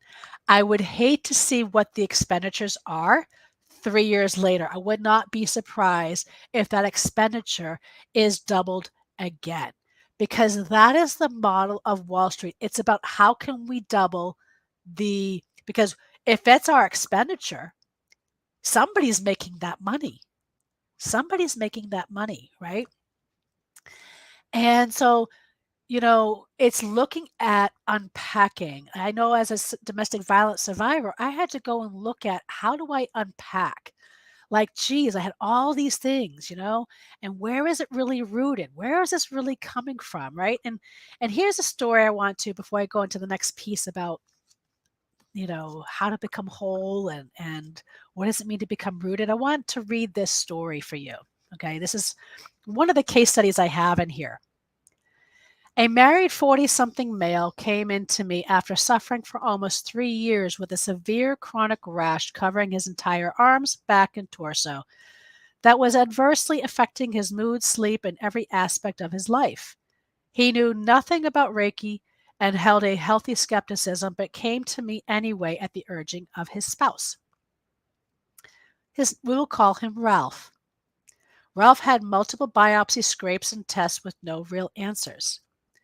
Ralph was prescribed steroids for a long-term basis, which we know long-term can cause serious adverse health consequences, including increased risks for osteoporosis, cataracts, weight gain, infection, high blood pressure, cardiac issues, changes in mood, protein depletion, and more. Now, let's just pause there for a second. All those things have to be treated, which cost us money and make somebody else money. Okay? He was in his doctor's offices on a regular basis at some of the top hospitals in the United States, costing thousands of dollars with no improvement and no answers as to what could be causing this rash. However, his moods, his effects from the treatment, and the quality of life were getting worse.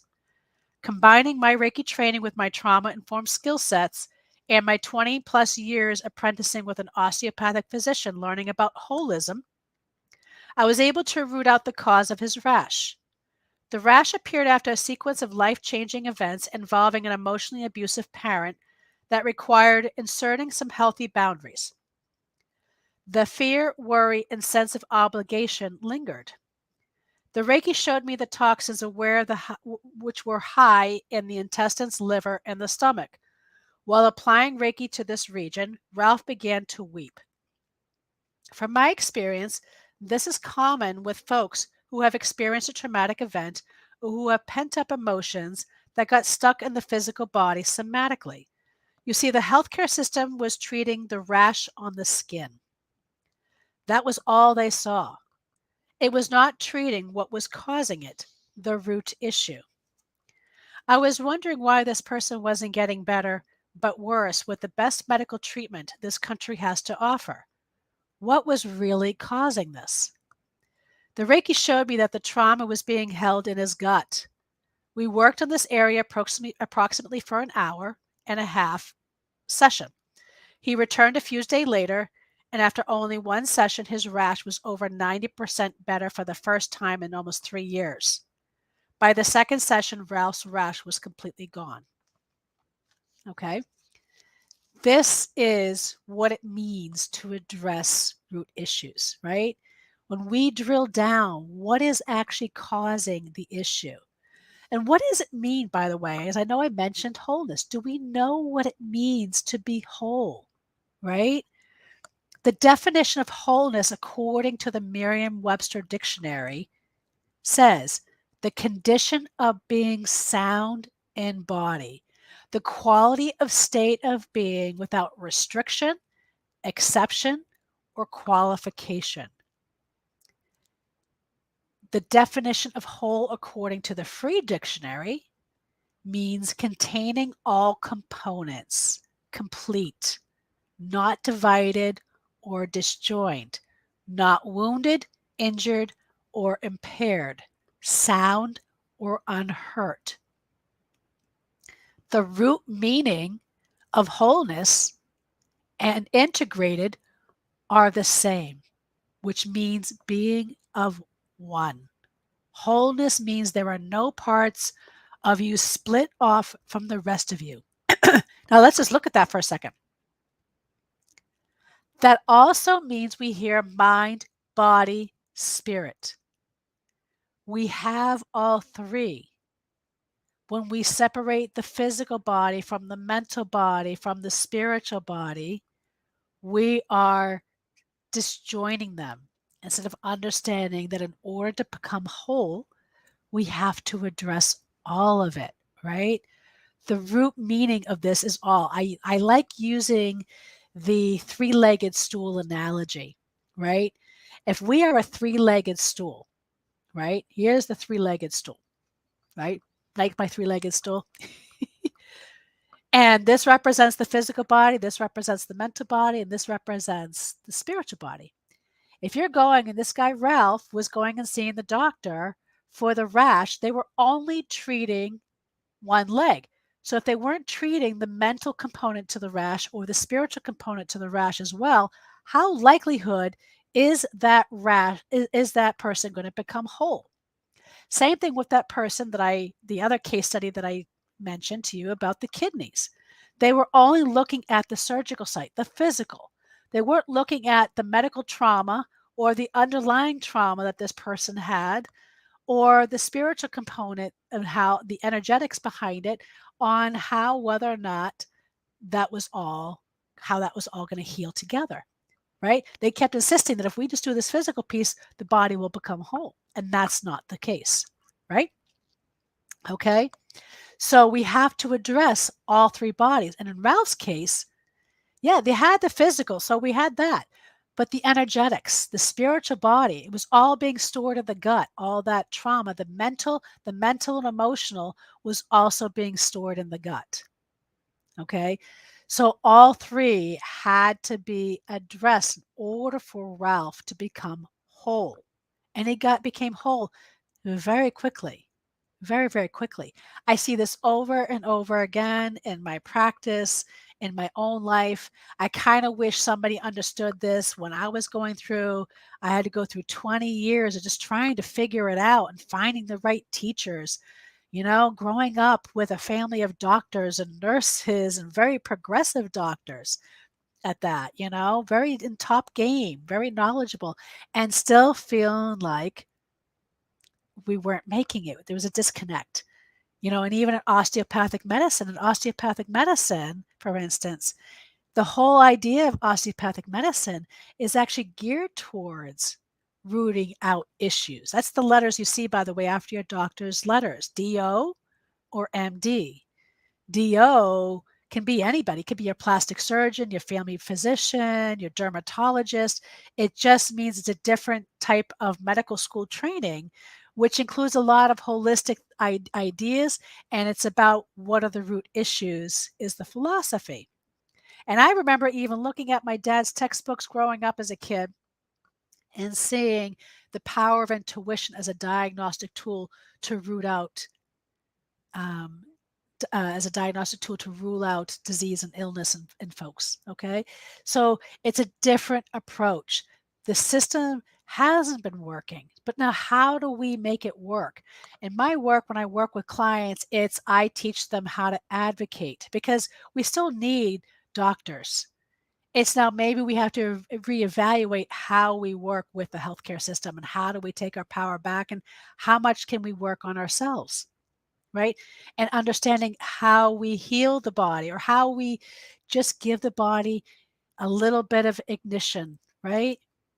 It's how do we just light that body back up, right? The body knows how to heal itself. It just sometimes needs a redirection. And if something is out of whack, it's because there might be some root issue that hasn't been dealt with, right? And that root issue most likely is unresolved, unhealed, unacknowledged trauma. And it shows up as physical illness or disease, okay? Wholeness means that you owned your story, you brought your story into presence, and you allowed the universe or your spirit or your soul or whatever your belief system is to help you to transform that brokenness into strength and meaning. It's bringing in the interconnectedness of the universe. Okay. One of the analogies I bring into, we talk about energetics and spirit and drilling down to root issues, is you already are, whether you believe it or not. But science doesn't understand it. They do, but they don't. Do you know what allows your heart to go boom, boom, boom, boom, boom, right? You got two nodes called the SA node and the AV node, or the sinoatrial node and the atrial node. Do you know that they are self-generating electrical power plants? That's why AEDs work, because what you're doing is like there these little batteries, right? Stop working, and now you need to get electrical pulse, not one paddle, but you need two, so you can hit both nodes in your heart to re-jumpstart if your heart stops. The same thing with the electrical conduction in the brain. That's why the body can't survive if the brain is dead, because the electricity that flows within us is connected to our soul energy, that spirit energy. That is the fire that's within us. And if that is short circuiting, like your finger stuck in an electrical socket and you're going,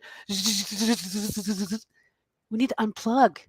We need to figure out how to get that circuitry back functioning where you become whole. And it requires all three bodies. And where is it stored? In all three of these bodies, right? So are you the type that is letting your triggers guide you or control you? You know, that means, like, are you reactionary, right? Do you get angry very easily? Are you short-circuited? Do you worry? Are you constantly in a state of worrying, like wondering if you're going to be doing this or doing that, blah, blah, blah, blah, blah, all the stagnation? Like, where is that really coming from?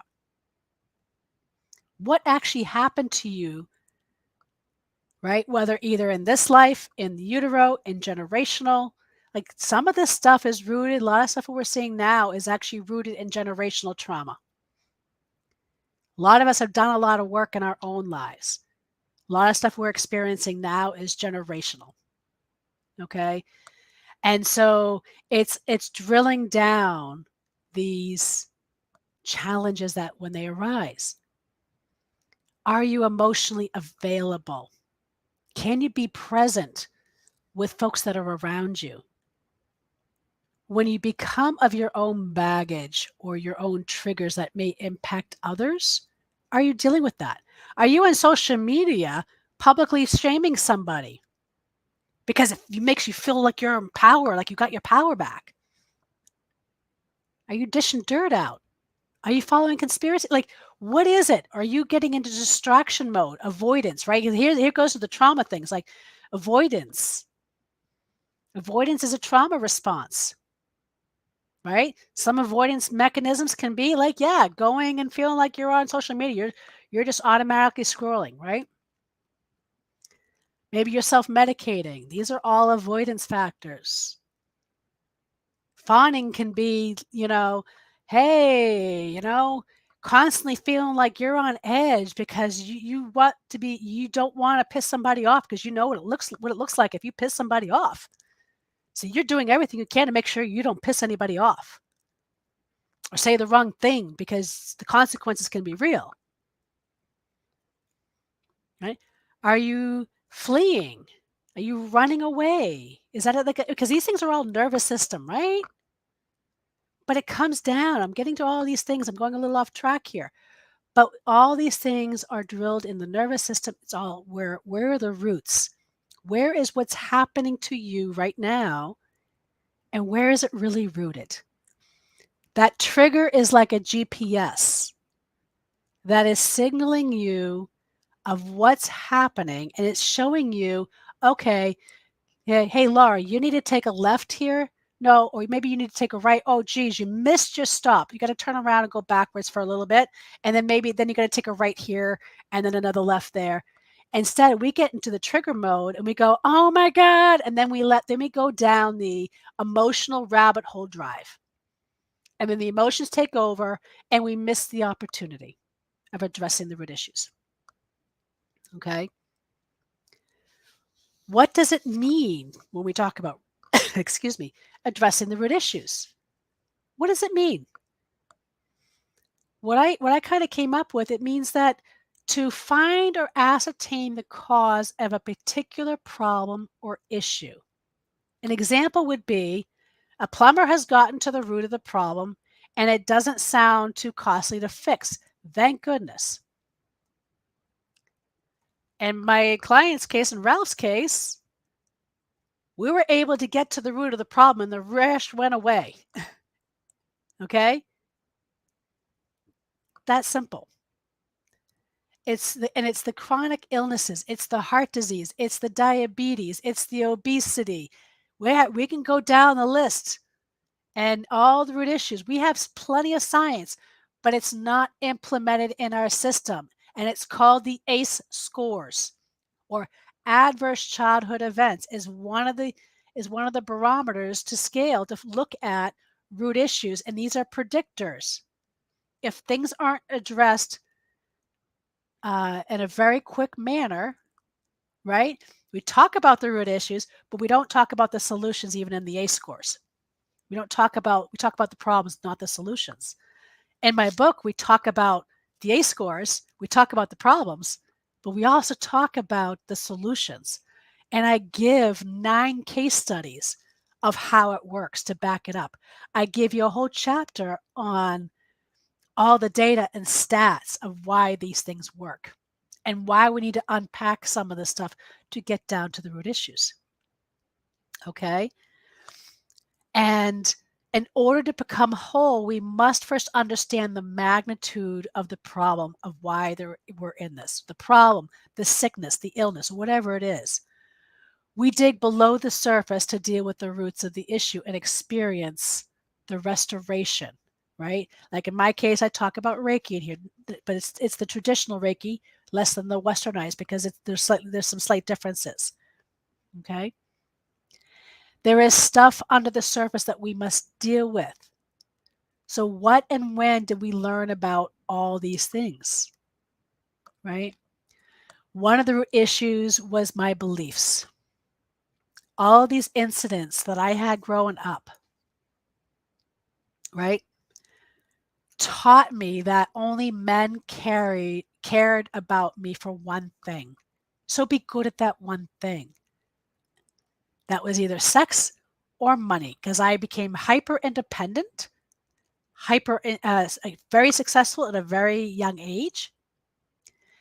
And so I needed to be good at one of those two things, because if I wasn't, they weren't going to love me. I wonder how many women here resonate with that, right? So really, like, okay, you're saying to me, Laura, well, how is that connected to the fact that you almost needed a hysterectomy? Right? How is that connected? Well, it's drilling down the layers, right? Because if I'm going to drill down, yeah, it's all this abuse, but where did that abuse come from? Then it's the ideas, and it's the belief system, it's the inner misogyny, the inner patriarchal conditioning, the teaching that I had to adopt this way of believing if I was going to survive in this culture. And then once I took my power back, yeah, feel that.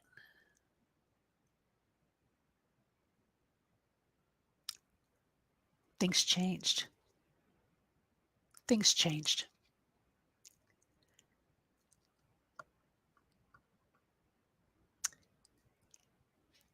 there's a lot of ways on how to address the root issues once they surface.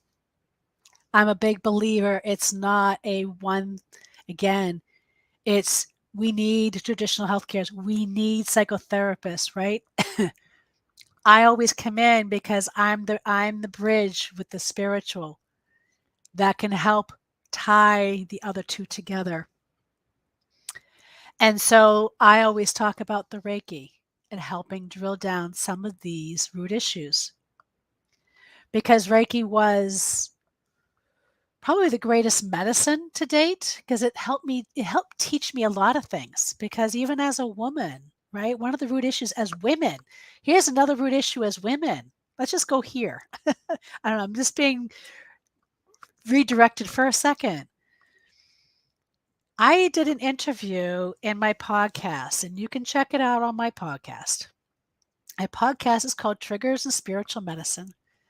And part of it is addressing the intersectionality, the root issues, and the intersectionality of things like homelessness, addiction, chronic illness, right? All these things we're talking about, racism, homophobia, all these things, sexism, all this stuff. And what's the spiritual medicine? And I was fortunate to interview a beautiful human being who was recovering from breast cancer, who wrote a brilliant piece.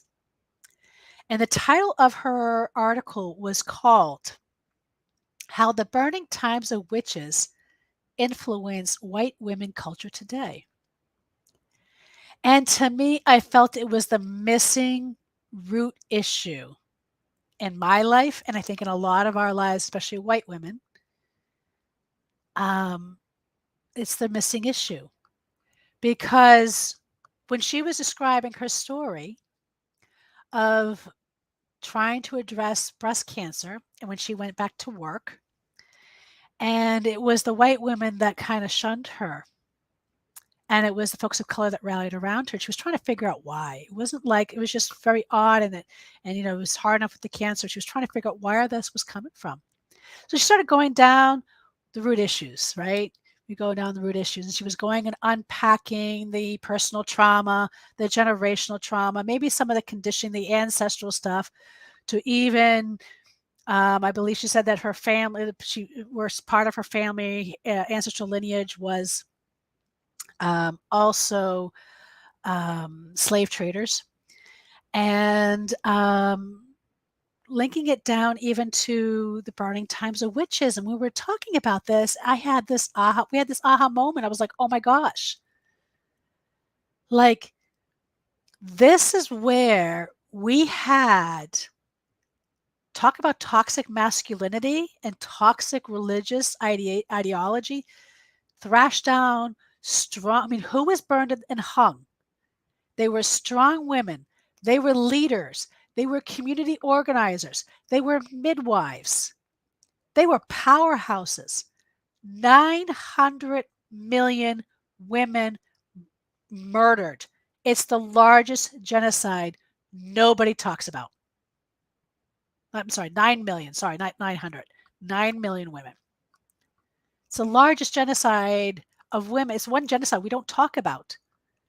And it lasted for 500 years. So we had 500 years of conditioning, of having these men change and alter our DNA to do what? Because the women that were left behind were conditioned to do what? To be subservient, to oust out other women, to feel other women as a threat, to feel them as competition. Think about that, because we wonder where this comes from, right? I don't know if I'm the only one that feels this way. It's like, where did this really come from? Where did it come from? Think about it. And when we start going, and you don't have to go do all this magic stuff, but just sometimes acknowledging this and knowing and saying, okay, so we got some work to do. With awareness comes change. That's the first step. Okay. And I would just say to you, the key to getting to the roots is one, listening to the wisdom of the body. It's trusting that wisdom that we have been disconnected and culturally told that we shouldn't, because we've been taught to turn our power over, right? And then when we can listen to that wisdom of the body, it's going to guide us. So when triggers show up, one of the things I help my clients do is I help them get down and turn their triggers into a superpower.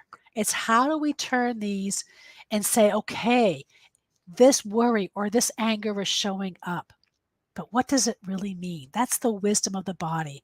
And where is it showing up in the body? It's working with the spiritual body. It's working with the mental body. It's working with the physical body, right? And then how is that impacting our disease, our illness? Because when we can start unpacking some of this stuff, things that we thought we may have dealt with, you might surprise yourself at, geez, I'm healing. I'm getting rid of toxic relationships. I got a better job. My body is finally feeling good for the first time in its life. Oh, geez, all of a sudden I'm losing weight. I'm not even trying because something is relaxed. Your adrenal glands are relaxed. You're not in total cortisone overload, right? This is where it's at. This is where it's at. Okay. What I can say to you is, yeah, I would start there.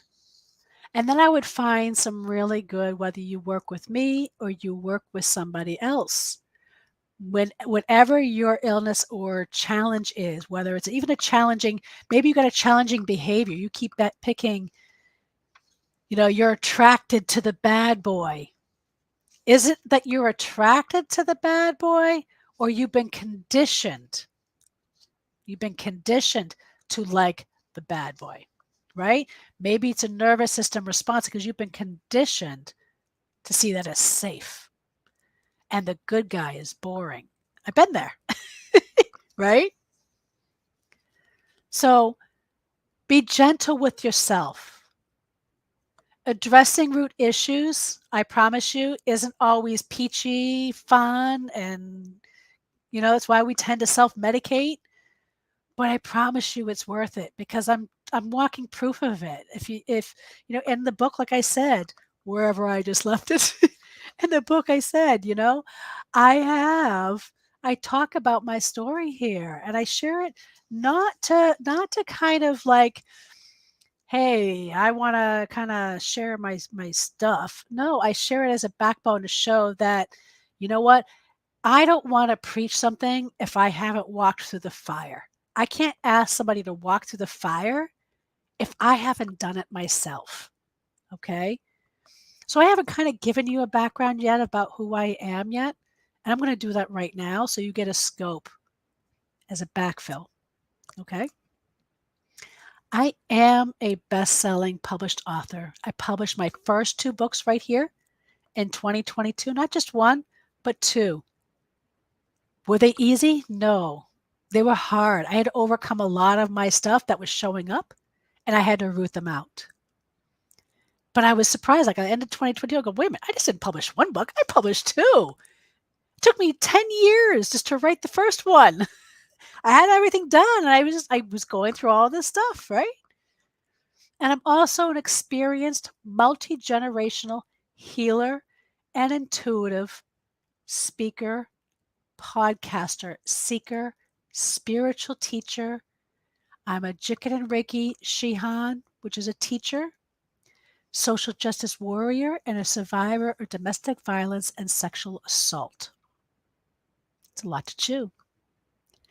I help folks who suffer from a history of chronic illness, cancer, trauma, and/or abuse to address root issues, transform their pain, bridge science, research, and practical magic so that they can become sustainable healing and wholeness by rediscovering the body's ability to heal itself and the power that lies within so they can become their own superhero. Okay? I'm come from a family of multi-generational healers, of multi-generational intuitives. My ancestors are Irish, German, Ukrainian, and Russian. I come from some badass folks and lineage. My ideal client is diverse. I'm very inclusive, and I open my space to you, and I do address, because some of the root issues that are surfacing that is affecting our lives, it's affecting our health, includes things like systemic oppression, racism, domestic violence, misogyny, the burning times of witches, so that we can really create a much more harmonious. But each of us has to do our own work, because each of us is a piece to the larger puzzle for the bigger picture. We got to stop watching the bigger picture imploding, because if we're doing that, then we're missing the gem here. This is where the medicine resides. Trust in that. Trust that your soul knows better than you on how to access it. We just have to learn how to access it. And I'm here to guide you. I'm here to help you, and I'm here to help elevate you to become your own superhero. Because when we root out issues together and transform that pain, we change the world. We change our lives, and we change the world. And I thank you so much for being here. And I think I'm going to leave with some dragon magic. Something's telling me some dragon magic. So what I'm going to ask you to do is just take a quick deep breath with me. And I'm going to bring in some dragons, because I like bringing in dragon elementals. And just find yourself, just take a moment for yourself. Get yourself square, take a moment, and we're going to end with this. Take a deep breath, slow breath. Exhale on a count of 5. Shake off all the stress and the tension and let it go. Inhale on a count of 3. Exhale on a count of 5.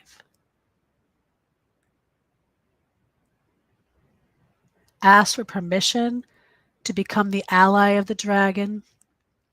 Inhale on a count of 3.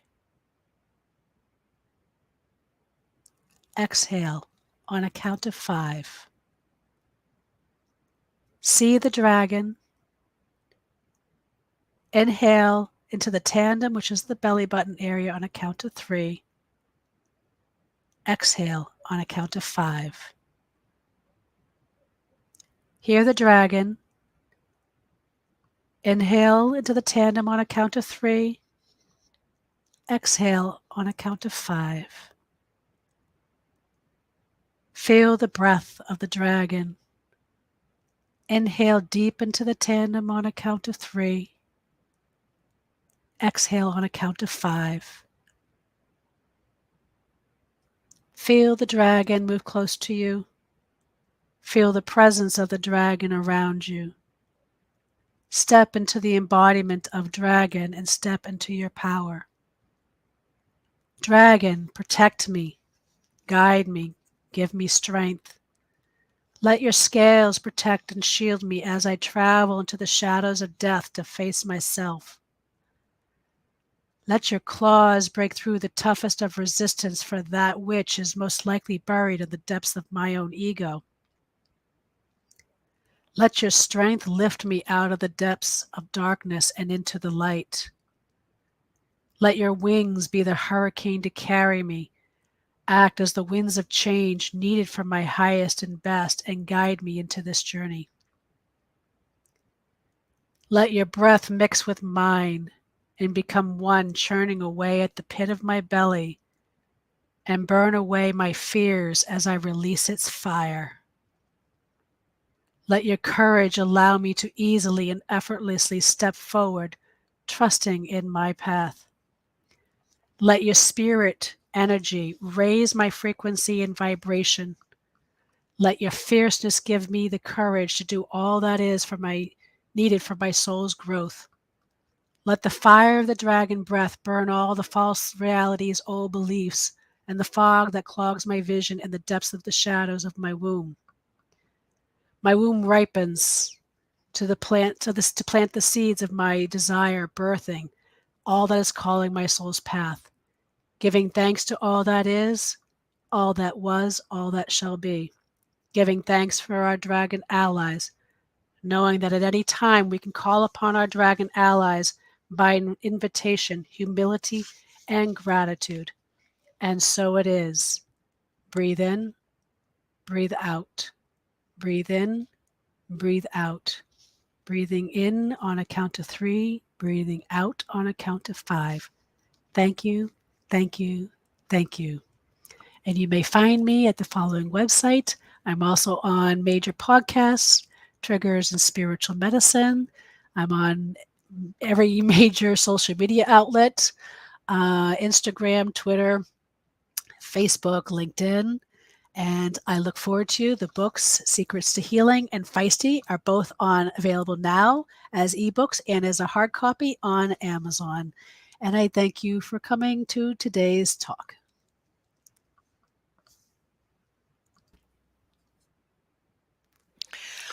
That was wonderful. I didn't want to get off my dragon there for a second. I was I know. I really wasn't sure enjoying. if I was going to. I figured something just said I needed to close out with that. I think that was wonderful, and what a wonderful ending to the conference today, is Oh, is that that the ending? visual of us. Yes, that's it. Oh, good. That Maybe visual of that's us. why I needed to pull the dragon. I think so. Of us having this dragon for protection and for blowing out all of the stuff we need to that no longer serves us. So that was a beautiful visual. Thank you so much. You're welcome. I really appreciate you. Everyone, thank you. That has been 3 days of amazingness. If you've missed anyone, don't worry. You can watch everything on demand. And with us with She Is Me, we've got coming up this year. And just go to the events page and you'll see everything listed. If you want to be a speaker, you can apply to be a speaker and join this over 400 speakers community that we have here on She Is Me, and we'd be lucky to have you. So thank you so much. Laura, thank you. Thank you. Thank you Stay for with having me. me. Yes, I'm just gonna end the broadcast, but stay with me.